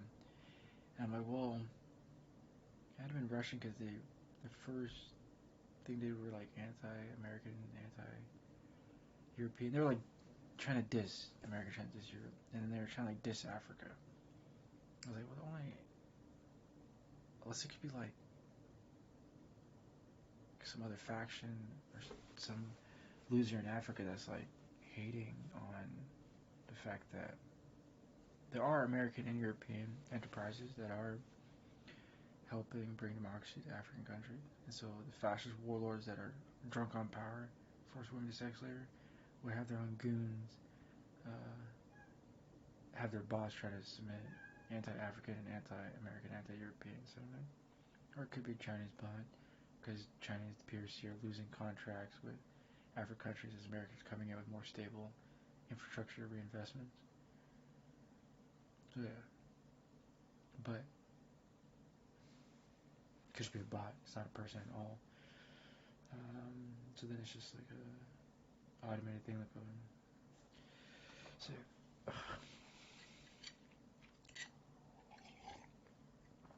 Unless shitty fascist governments around the world are paying people to run bot farms. Yeah. Then again, the bots are just bots. They just send them out to do anti-American, anti-African propaganda. But you immediately think of it as Chinese bots because, like I said, PRC are losing a bunch of contracts to rebuild infrastructure to African countries and ports. And then Europe and the United States are coming in, promoting democracy and stabilizing African countries, creating allies.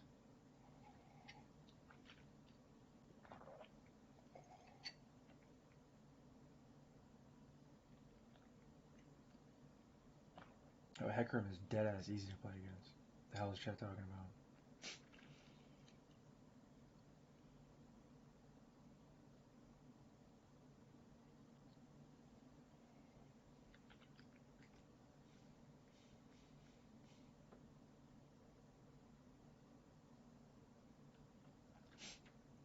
And in that moment, Rengar realized he done fucked up.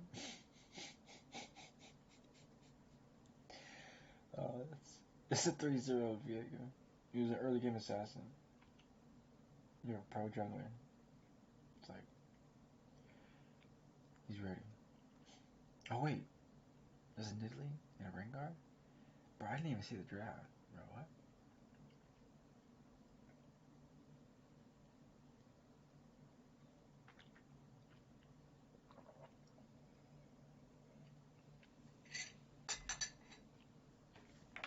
I should go run for 30 minutes. I should not run for 30 minutes. I should go walk for an hour around the block.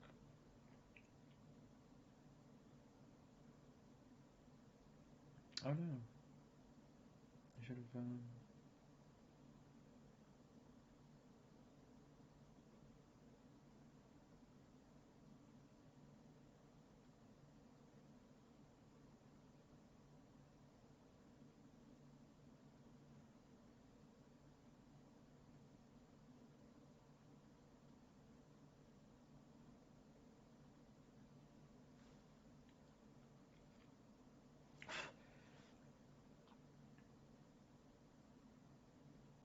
What? They just nerfed Senna by reducing the soul drop rate for minions to an abysmal level. Damn.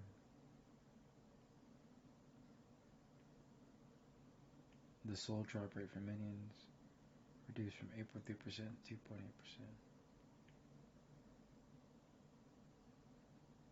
That's a nerf. You just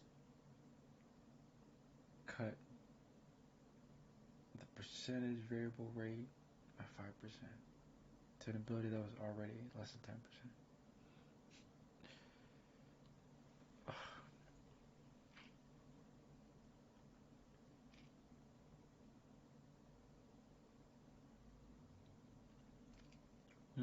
But they're gonna. Okay. Is he going in with the Lulu? Doing it for the Lulu? Wow. Damn, Viego's freaking strong. Transform, launch a whole bunch of abilities from the dead body of your opponent's character, and then re-engage and cover the distance with the stun too.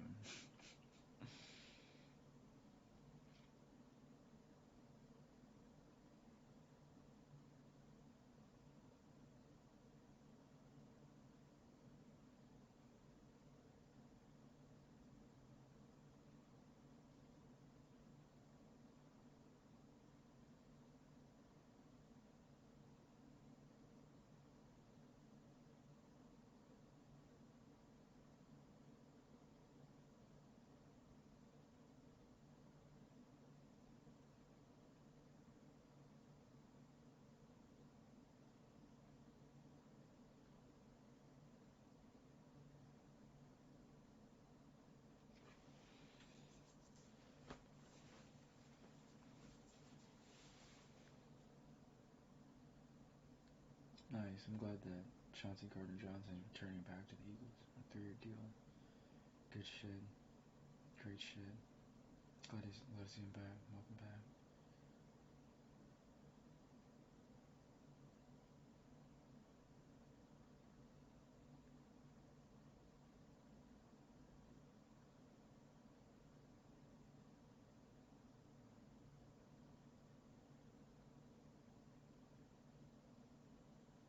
Good shit. Oh, and we got Saquon Barkley. So hell yeah. Powerful running back. We got back our elite safety, and now Eagles have signed 4-year contract extension with Jake Elliott. Highly elite, accurate kicker. He's won his games. Saquon Barkley. This is what I'm regretting. I knew when I retired that I was going to miss just an outstanding season for the W. It sucked. I wanted to be a part of this so bad. Oh, some sort of sports writer. Oh, Jason Kelce and Saquon Barkley signing?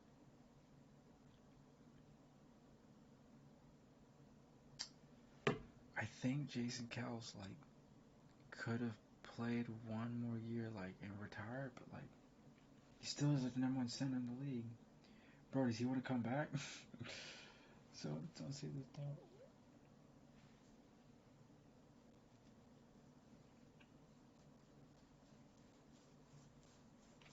Why can't Jason Kelce just take a pay cut, be the star center, play one final year with this squad? He would have the opportunity to play with Jason Kelce and Charles Gardner-Johnson again, with A.J. Brown, Jalen Hurts, Goddard, Devontae Smith. Does he want to play one more year? Unretired. Yeah.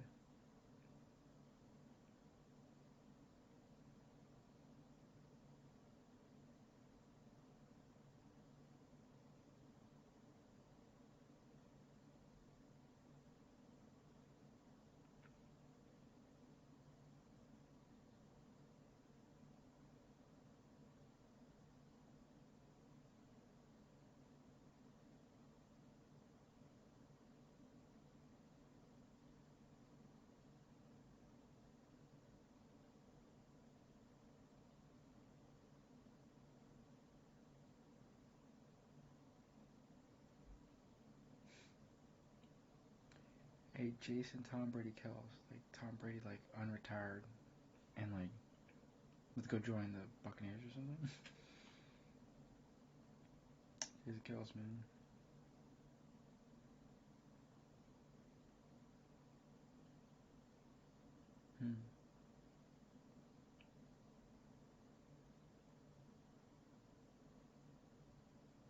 Wow. Somehow, Saquon Barkley, his contract will only count towards about $4 million against the cap because maybe it's how they have it structured. Maybe there's dead money on other teams or something. That's awesome.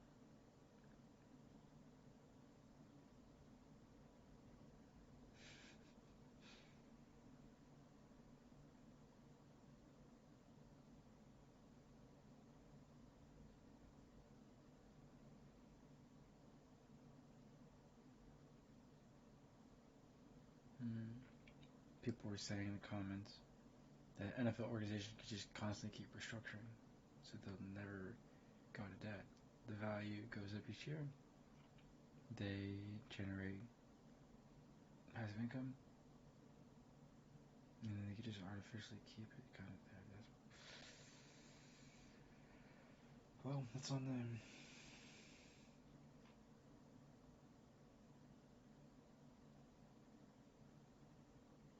Basically, you restructure each year with the organization. You can push the cap down the line because the valuation of the NFL continues to grow. But that's more financial shenanigans. The Titans, the team's available cap space. So Titans, Commanders, Patriots, Bears, Bengals, Seahawks. I don't know why, but the Chargers are in the negative. The Bills and the Ravens are also in the negative. But the Chargers are negative 25 million. What the hell? For the Eagles, we have 39 million in cap space. Feels pretty good. Sounds pretty good.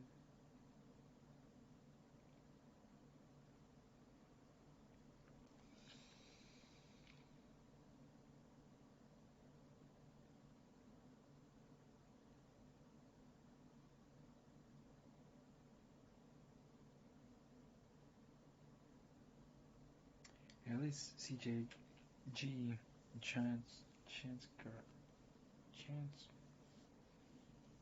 isn't it Chance like Chauncey Johnson Gardner Jr. Technically right.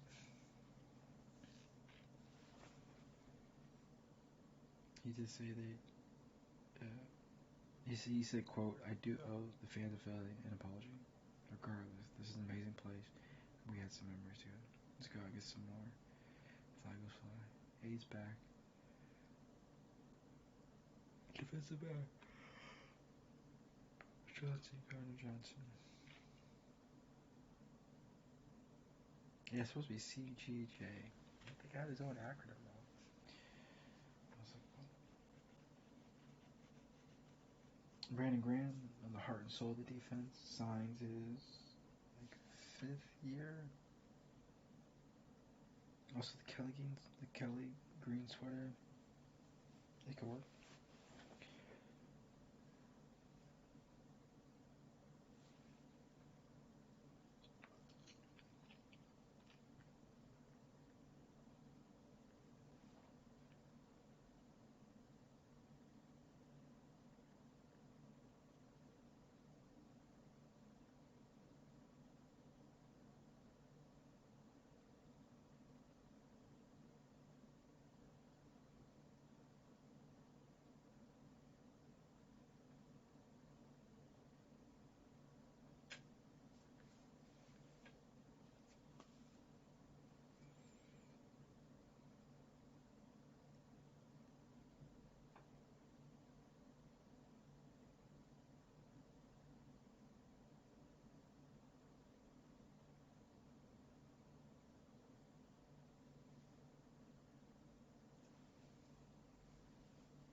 Eagles sign. There's another wide receiver with a 1-year contract. So probably like the 5th bench position. Because we have like 2 number ones, or 1 and a 2. So AJ Rosen 1, Devonta Smith number 2, or 2 number ones.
leave the light on.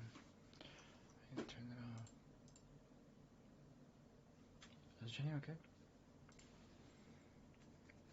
She's just chilling. She's just relaxing. I think.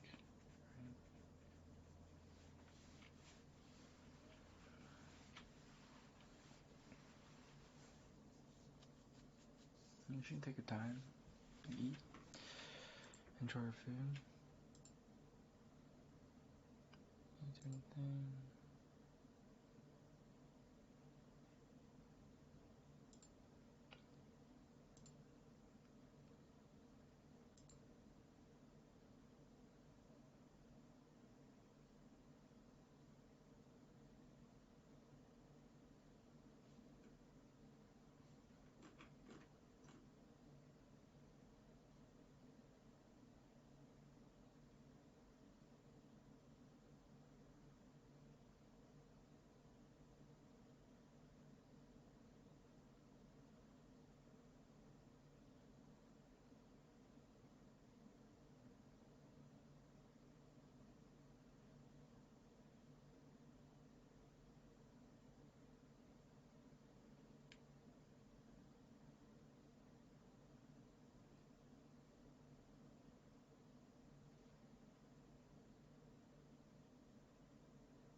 I already watched the video.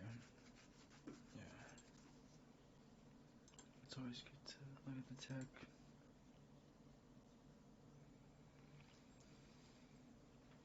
I was thinking.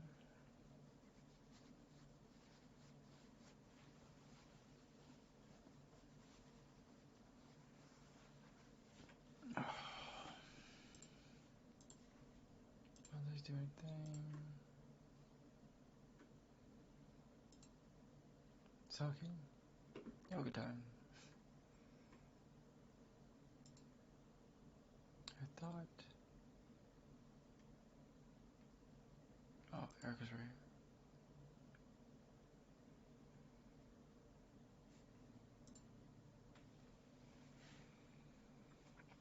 Oh, that's weird. I need to turn this light.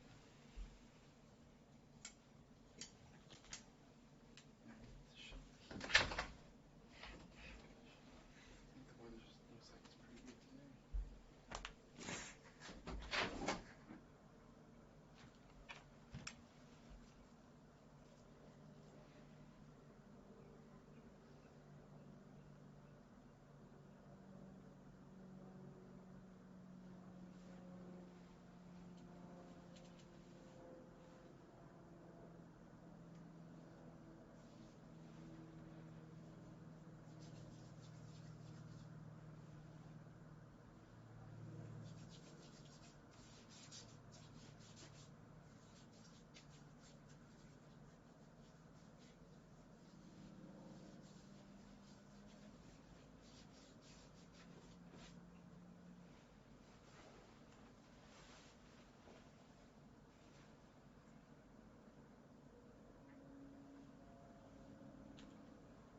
Oh, she's playing Ray Shadowlands. Oh, okay, okay.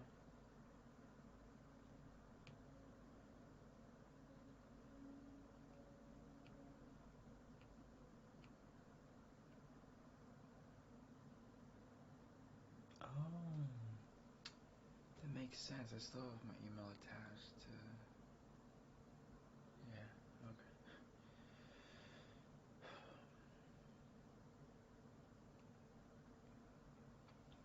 Someone sent me an email asking for art commissions.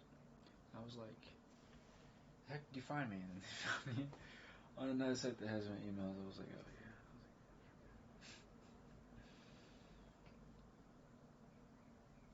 Or the ArtStation account, or whatever. My email is on my ArtStation account. So people can reach out to me for art commissions. Then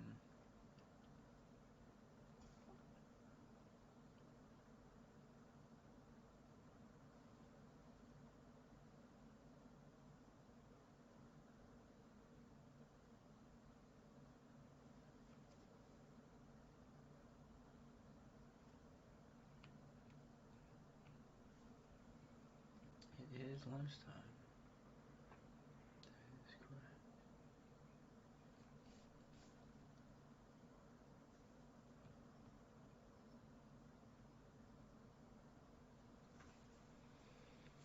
Oh, I'll let her do her thing. Just, no, my bad.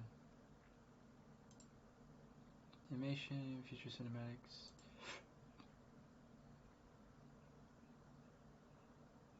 Video game news.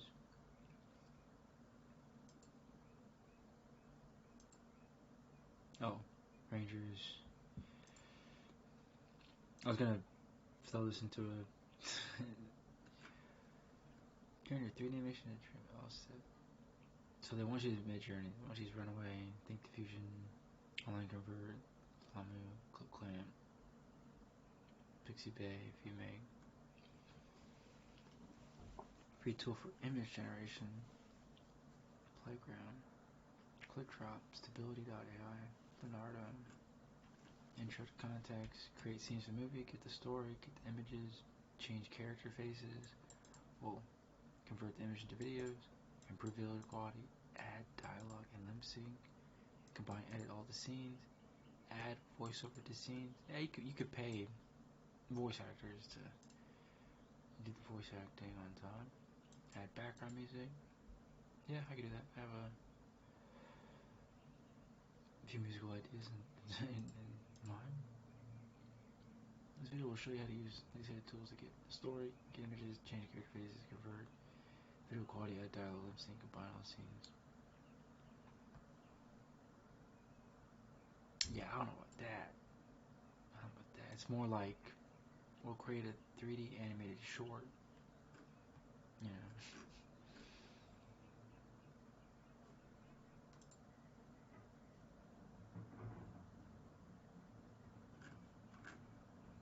But it looks kind of cool.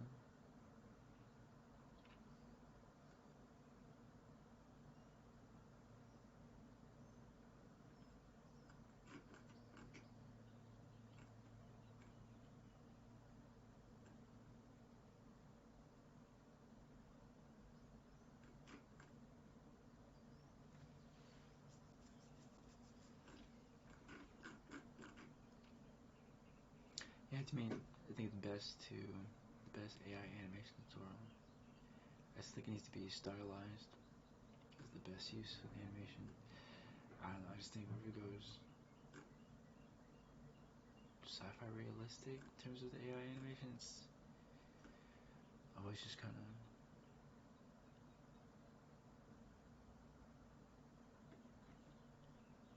strange to me. I got some of this stuff. Oh, someone else tour days, someone else tour days, someone else tour days, Las Vegas, the Eldarim.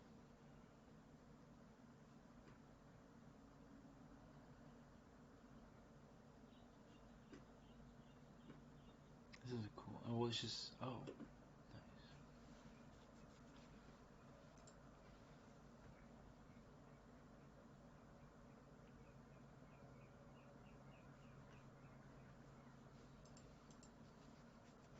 nice. Nice.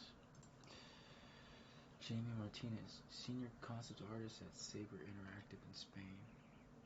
Great shit, my friend. He did the artwork.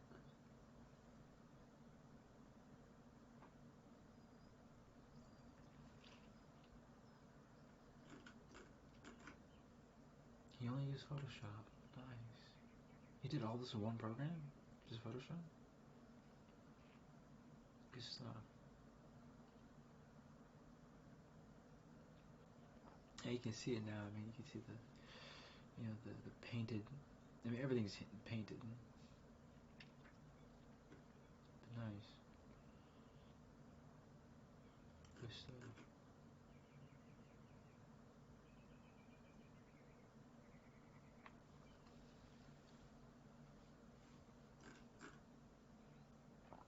House, be old time.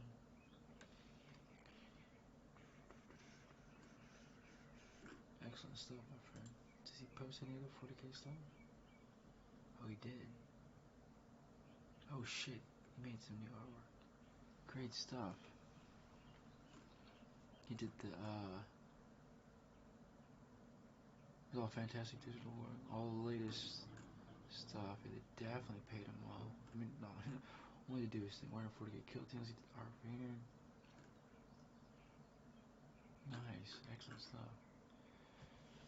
He did some Necron artwork, did some Chaos stuff, some more Chaos stuff. White Templar, Eldari. This is the Eldar Avatar.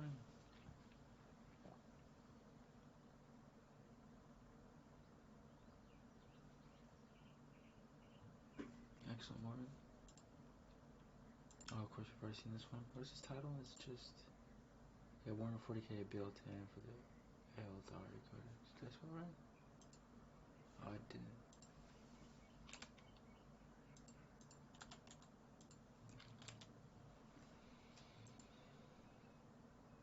His mold is fine.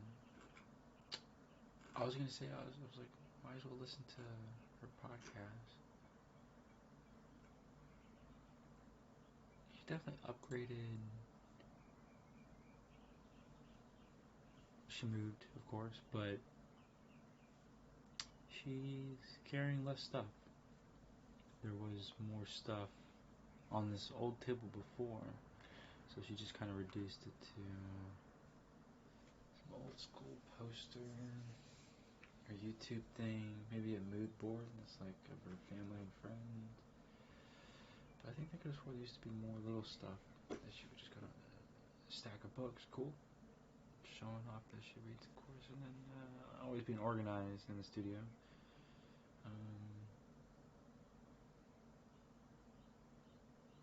She went for a more maybe natural look with the makeup, conservative look.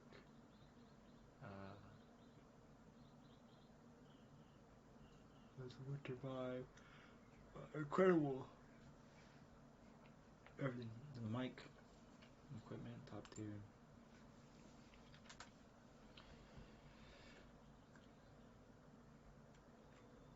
She's using some sort of bounce light or fill light because it's illuminating, or it could be natural light, natural sunlight, maybe. We just had when she took this shot. It's a good shot, or a good picture, but just how she had it set up.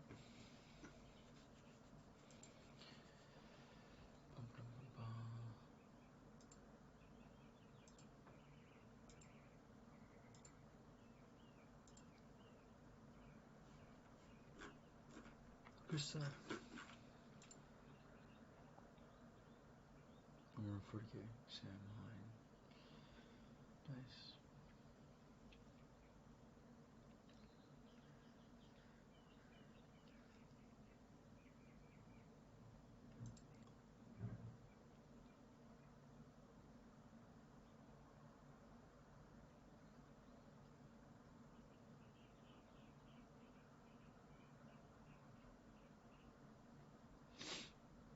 Oh, Warhammer 40k, Leagues of Votan. Another alien race.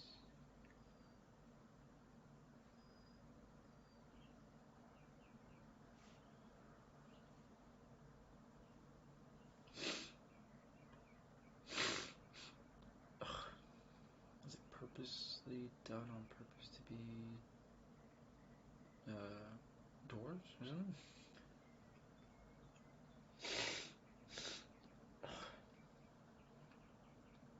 Excellent Lord.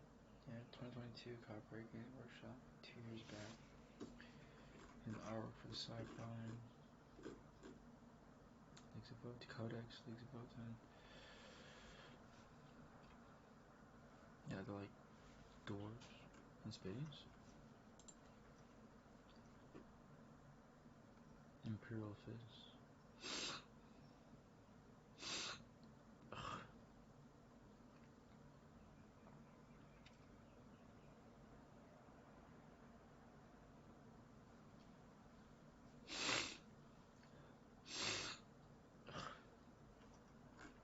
Excellent Lord.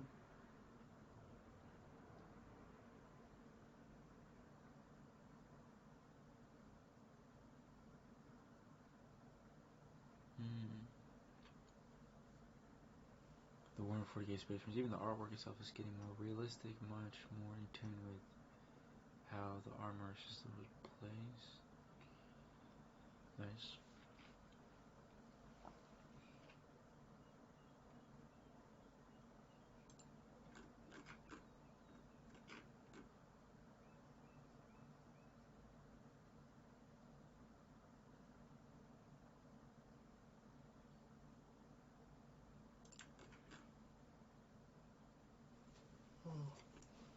Nice, great stuff.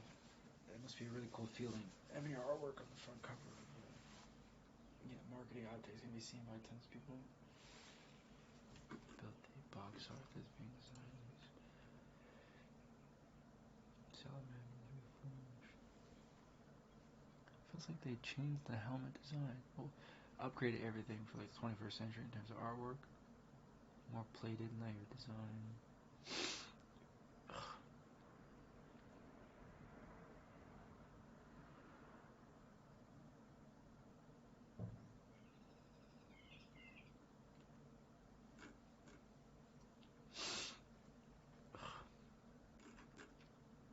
War 4 Strike Force.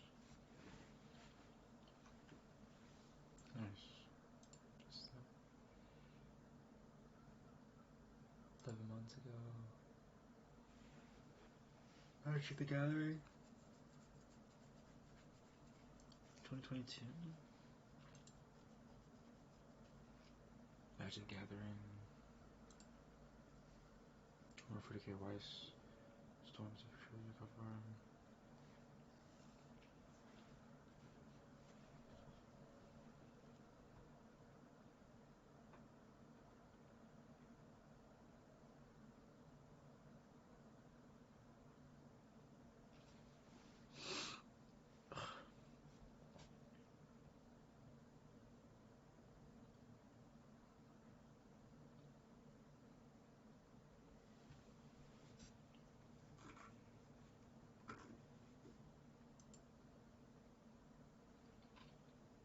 Alright, 40k. Azrael. Picture of Azrael.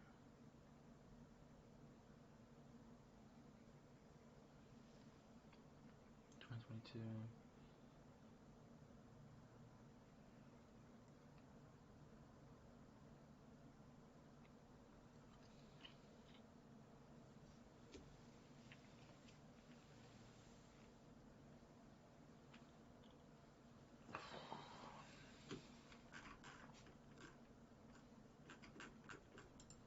Oh, this is the latest work.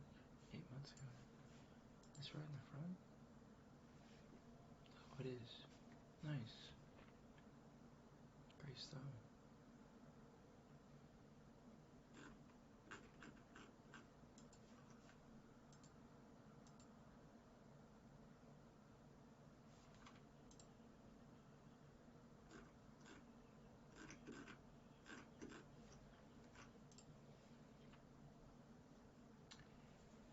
I like that. I appreciate that Jay Martinez has a digital art, that he posted 10 years ago. 9 years ago.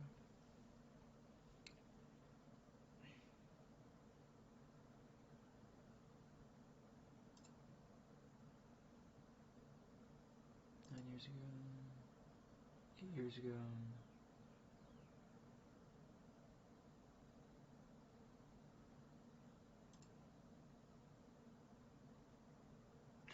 Games Workshop 2016.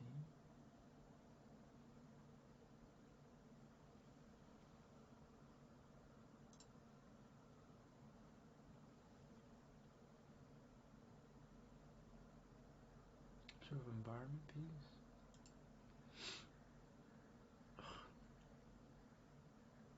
And then more Copyright Games Workshop 2017. Nice.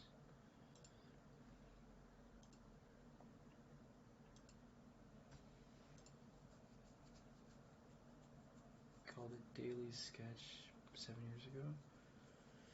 Nice. If he's doing at least a digital painting once a day, then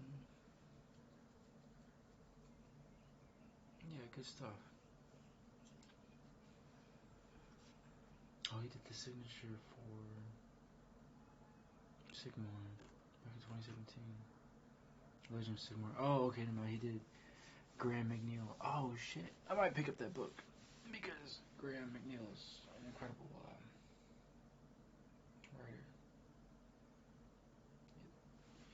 And a huge respect for Jay Martinez, who did the artwork for the cover of it. The Chaos Units. More Chaos Units. More Chaos Units. More Chaos Units. Chaos Units. These are the Virtus Predators.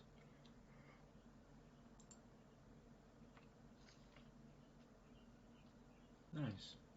Well, I mean, since they're from Spain and they're designing Spanish inspired artwork. Some Gene Stealers, some Tyranids. Oh, it's box set. Nice, right to the artwork.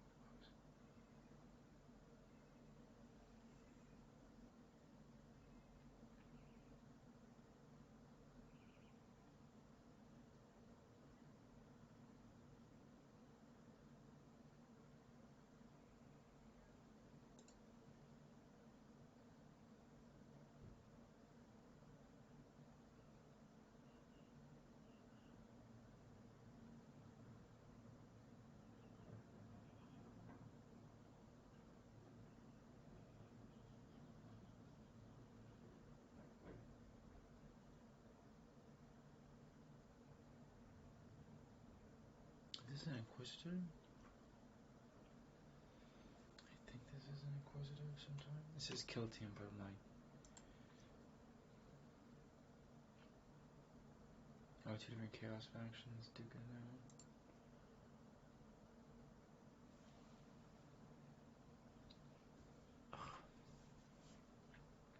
Oh, these are Space Marines, Imperial forces fighting against orcs. Oh, but there's also some other. These are the Imperial forces, and there's another group of humans that worship like machines. And there are. These are not Space Marines. I think this is a Space Marine. This Marnie's Calgary is a Space Marine. These are some other factions? Maybe? Oh no, they're probably all Ultramarines.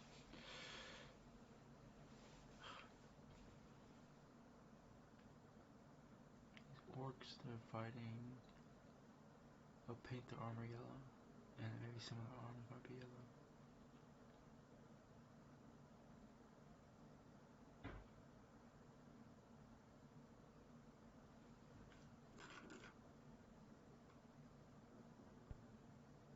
Oh, and then there's another unit.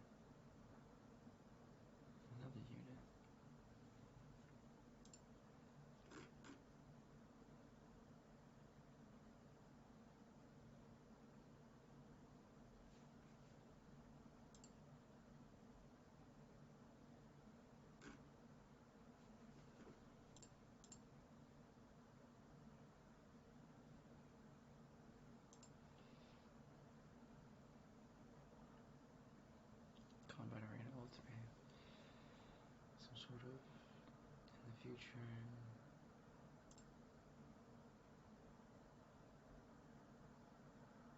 Oh, Gene Stealer Cultist. Tyrant. Oh, more or Gene Stealer cultist. Very specific design. These lines running.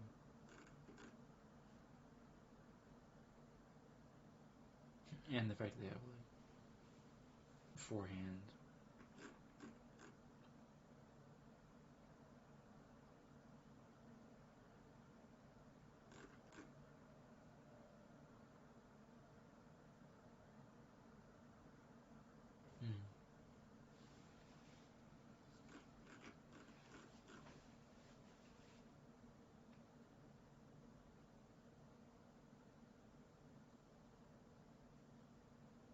Other insects, creepy crawlers, or bugs. I like to say tyranids are, psychic insects.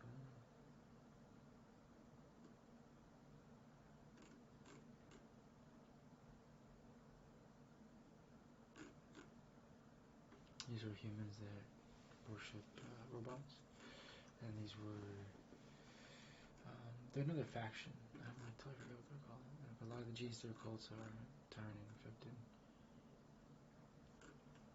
Cool. Cool design. Appreciate it.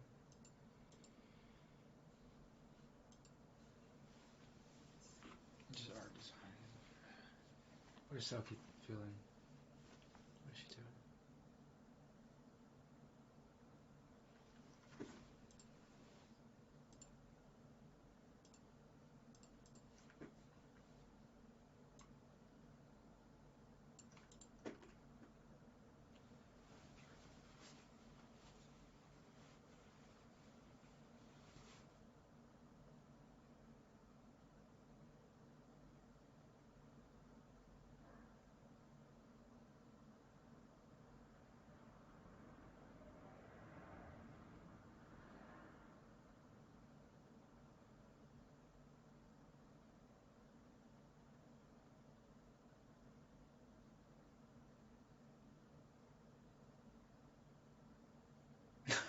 What is Selkie doing?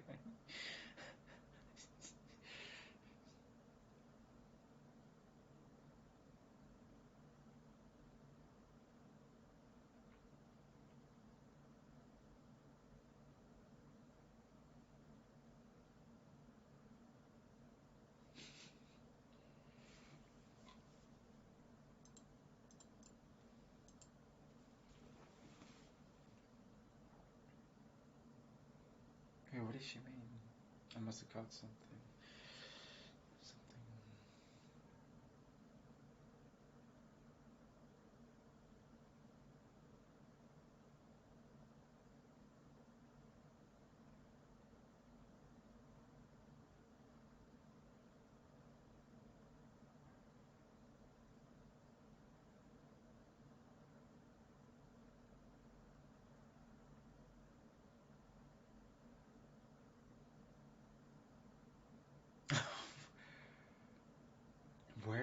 Where did this pop out from?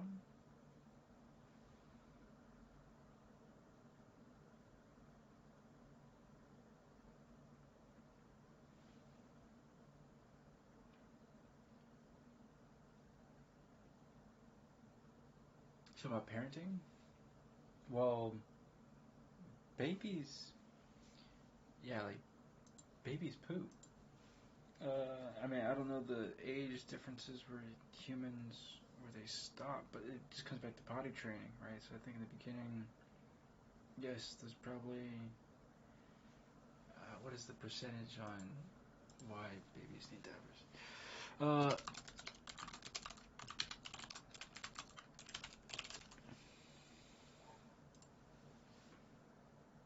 Oh, inner routine 18 months to 3 years. So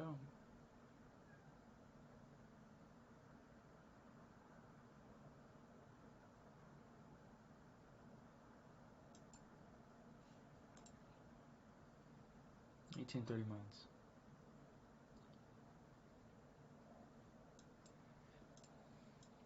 Yeah, that sounds about right. I mean, if they're saying numbers and numbers. Probably the 5-year-old's a little too older.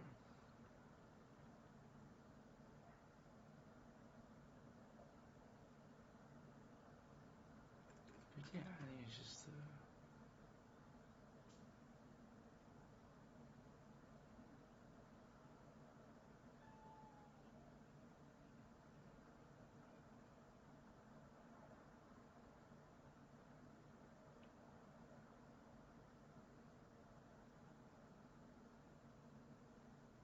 there's like two scenarios. Right here, children under 12 months do not have any control. So if you're an adult and you're having kids, prepare yourself for 18 months of baby, baby of your child, where you're cleaning up after them. So I would say parenting. Once you become parents, persons, gotta take care of little people, aka your kids, and probably have to focus for like 1.5 years, maybe 2 years. Where it could be 2 years of taking care of kids. And imagine, like my mother and father, since there's three of us, and all adults are human. It's take care of your kids. But yeah, but I understand. I understand the other.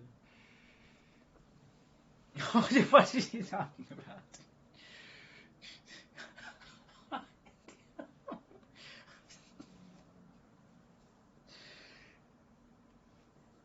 That.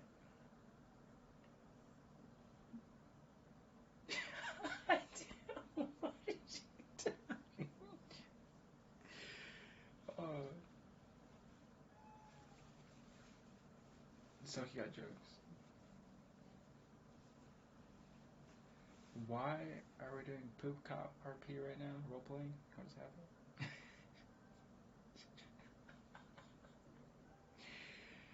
She's a funny cat. She's a funny cat. Oh, cat. Sorry. There you go, Mark. My bad. Oh. What are you doing, Mark? Silly cat.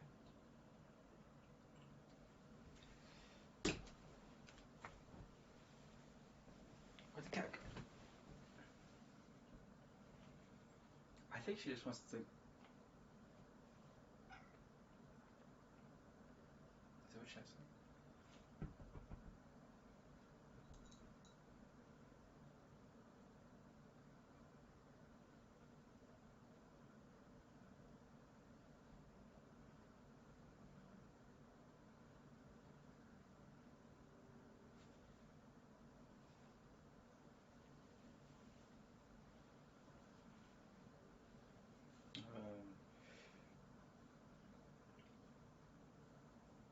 Close quarter combat training, CQC training level up to 3 allows us to hand-to-hand combat for pistols.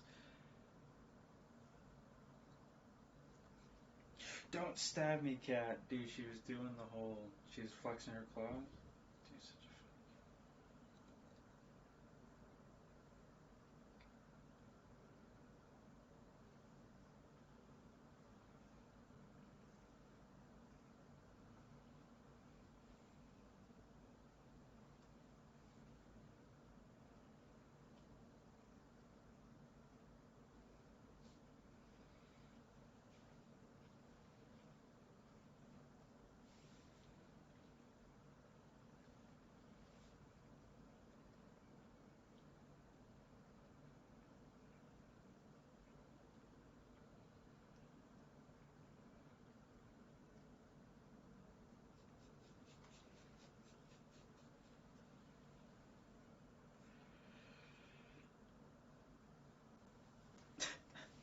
She asking for a date from the role-playing shooter?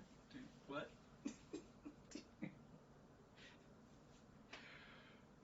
She's a silly goose. She's a funny cat.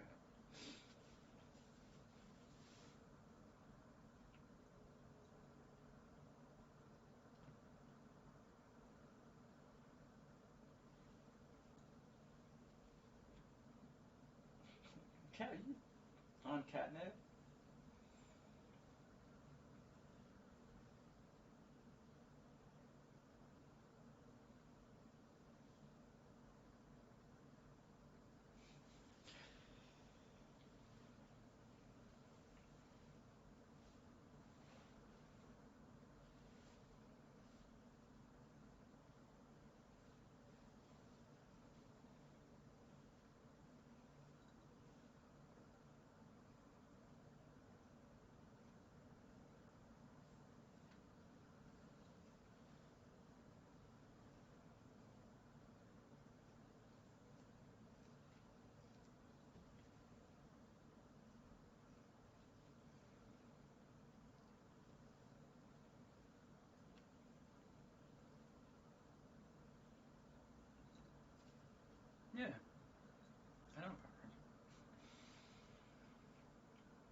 at herself in the mirror.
Butt out of my face, God.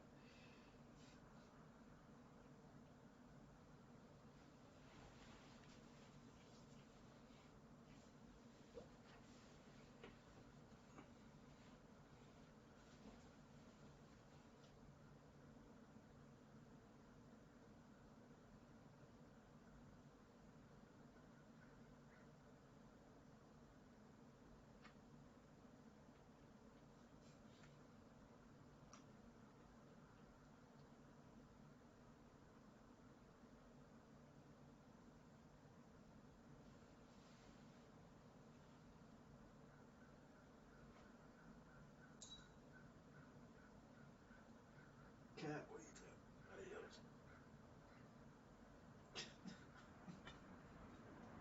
Wash your chest.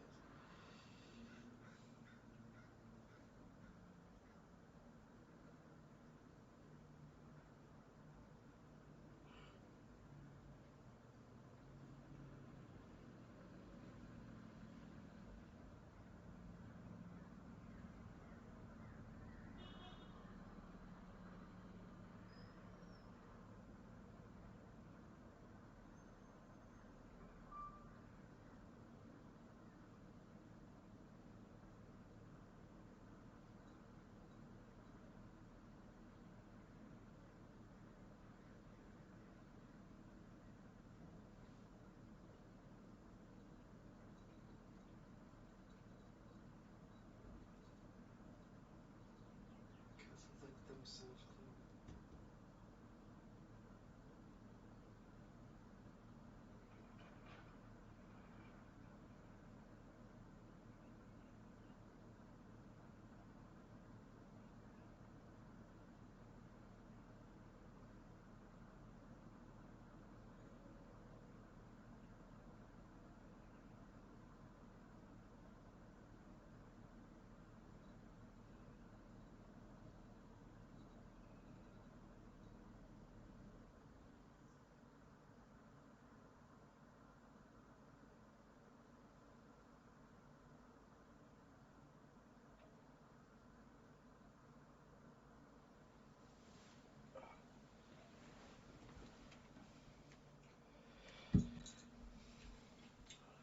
The cat's taking over.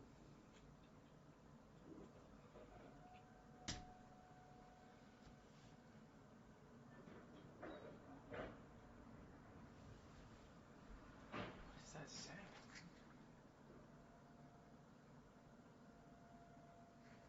Construction. Some sort of construction going on outside. My neighbor's construction.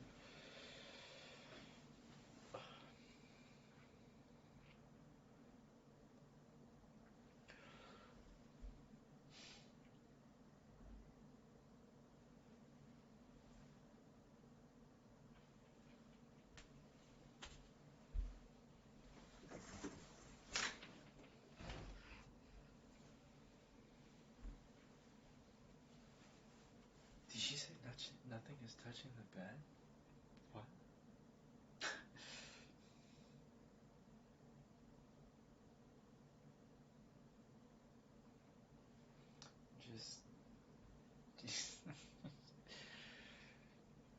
Sucky.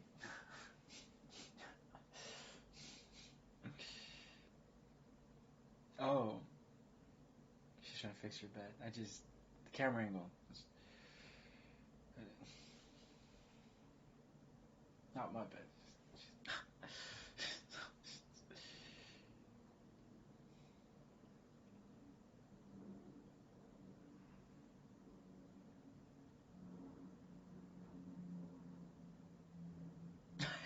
Why she did?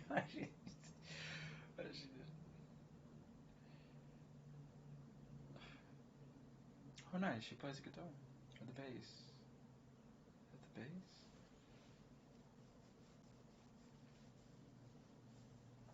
Which means she has pretty good rhythm.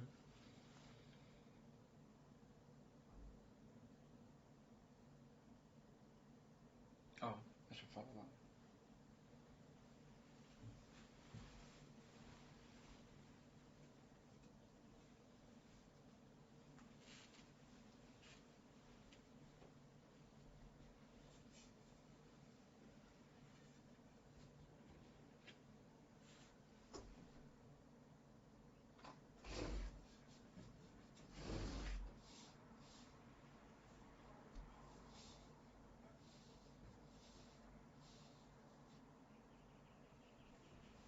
Hold on. I think I need to turn.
It's weird that I'm eating food watching yoga.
know what I forgot to grab?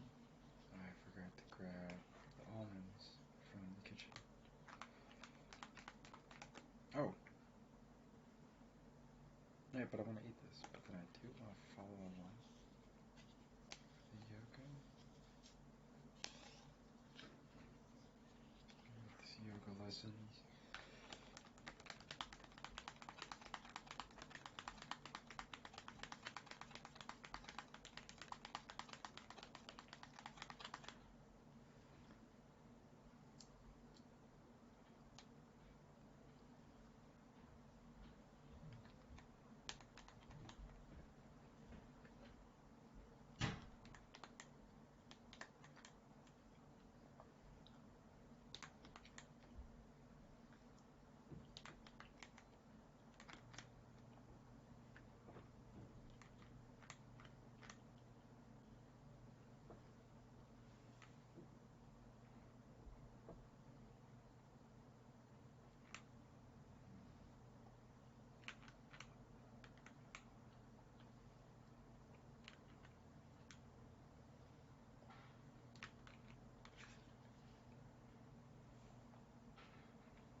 Is your back okay? Whoa, whoa, whoa. Is that, she said fuck the bra?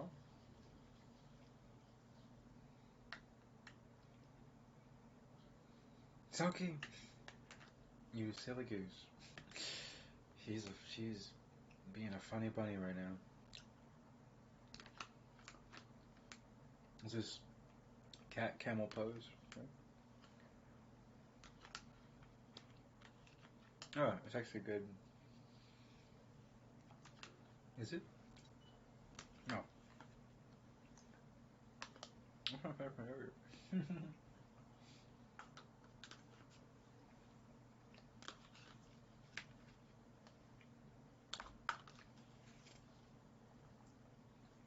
I can follow along. But I just want to finish this yogurt. Guess I could have waited. Guess I could have did the yogurt. And then ate the yogurt.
Oh, bird dog. Yeah, I love bird dog pose.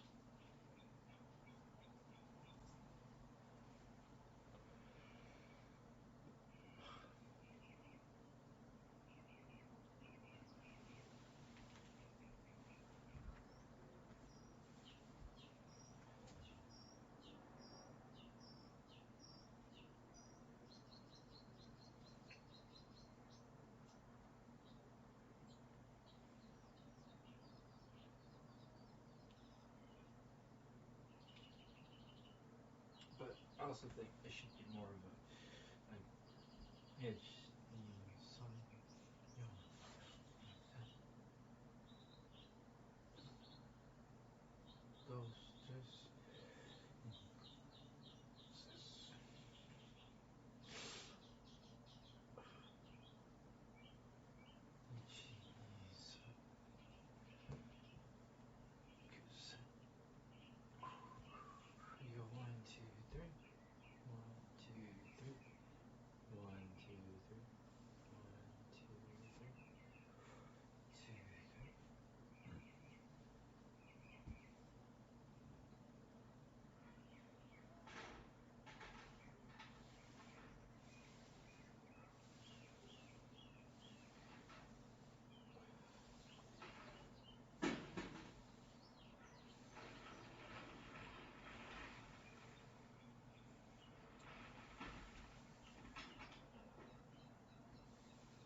my goodness, bro! I hate that move, bro. Oh my goodness. This is the 3-point contact. In interior extend drop. Oh my goodness.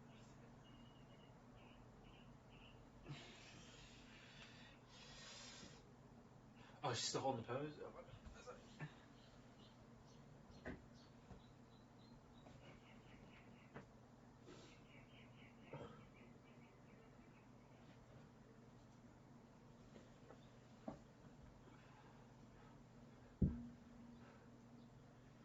Down.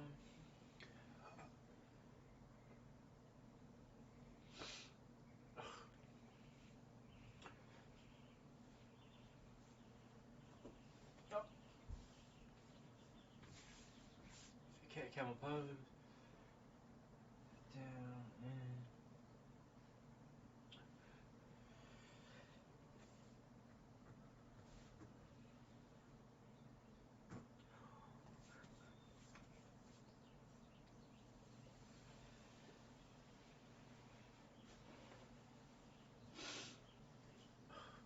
I should probably don't eat that.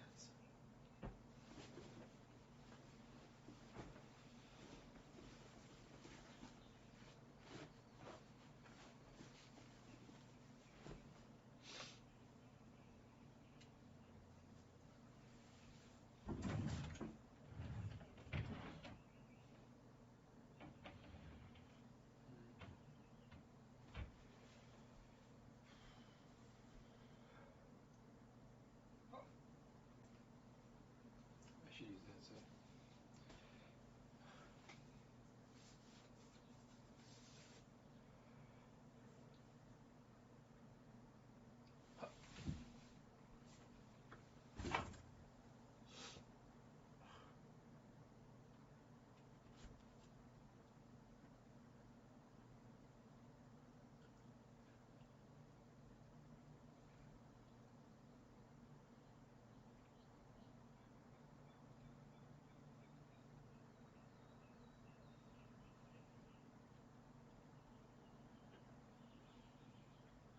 Oh my goodness, the whole.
Oh.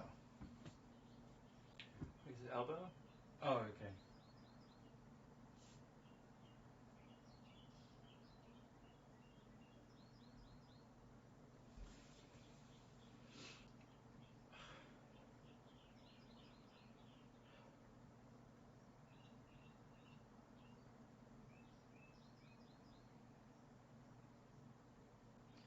So keeping a silly rabbit. A silly rabbit. Oh my goodness. She's a funny cat.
her wrist okay?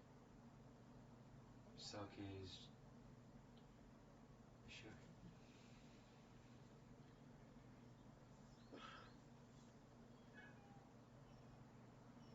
She's having wrist problems. She should probably. She can collapse, right? To the elbow? Mm.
Here.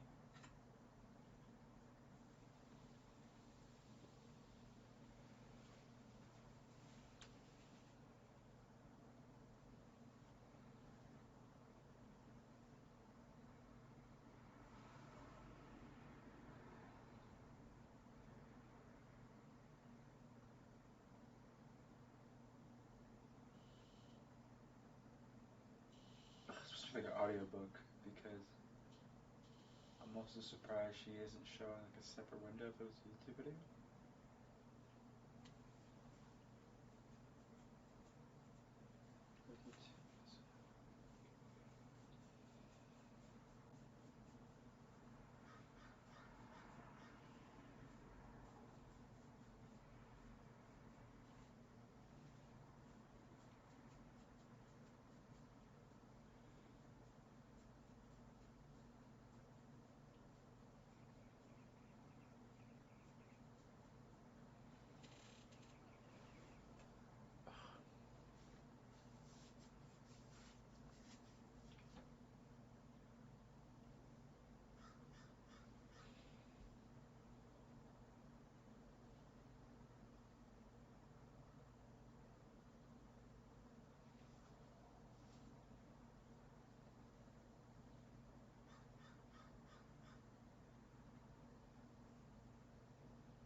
This is why I had yogurt.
Huh? Oh my.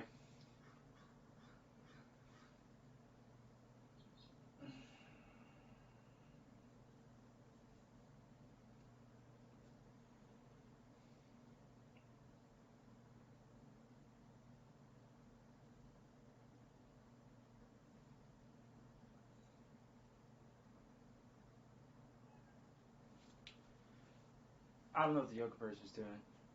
I gotta decompress the spine.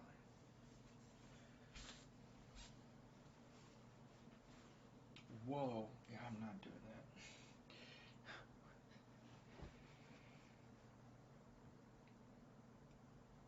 Selkie, she's being a silly bunny right now. Oh my god. I'm gonna apply pressure to the chair.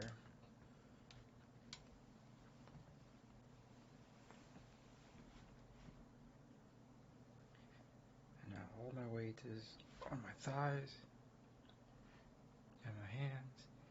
I'm decompressing my spine. Oh my god. I cannot look at the monitor right now.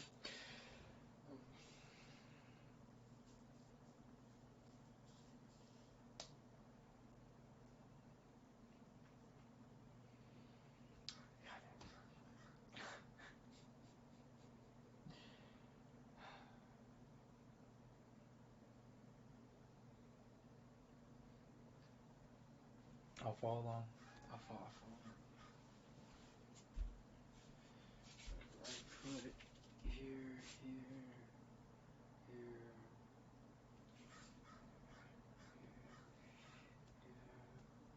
We're sinking.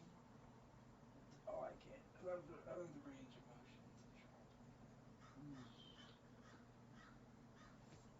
So she's definitely more flexible than me.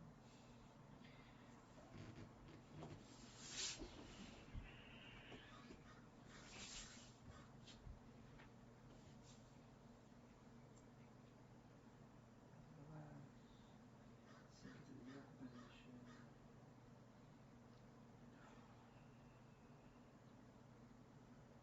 Just don't. Yeah.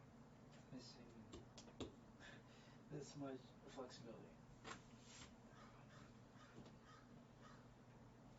Maybe I'm supposed to relax the back foot.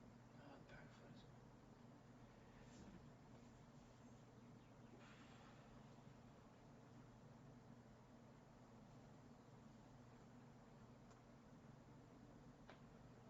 I just don't have range of motion yet.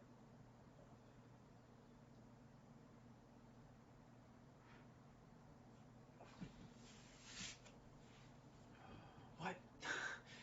What does that move, bro? What? This,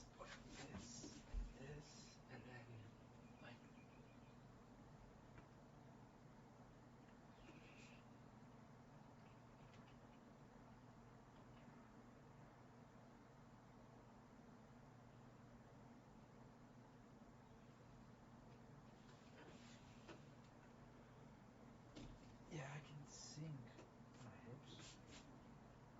your hands and one with your foot, or just like front?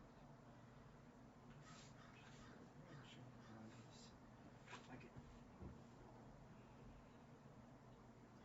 Back here. Straighten up the back. I'm supposed to. Oh, I'm supposed to keep the back foot flat.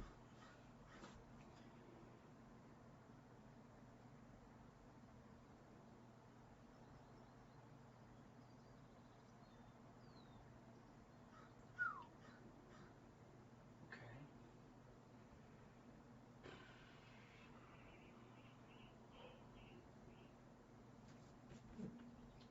Am I supposed to wait? I'm supposed to sink to the knees. Oh. What?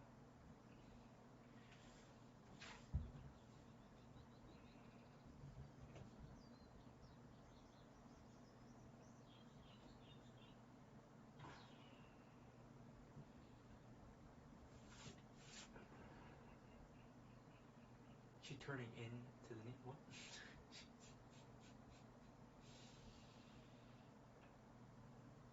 Am I supposed to switch or just stay in that position? Okay. What? Bruv. Yeah, she's definitely more flexible.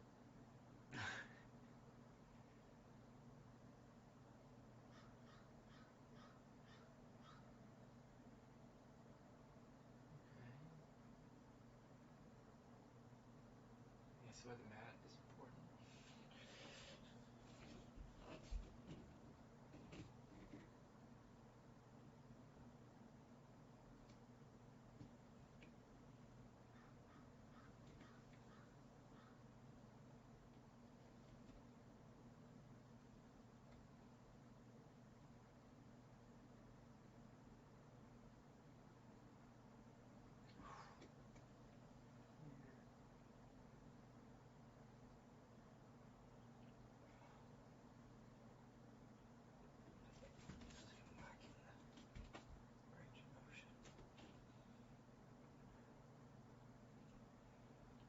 Okay, we did switch. Now it's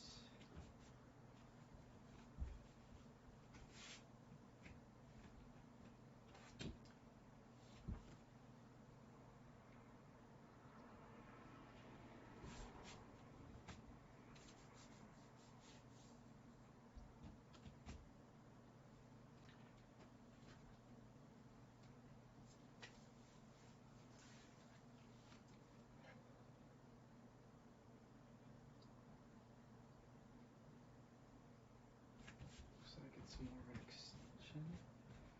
Right foot is in front. She's leaning forward. Her hips.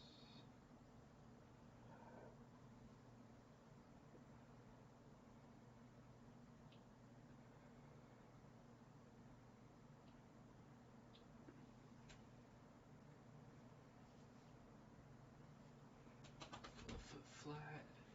Right foot forward. Up. Sink.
adhered to the limb. Yeah, her hips have way more flexibility, fluidity.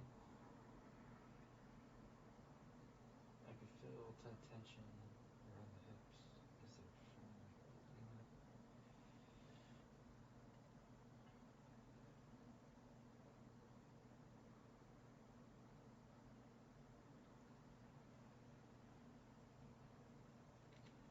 Ooh.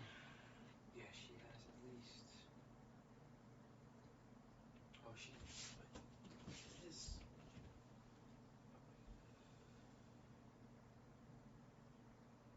Damn. She has her knee higher than her back. God damn.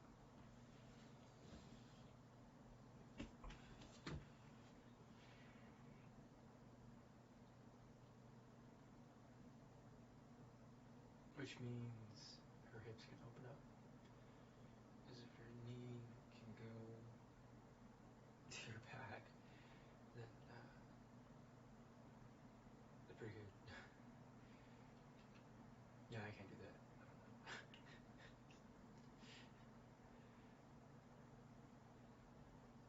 She's going through her emotion range.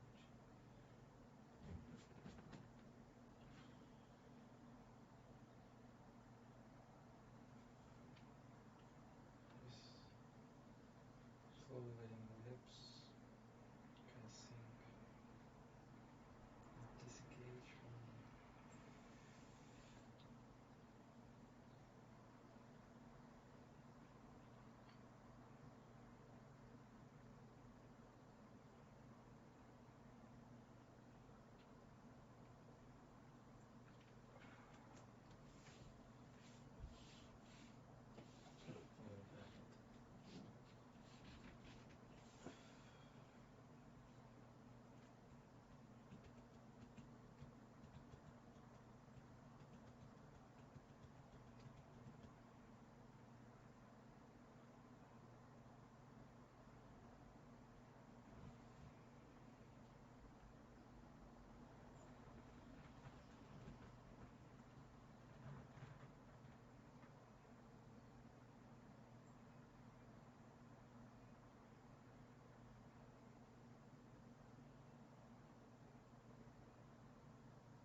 Oh, I get this. Yeah. Oh.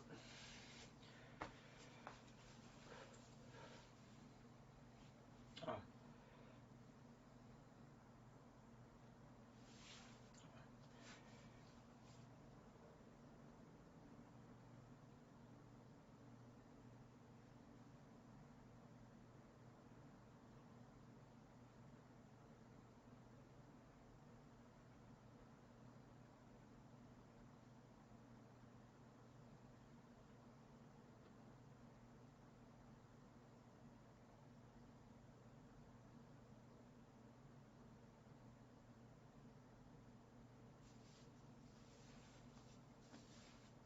Wait, what are we doing? Is she just balancing, or is this part of the technique?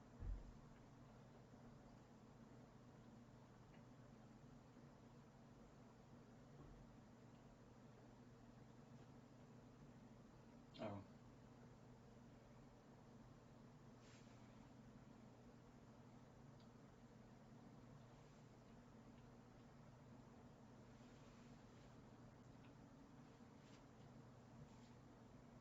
Huh?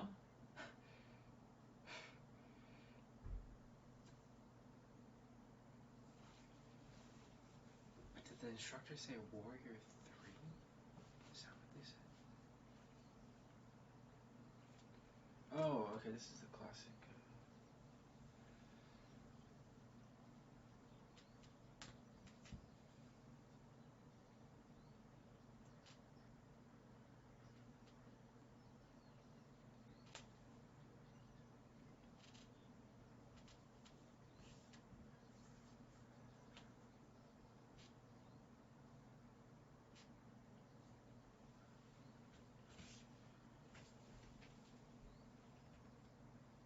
way. It's like back, forward.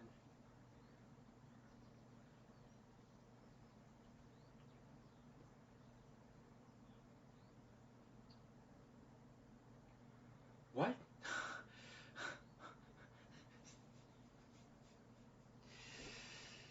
Hold up.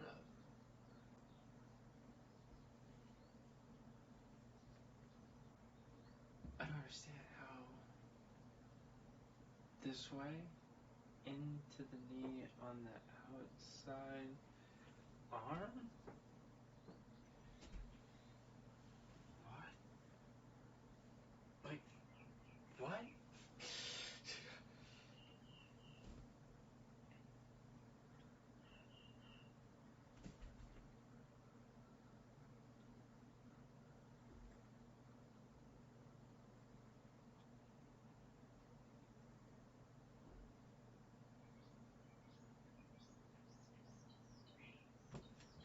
Oh, it's like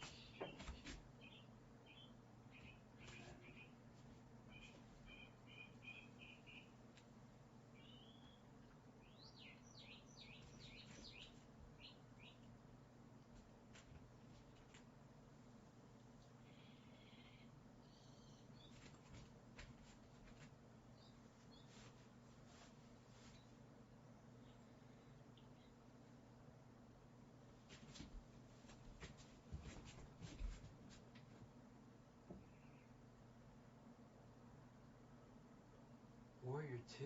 What does Warrior 2 mean? Downward facing dog.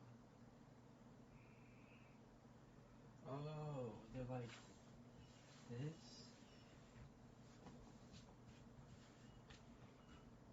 Ooh.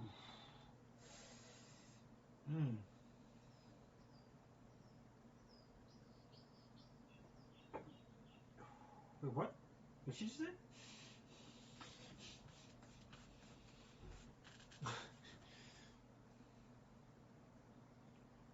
Okay.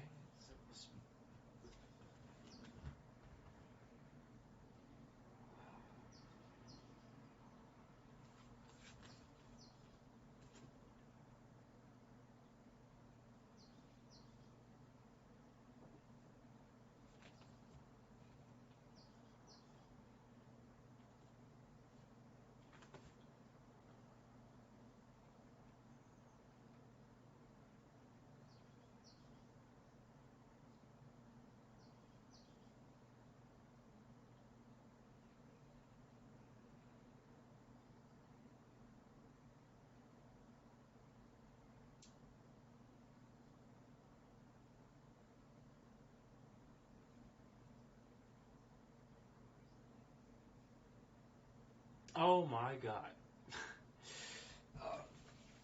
Selkie. I cannot concentrate. Oh my goodness. This is.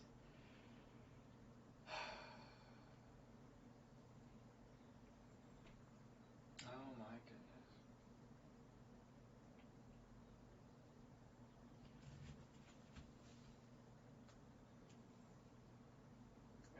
Just.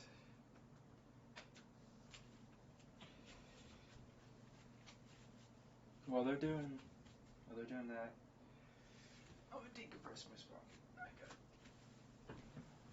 leave the.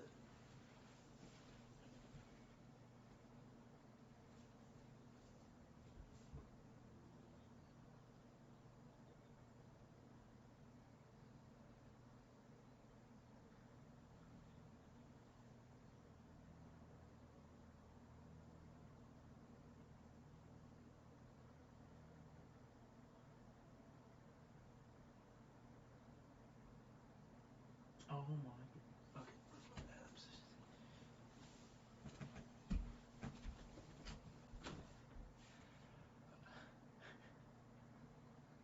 Okay, I think I can kind of follow along.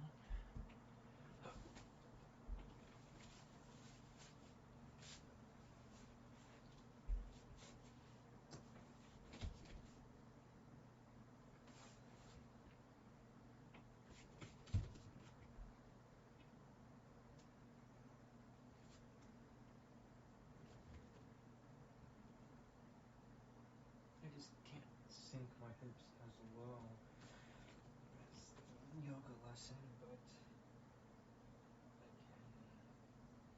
I can get there. Feels from the hips, stretching of the hips. Oh, for her, the instructor is loud and clear. For me, it is putting on the headset.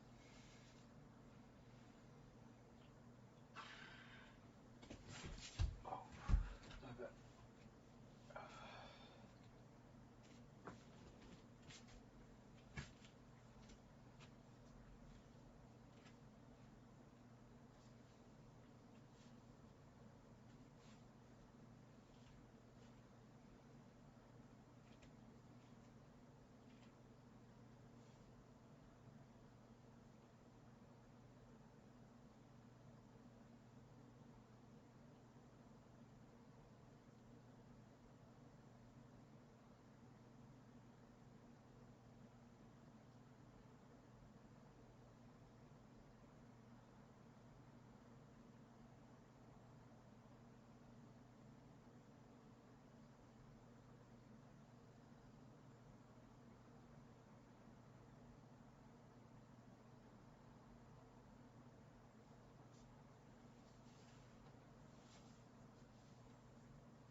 I can do this. Yeah.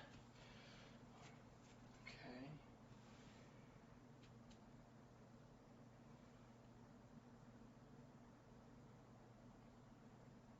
The way I look at it is I just do this.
of movement.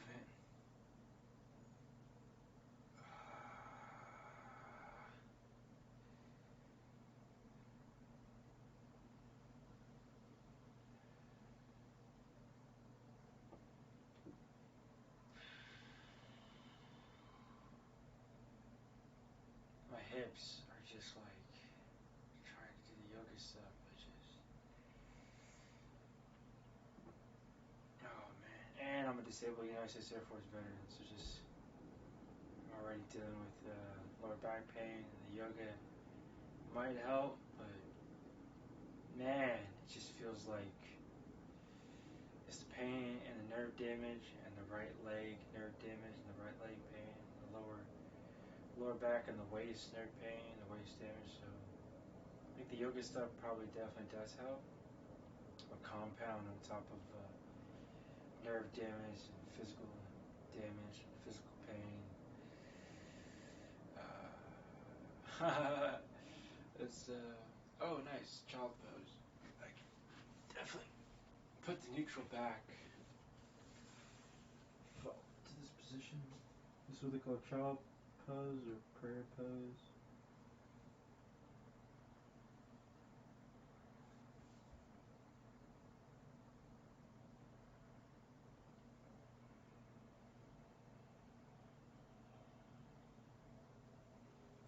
Isn't this a frog?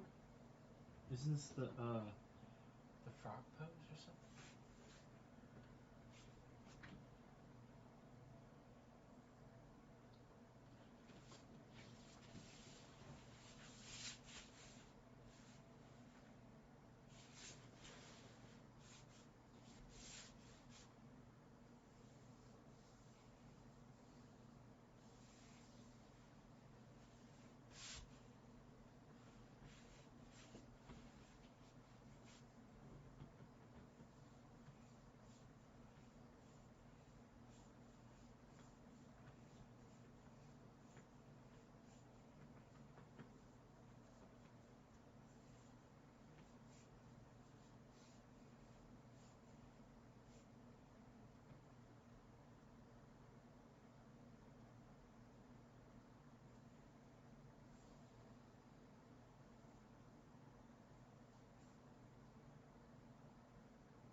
Okay.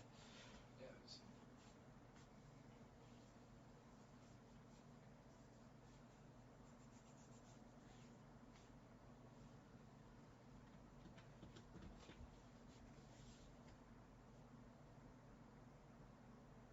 Yeah, I've done that.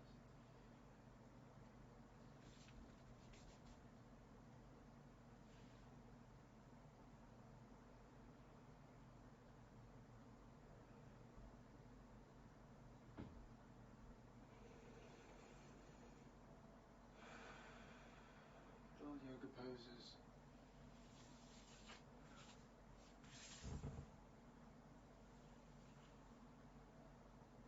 Left knee in.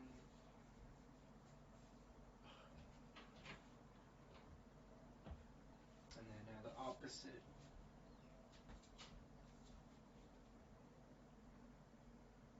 Should put the right elbow into the left knee.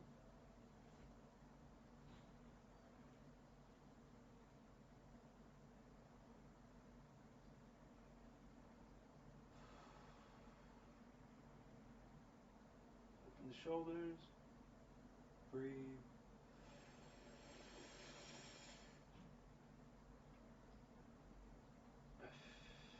Breathe out.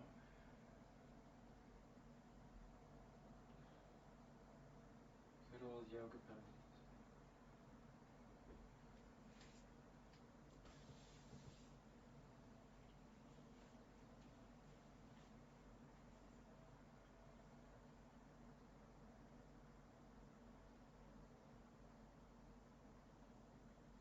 Hands to the back of the thighs.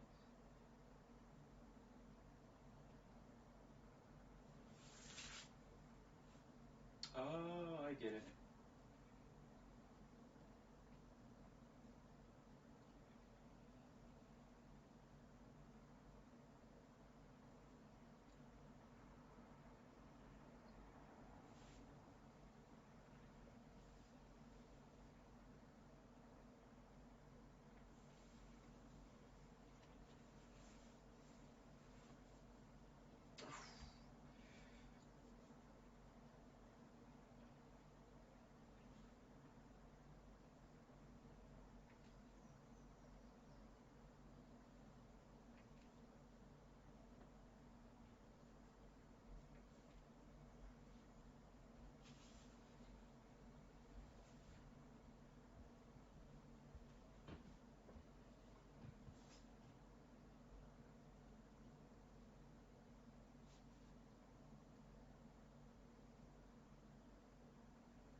I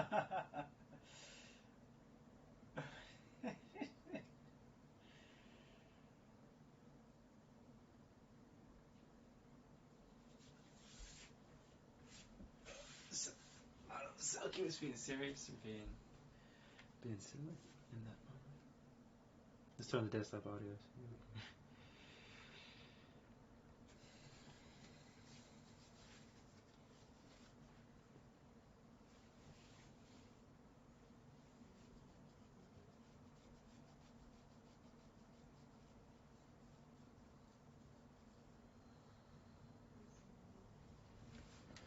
Still gonna put my pressure onto the chair and then just lift my feet up, put the weight onto my thighs, hips, and hands. Just decompress the spine.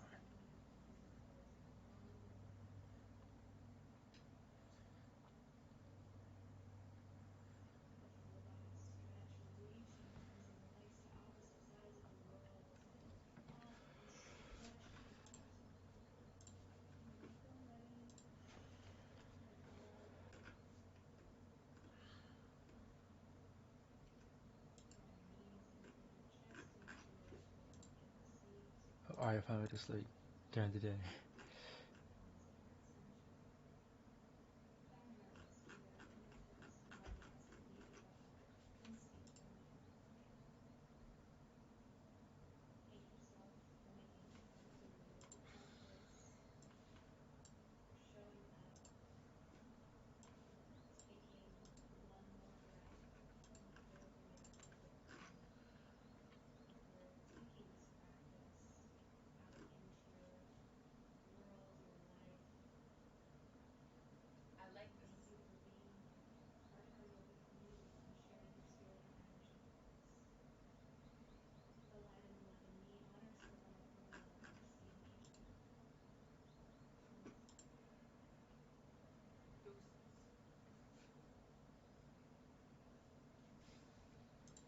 That was good. I'm a big fan.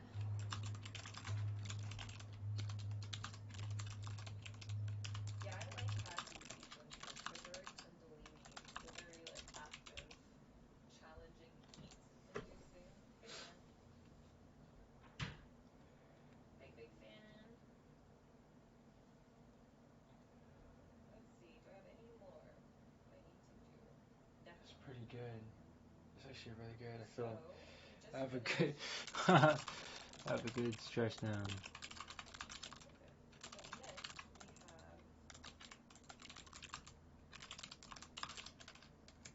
So next we have yoga flow with some hip openers and heart openers. I cannot do more hip openers after what we just did. That was that was a lot.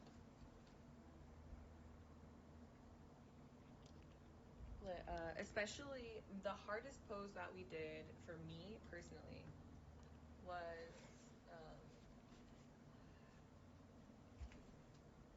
the she had us in the warrior two. Then Oh. she had us come down into like this low angle and then go for a forward bend. Oh my goodness. It's Selkie. super hard. Cause like my body Girl. wants to just keep floating. So you gotta hold your hips right in that pose, like really low, and just fold into it. I'm like, that was very difficult. I did not like it at all. But you know, maybe one day I will. It's usually the things I hate at first that I grow to love. It's good to feel like you don't like things, like things are a challenge. Mm. I love a challenge. It's a good sign. Today I brushed my teeth with my opposite hand just to feel something. I gagged 3 times. But it was worth it. Mm. Selkie, has anyone ever told you you're a silly bunny? Keep your name right. Hi. Ooh. Not a bowl cut. Pretty metal. Hello? Yep, Stop it, baby. So now you can do Oh one wow. finger push-ups, Yeah. right? No. Okay, sounds good. I'll see you then. Those yoga poses just kicked my shoulder, but my shoulders can feel it, and my hips can feel it. Like when we were filming on the Silly Bunny, the Metrics with our kids. Mm-hmm. I wish. Dookie, Yeah, it's it's okay. Vacation in Europe starting tomorrow. You'll be back the 28th. Okay, I'm gonna miss you.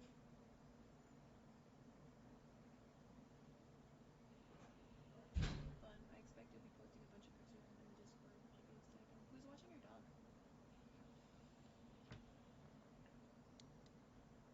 You got that figured out?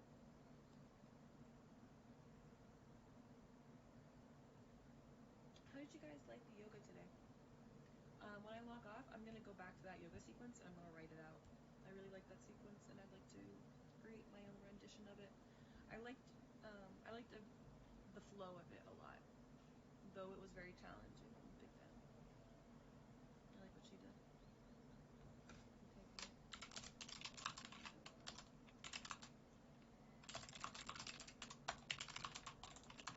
Also Disc on Winston Churchill grave and then Flick off Marthy. It's gonna be so fun. You sound like Fanny right now. It's very funny. I love to combine a couple streams. Thank you. I'm glad you guys are here too. Yeah.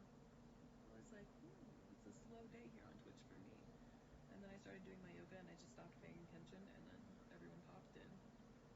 It's very cool. What we'll do tomorrow we'll be in the living room or the yoga studio and I'll run you guys through some yoga sequences. I have one that I developed. It's gonna be sun salutations and then there's like a lot of dynamic movement in it, like a lot of opening, a lot of fun poses. A lot of unique stuff, so I'll run you through that tomorrow. And then you need math, physics, biology, and chemistry. I don't want any of that. I don't want any of that. She's like, I don't want to do any academic anything. I want botany, horticulture, permaculture. Okay. And then I'd like to go to college. Do I have to do all of those courses just to be a sociologist? Like, to be a sociologist, do I have to do chemistry? They won't make me do that, right? I'll fail. I will never be a sociologist if I have to do chemistry. I don't think so. You'll never have to. Yeah, I think if you want. I'm gonna charm the shit out of my professors so they are nice to me.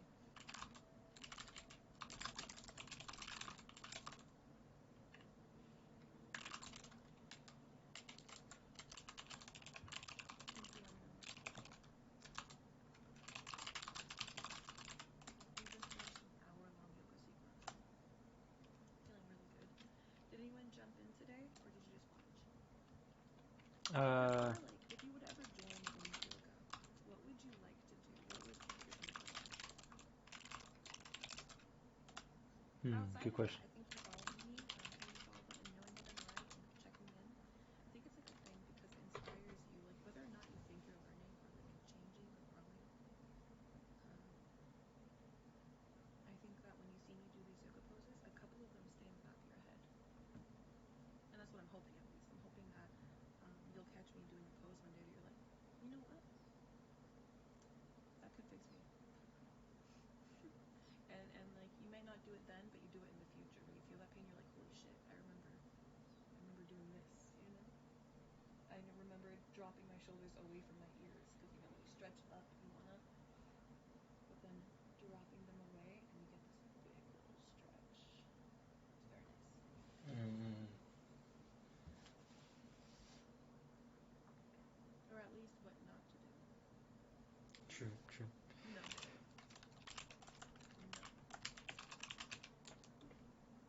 The service from my phone in my bedroom isn't the best.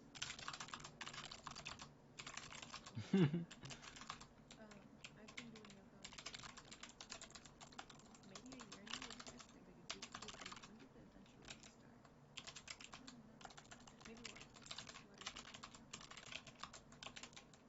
How do I do my yoga without my glasses? Oh my gosh, you should have seen me last year. My glasses were falling off so bad. I had to buy a new pair, and then I bought a new pair and it was still happening. So I went in grab onto my ears. Mm. But it's really just making sure that they fit you properly and that they're like hugging your face. I always think about getting a chain. I to this day think about getting a chain. A chain would help a lot. I might make a headband that For like I yoga? might just get a headband, right? Hear me out. Headband, it goes like that, and then on top of it there's like a couple cute charming prongs, well placed so that we can take our I think I have to glasses and answer just this call. on top of the headband, and then our hair is back and our Actually, glasses are locked into the headband. I And don't so if guess. we need them again, we can just without your hair going back towards your face, you know, or reaching Mm-mm. anywhere. It's like boop, boop. Doesn't that sound like such a great idea and should exist? It's stupid. It's just a stupid little thing. Dumb. It should be less than $5 in my opinion. $5 max. It should be cheap and tasteful and cute. Ooh, the middle part. Let's go. How does the middle part feel? I look like Trunks. Oh no.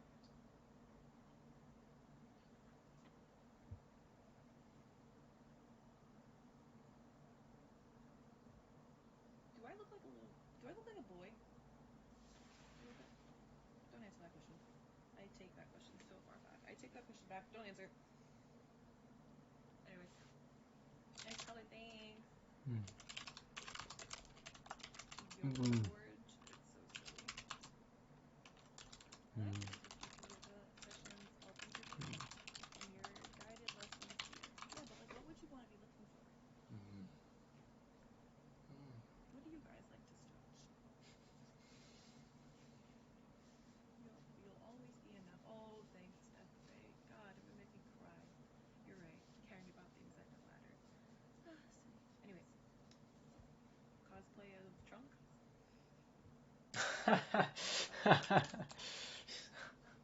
She got jokes. Oh. Yoga Forge. I get it. Oh. Do you think they could sue me for that?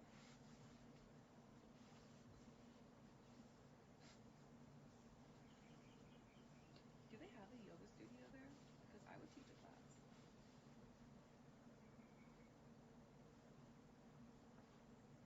Oh, snap. I should think about that. That's a good idea. I know all you motherfuckers. Invite me over. I'm gonna teach a class. What's up? Let me get the people going. I know all these people aren't stretching. You know how bad that is for their body? I talk about it all the time. They're out there flexing their meat, but they're not stretching their meat. A lot of tensions running high. I'm gonna walk in there and be like, the vibes? The vibes are high. Bring them down. I bet they don't stretch that meat at all. And like, I've not only been studying yoga, like doing yoga classes, but I've been studying yoga for a year now. I'm in school.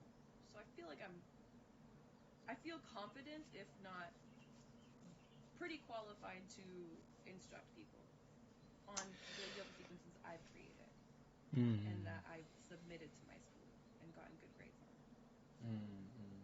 Nice. Heck yeah.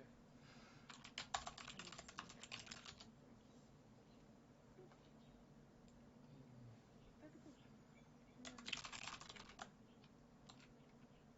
What else? What's she thinking? I did my taxes today. I already told you guys that.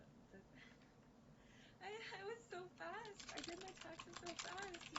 They did my taxes so fast, and it was so great. And I had such a bad relationship with like doing taxes, and now I don't, and I'm just so happy.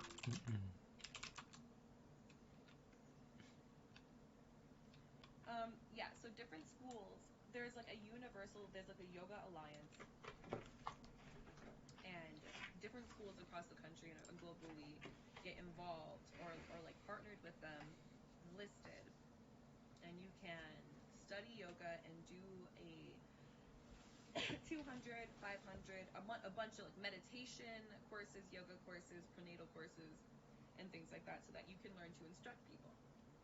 So when I lived in Austin, I partnered with Soul Strong Yoga, and with them, even if I've moved, I've been emailing them doing my yoga, my 200-hour yoga program. It was nicer when I lived out there because I could talk to the teachers and instructors straight up and they could see what I'm doing, and it was really nice. But the communication's still high and I'm still learning a lot. My steps here in California are to get a car so that I can become partnered with a local yoga studio out here, while simultaneously, hopefully at some point, getting partnered here on Twitch as a yoga instructor, because all I really want to do is yoga. Yoga and shibari are my two most passionate things for me currently. I love doing yoga, and they're intersectional. Yoga makes me better at doing shibari, and shibari is my creative expression. It's where I can put that side of myself without becoming chaotic in other places, you know? Wait, isn't the It's really nice. I have shibari? something that clearly separates my personality types. Like, I'm very chaotic, if you know me. So it's nice I get to, like, channel that much more into my rope. And then it's like a Shiz. total switch. Yoga, I'm 100% chill. And I love that. I love that dynamic of myself. And to sense it. Because it's all about it means that it's all about the energy. It's all about the steps taken to get me in different places. And it just makes life so much more fun. My favorite yoga pose would probably be, I love doing cat-cow stretches. I love the cactus. Cactus is when you put your heart, it doesn't matter where you're laying. You're cactusing your arms when they're both bent and at the side. Like that. So you go up, and you bring them back and together. And it's a really big opener. It stretches like your shoulders, but also your arms and your back and your neck, and it's wonderful. It's really the simple stretches that are my favorite. The ones that you could just sit and do anywhere, but still get so much from them. Another stretch I really love, and I do it all the time. Oh, sorry, baby girl. Is I'll be sitting, and then and like, yeah, it looks like I'm doing a double chin because I am, essentially. But when I do that, there's a space that opens up everywhere in here. Like 3 spots in my jaw, ear location, and then in my shoulder, neck location. So like it feels really awesome. So I'll just bring my shoulders back, and sometimes I'll get like a little pop in my ear, like a release of pressure, and I'll get a little, pop up the spine, and I can feel the space between my spine and my neck just for a little bit. The nerve isn't pinched, and I'm like, oh, that's so nice. And then when I do this, sometimes I'll then bring my arm up to get that nerve to like release all the way down underneath my shoulder blade, and it's pretty dope. And the more I find myself talking about the things that I like, the more I realize I really like physical therapy. And eventually in my future, I might go into school for physical therapy as well. Oh, I awesome. think to be a physical therapist, occupational therapist, is something that I would probably be super good at. Not really good at, but I'm just passionate about it because it comes naturally to me anyways. But maybe I wouldn't. Who knows? Do which one? Who fucking knows? But I really enjoy seeing change in people, and I think that the most immediate change is in your body. And you can do a lot with your body. You know? You can see that change. That's why people are like, I need change. They color their hair.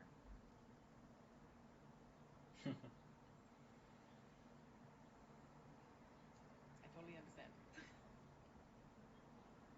There's other things we can do.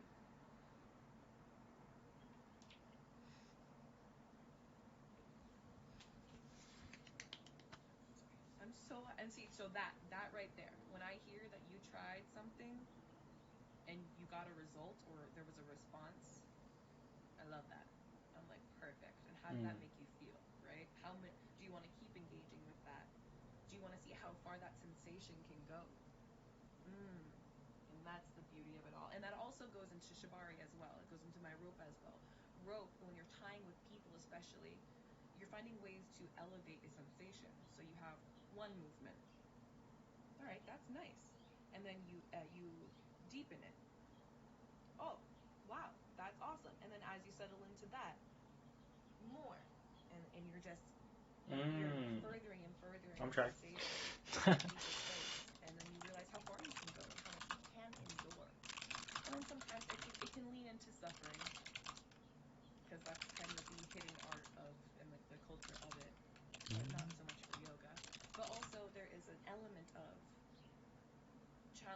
yoga. I would never say you want to suffer yoga. Sinking. But yeah, that the ability to elevate Your sensation. your sensations over time. It's also very validating for the person to go through. Like to see somebody come in one way and then see themselves, your perception of yourself can change so fast. And that also gives me faith in humanity every time that somebody chooses to do something good for Yeah. themselves. I'm like, hey, this will help you. And they're like, okay, I'll try it. I'm like, receptive to change and growth, even if you don't like it. Honored to witness that. It's very nice. Okay. And you're like, you'll try it? Cool. I'll treat you. I need to do more yoga.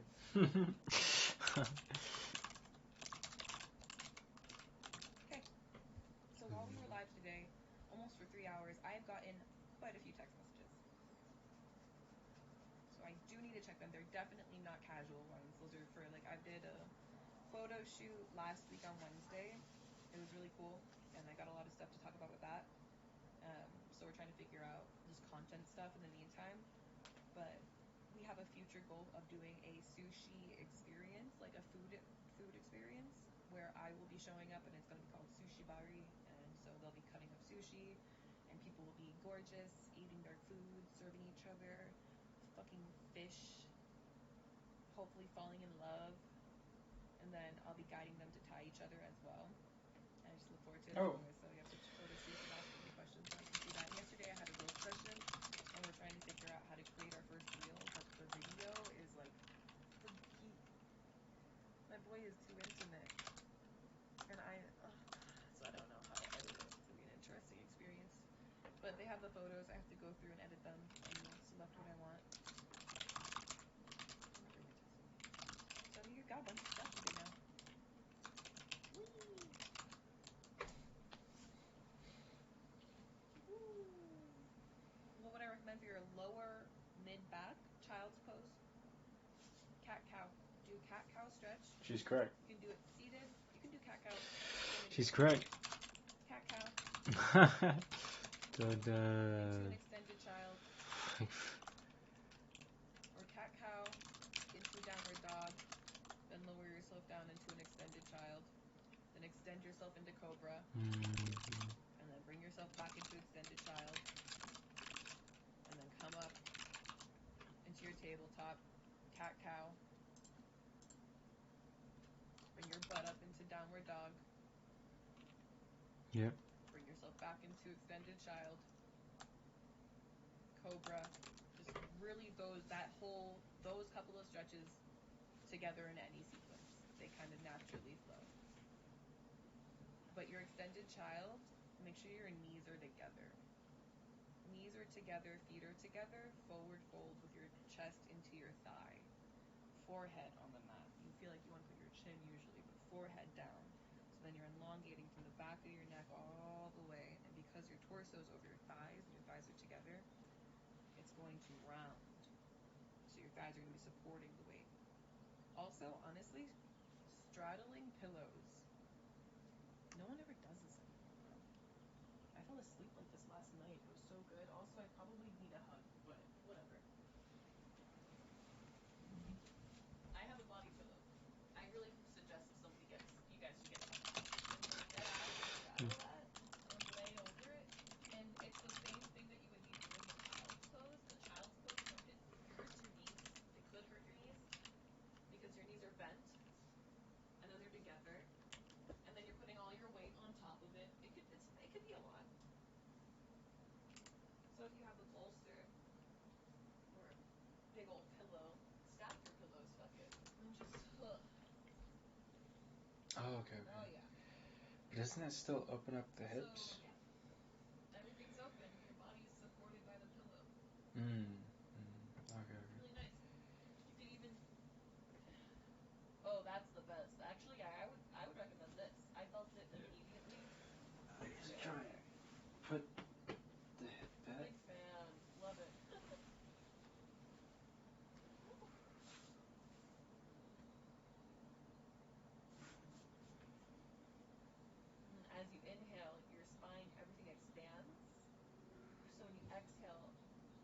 gets like a deeper stretch, and you don't think I'm stretching right now, but I am.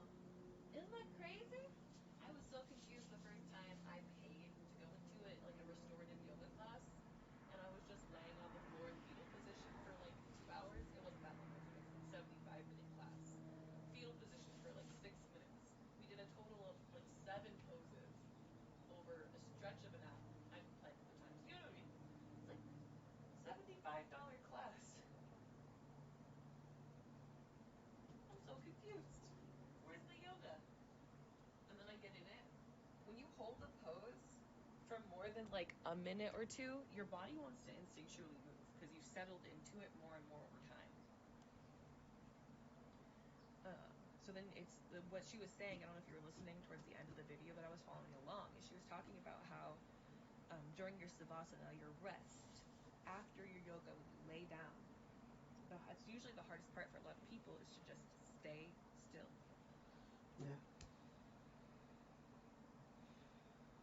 So when you do like restorative yoga or like that, when you're just like laying in a supported pose that is stretching you, the hardest part is staying still and just fucking relaxing.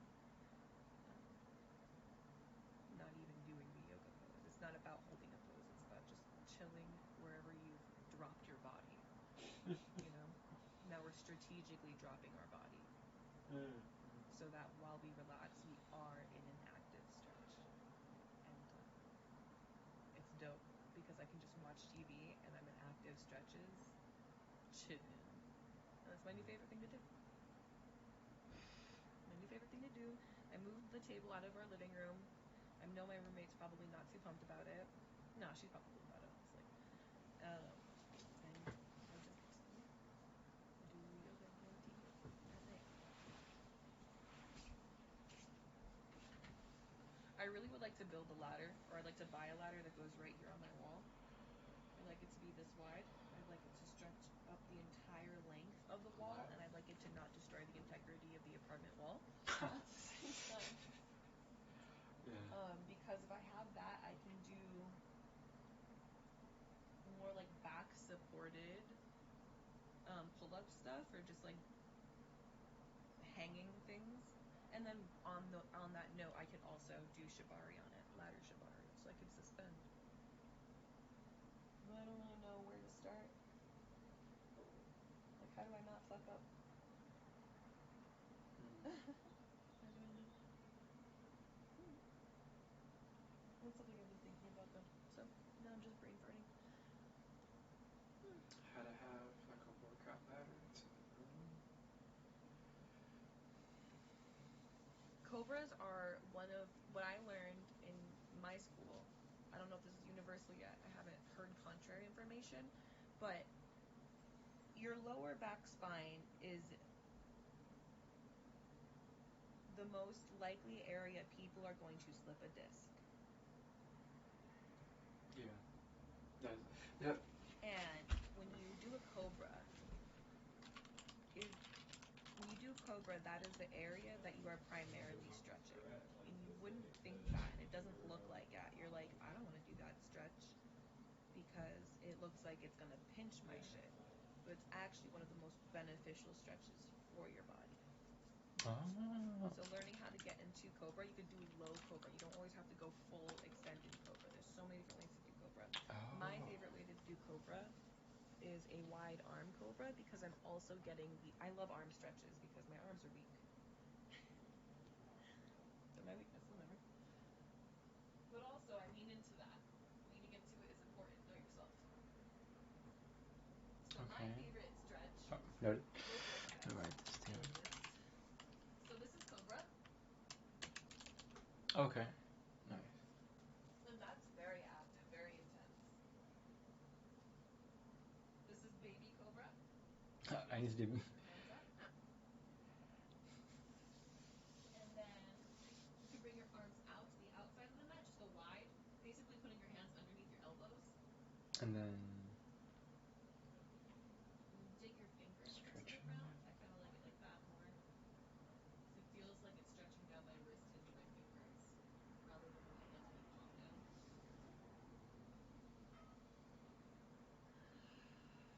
You can go up.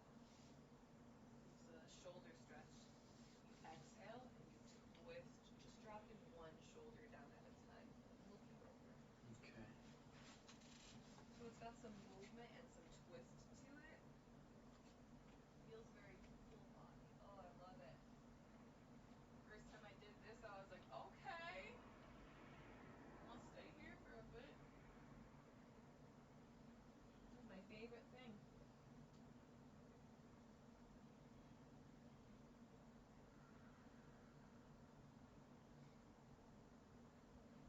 Also, just laying on the floor. As I lay here now, I can feel my abdominal, like my guts, just like melting into the ground, because I am more changeable than the world around me. And that's kind of a huge part of yoga. I can change. Our adaptability is phenomenal. So I lay here on the floor and my guts say, oh, we have met something that we cannot move. So we will move. And you have to think about that in your real life as well. How many times are you sitting in a position or putting yourself in a way that you're not moving, so your body has to move instead, and that's how you have skeletal issues, that's how you have body misalignments. And it's not like you can really control. You can do as much as you can to control that, but that's what life asks of you. You work your job, you do what you need to do.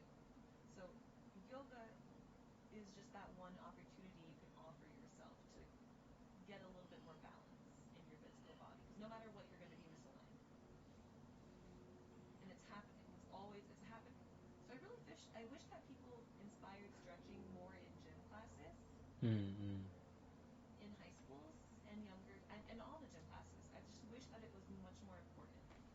And because I think it would, especially because kids grow into skeletal misalignments as well. I grew up with my hips misaligned. Damn. Well. And had to go to physical therapy for it. But I also feel like teaching somebody to stretch is so important. Also, kids would go into school with a clearer mind, a more calm and receptive mind. So days where gym class is in the morning, if you're a gym teacher and you have morning classes, you make sure that, or things like that, so you're not sending kids into classes like panting, sweating profusely after doing dodgeball. That was my least favorite. I could not, whatever Yeah, classes shortening the after gym, muscles. fucking forget it. All I could hear was my heart beating. And I've always grown up very athletic, so there came a point in high school where I was like, I have to pick my grades or gym. So I let my gym drop. I didn't get dressed for gym because I had to focus on other things. So then I went to summer school for gym. Do you know how embarrassing that was? I've been in martial arts my whole life. Oh, that was a funny moment. My dad looked at me and was like, are you fucking kidding me? It was so bad. It was very embarrassing.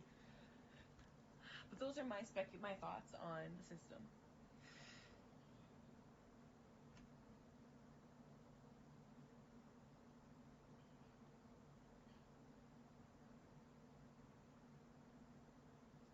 Also, it would employ so many people. Goodness, there's better ways to employ people in this country than what people are thinking about. Like, hire yoga instructor. I wish that schools had better funding. Oh my god, no. You're right. I'm gonna let you guys go. Oh. Before I start thinking, and I'm gonna direct this energy into my own stuff. I hope you guys take care of yourself. Enjoy the yoga session. I'll see you guys tomorrow morning for some more. Thank you so much for joining me. If you haven't subscribed yet, I recommend you do. It's been my pleasure. And if you haven't smashed the follow button, you can find me here every time we do. Until then, exclamation point socials in the chat room. Check out my social media. You see a lot of my rope stuff out there. And my YouTube has a lot more. It's got a little bit of everything. So, I'll see you guys next time. Thank you for joining me. Thank you for getting me viewership. Thank you for, and when you do that, you get me what is it? You get me on the For You page. Thank you. I don't say this, but I need to. Adios, everybody. Peace.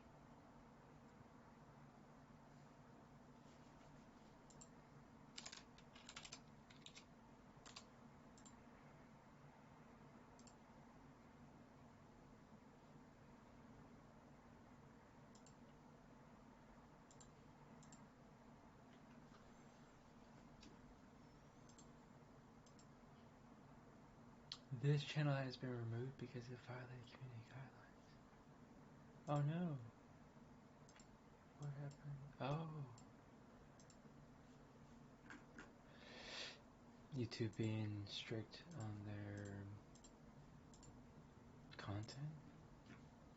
It's like Selkie would probably have to put in a request to have her YouTube channel, Selkie's YouTube channel, she was doing yoga and whatever else she was doing,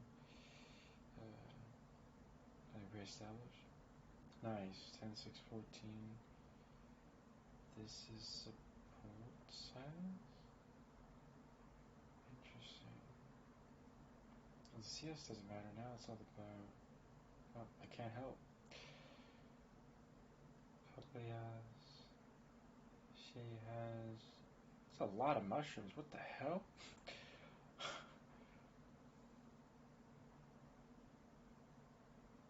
Oh.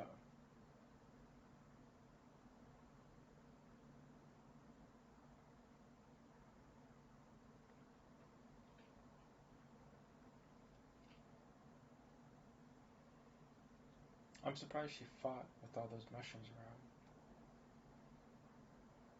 That was... Dang, 10-3-17 Fizz.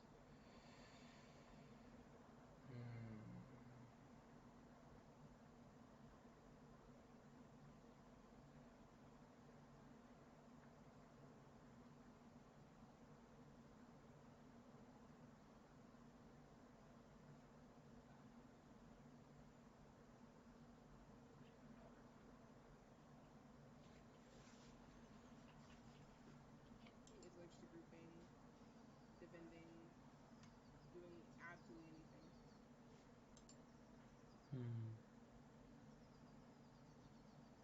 How the fuck he died right here? I don't know. But he told Fizz.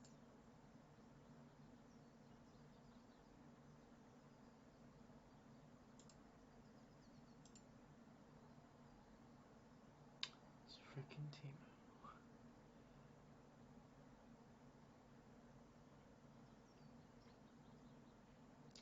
Oh, Smolder. Oh, he has his execute. Oh man. Crazy. Damn, that is such a. This is ridiculous. We're losing. I'm like, we're just gonna lose this shit. Nobody like Jax is inting, splitting. Nobody wants to get soul. We could have been had this shit. Yeah, I love it. Wait, Smolder, Teemo, Fizz. Look at this. Why is that team comp? Jinx? What? No one took hard CC? No. I mean, okay, look. I mean, I'll explain it super simple. For League of Legends, you win and lose to the draft, and enemy team dies because the two of them are standing in front of MF's ult. But relatively speaking, enemy team has Smolder, Teemo, Fizz, Jinx. What was the fifth chick? Oh, Belka. So they only have one frontline champion, the 4 backline, which means like what the hell? Like Warwick, Jax, and Sylas should be able to just run over the enemy team. So there must have been. I mean, I tuned in late. This is a 40-minute game. The previous 35 minutes, there must have been some shenanigans. Because I'm like,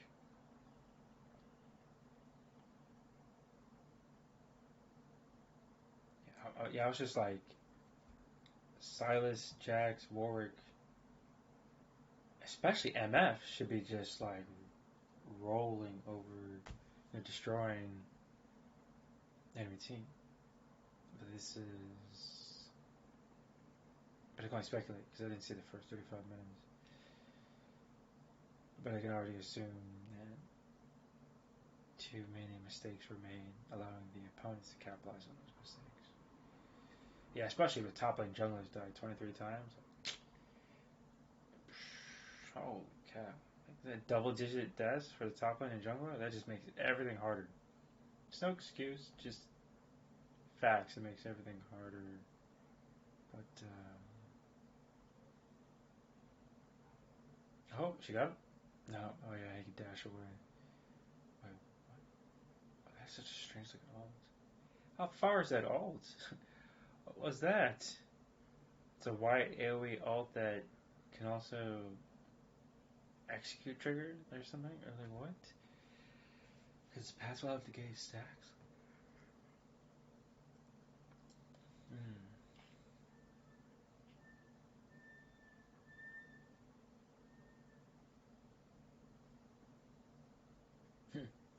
Smolder's ults comparable to Senna? No. At least Senna has like max range. Wait.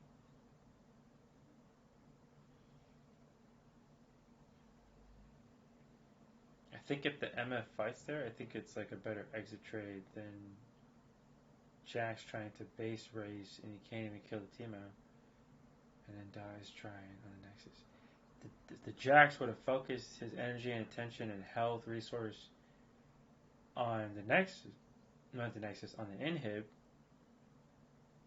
then he wouldn't be hopping and jumping and missing, trying to take out the Teemo that's 9714. So if their jungler and Jax had just would have just focused on the inhib, that would have been the better macro play, right? That's the whole point. Your opponent can pull you and push you into a bad position. So the Teemo kind of just pushed and pulled the Jax into a bad position. Then Jax had his restoration, started hitting the inhib, but don't inhibs. Oh, they got him now. Nice. Wait, did she? Oh, okay, never mind. The ult's not that long. That's fair. Oh, it was like 25 seconds or something. Super short, so.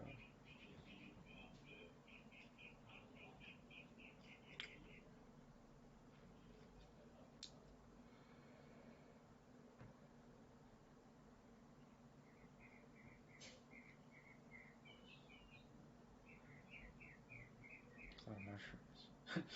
Freaking Teemo. There's a lot of mushrooms.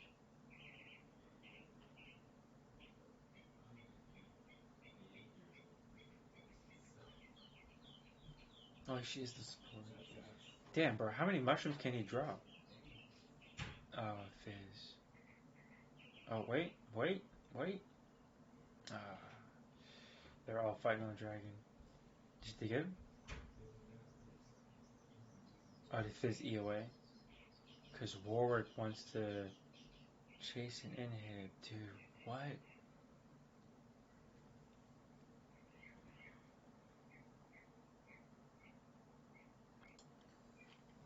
No one can defend the base.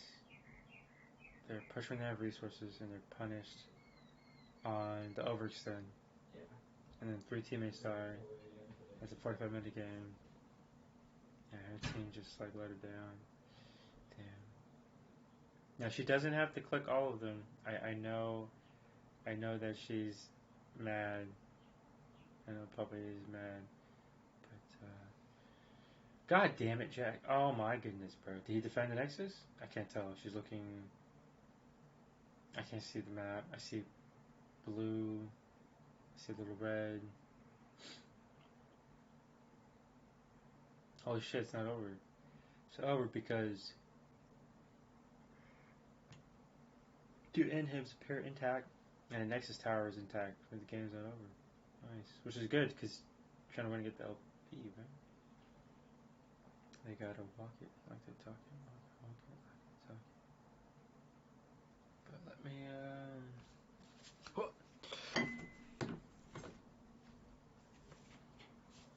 in the shot.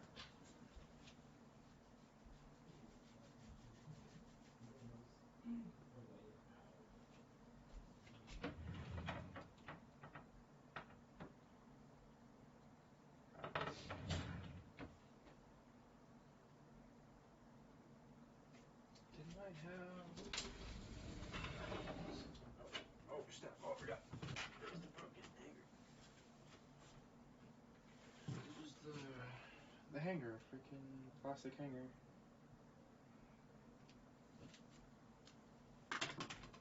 Snapped. I was just doing some martial arts stuff. And the freaking I was literally talking to the void now. Which side broke first? This side broke first.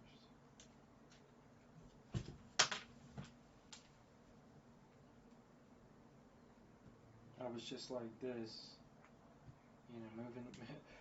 moving the hanger. The hanger was like this.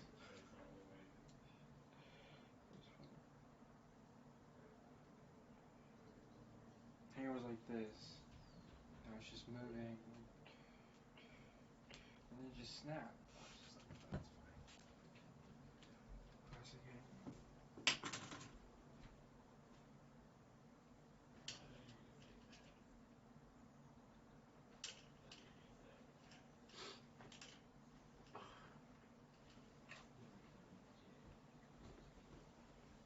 I'm imagining Jay's like double finger pointing at you, shaking his head.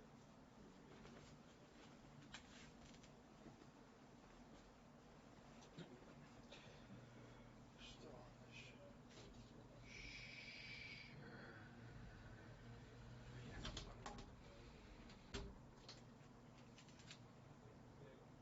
Yeah, he's just a very disrespectful kid. Right? He's not like a kid who wants to mess with you. You should go to games or bring up pets. Cage.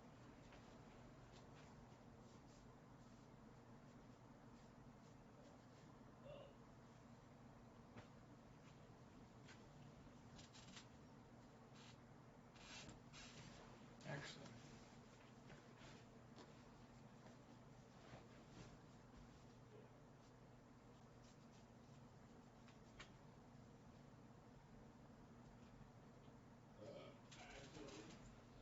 these two got the shirt underneath and sticky on top.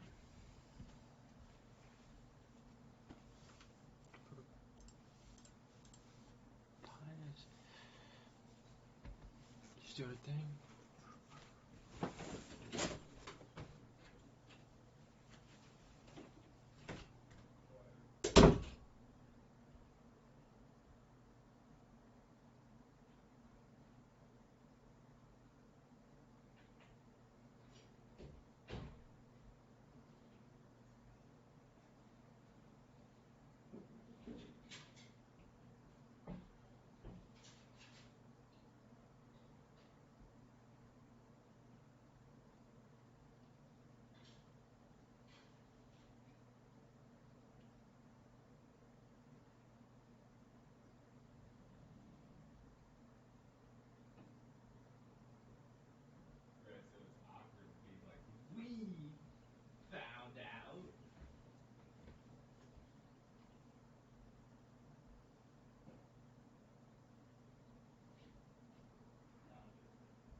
Desktop audio needed.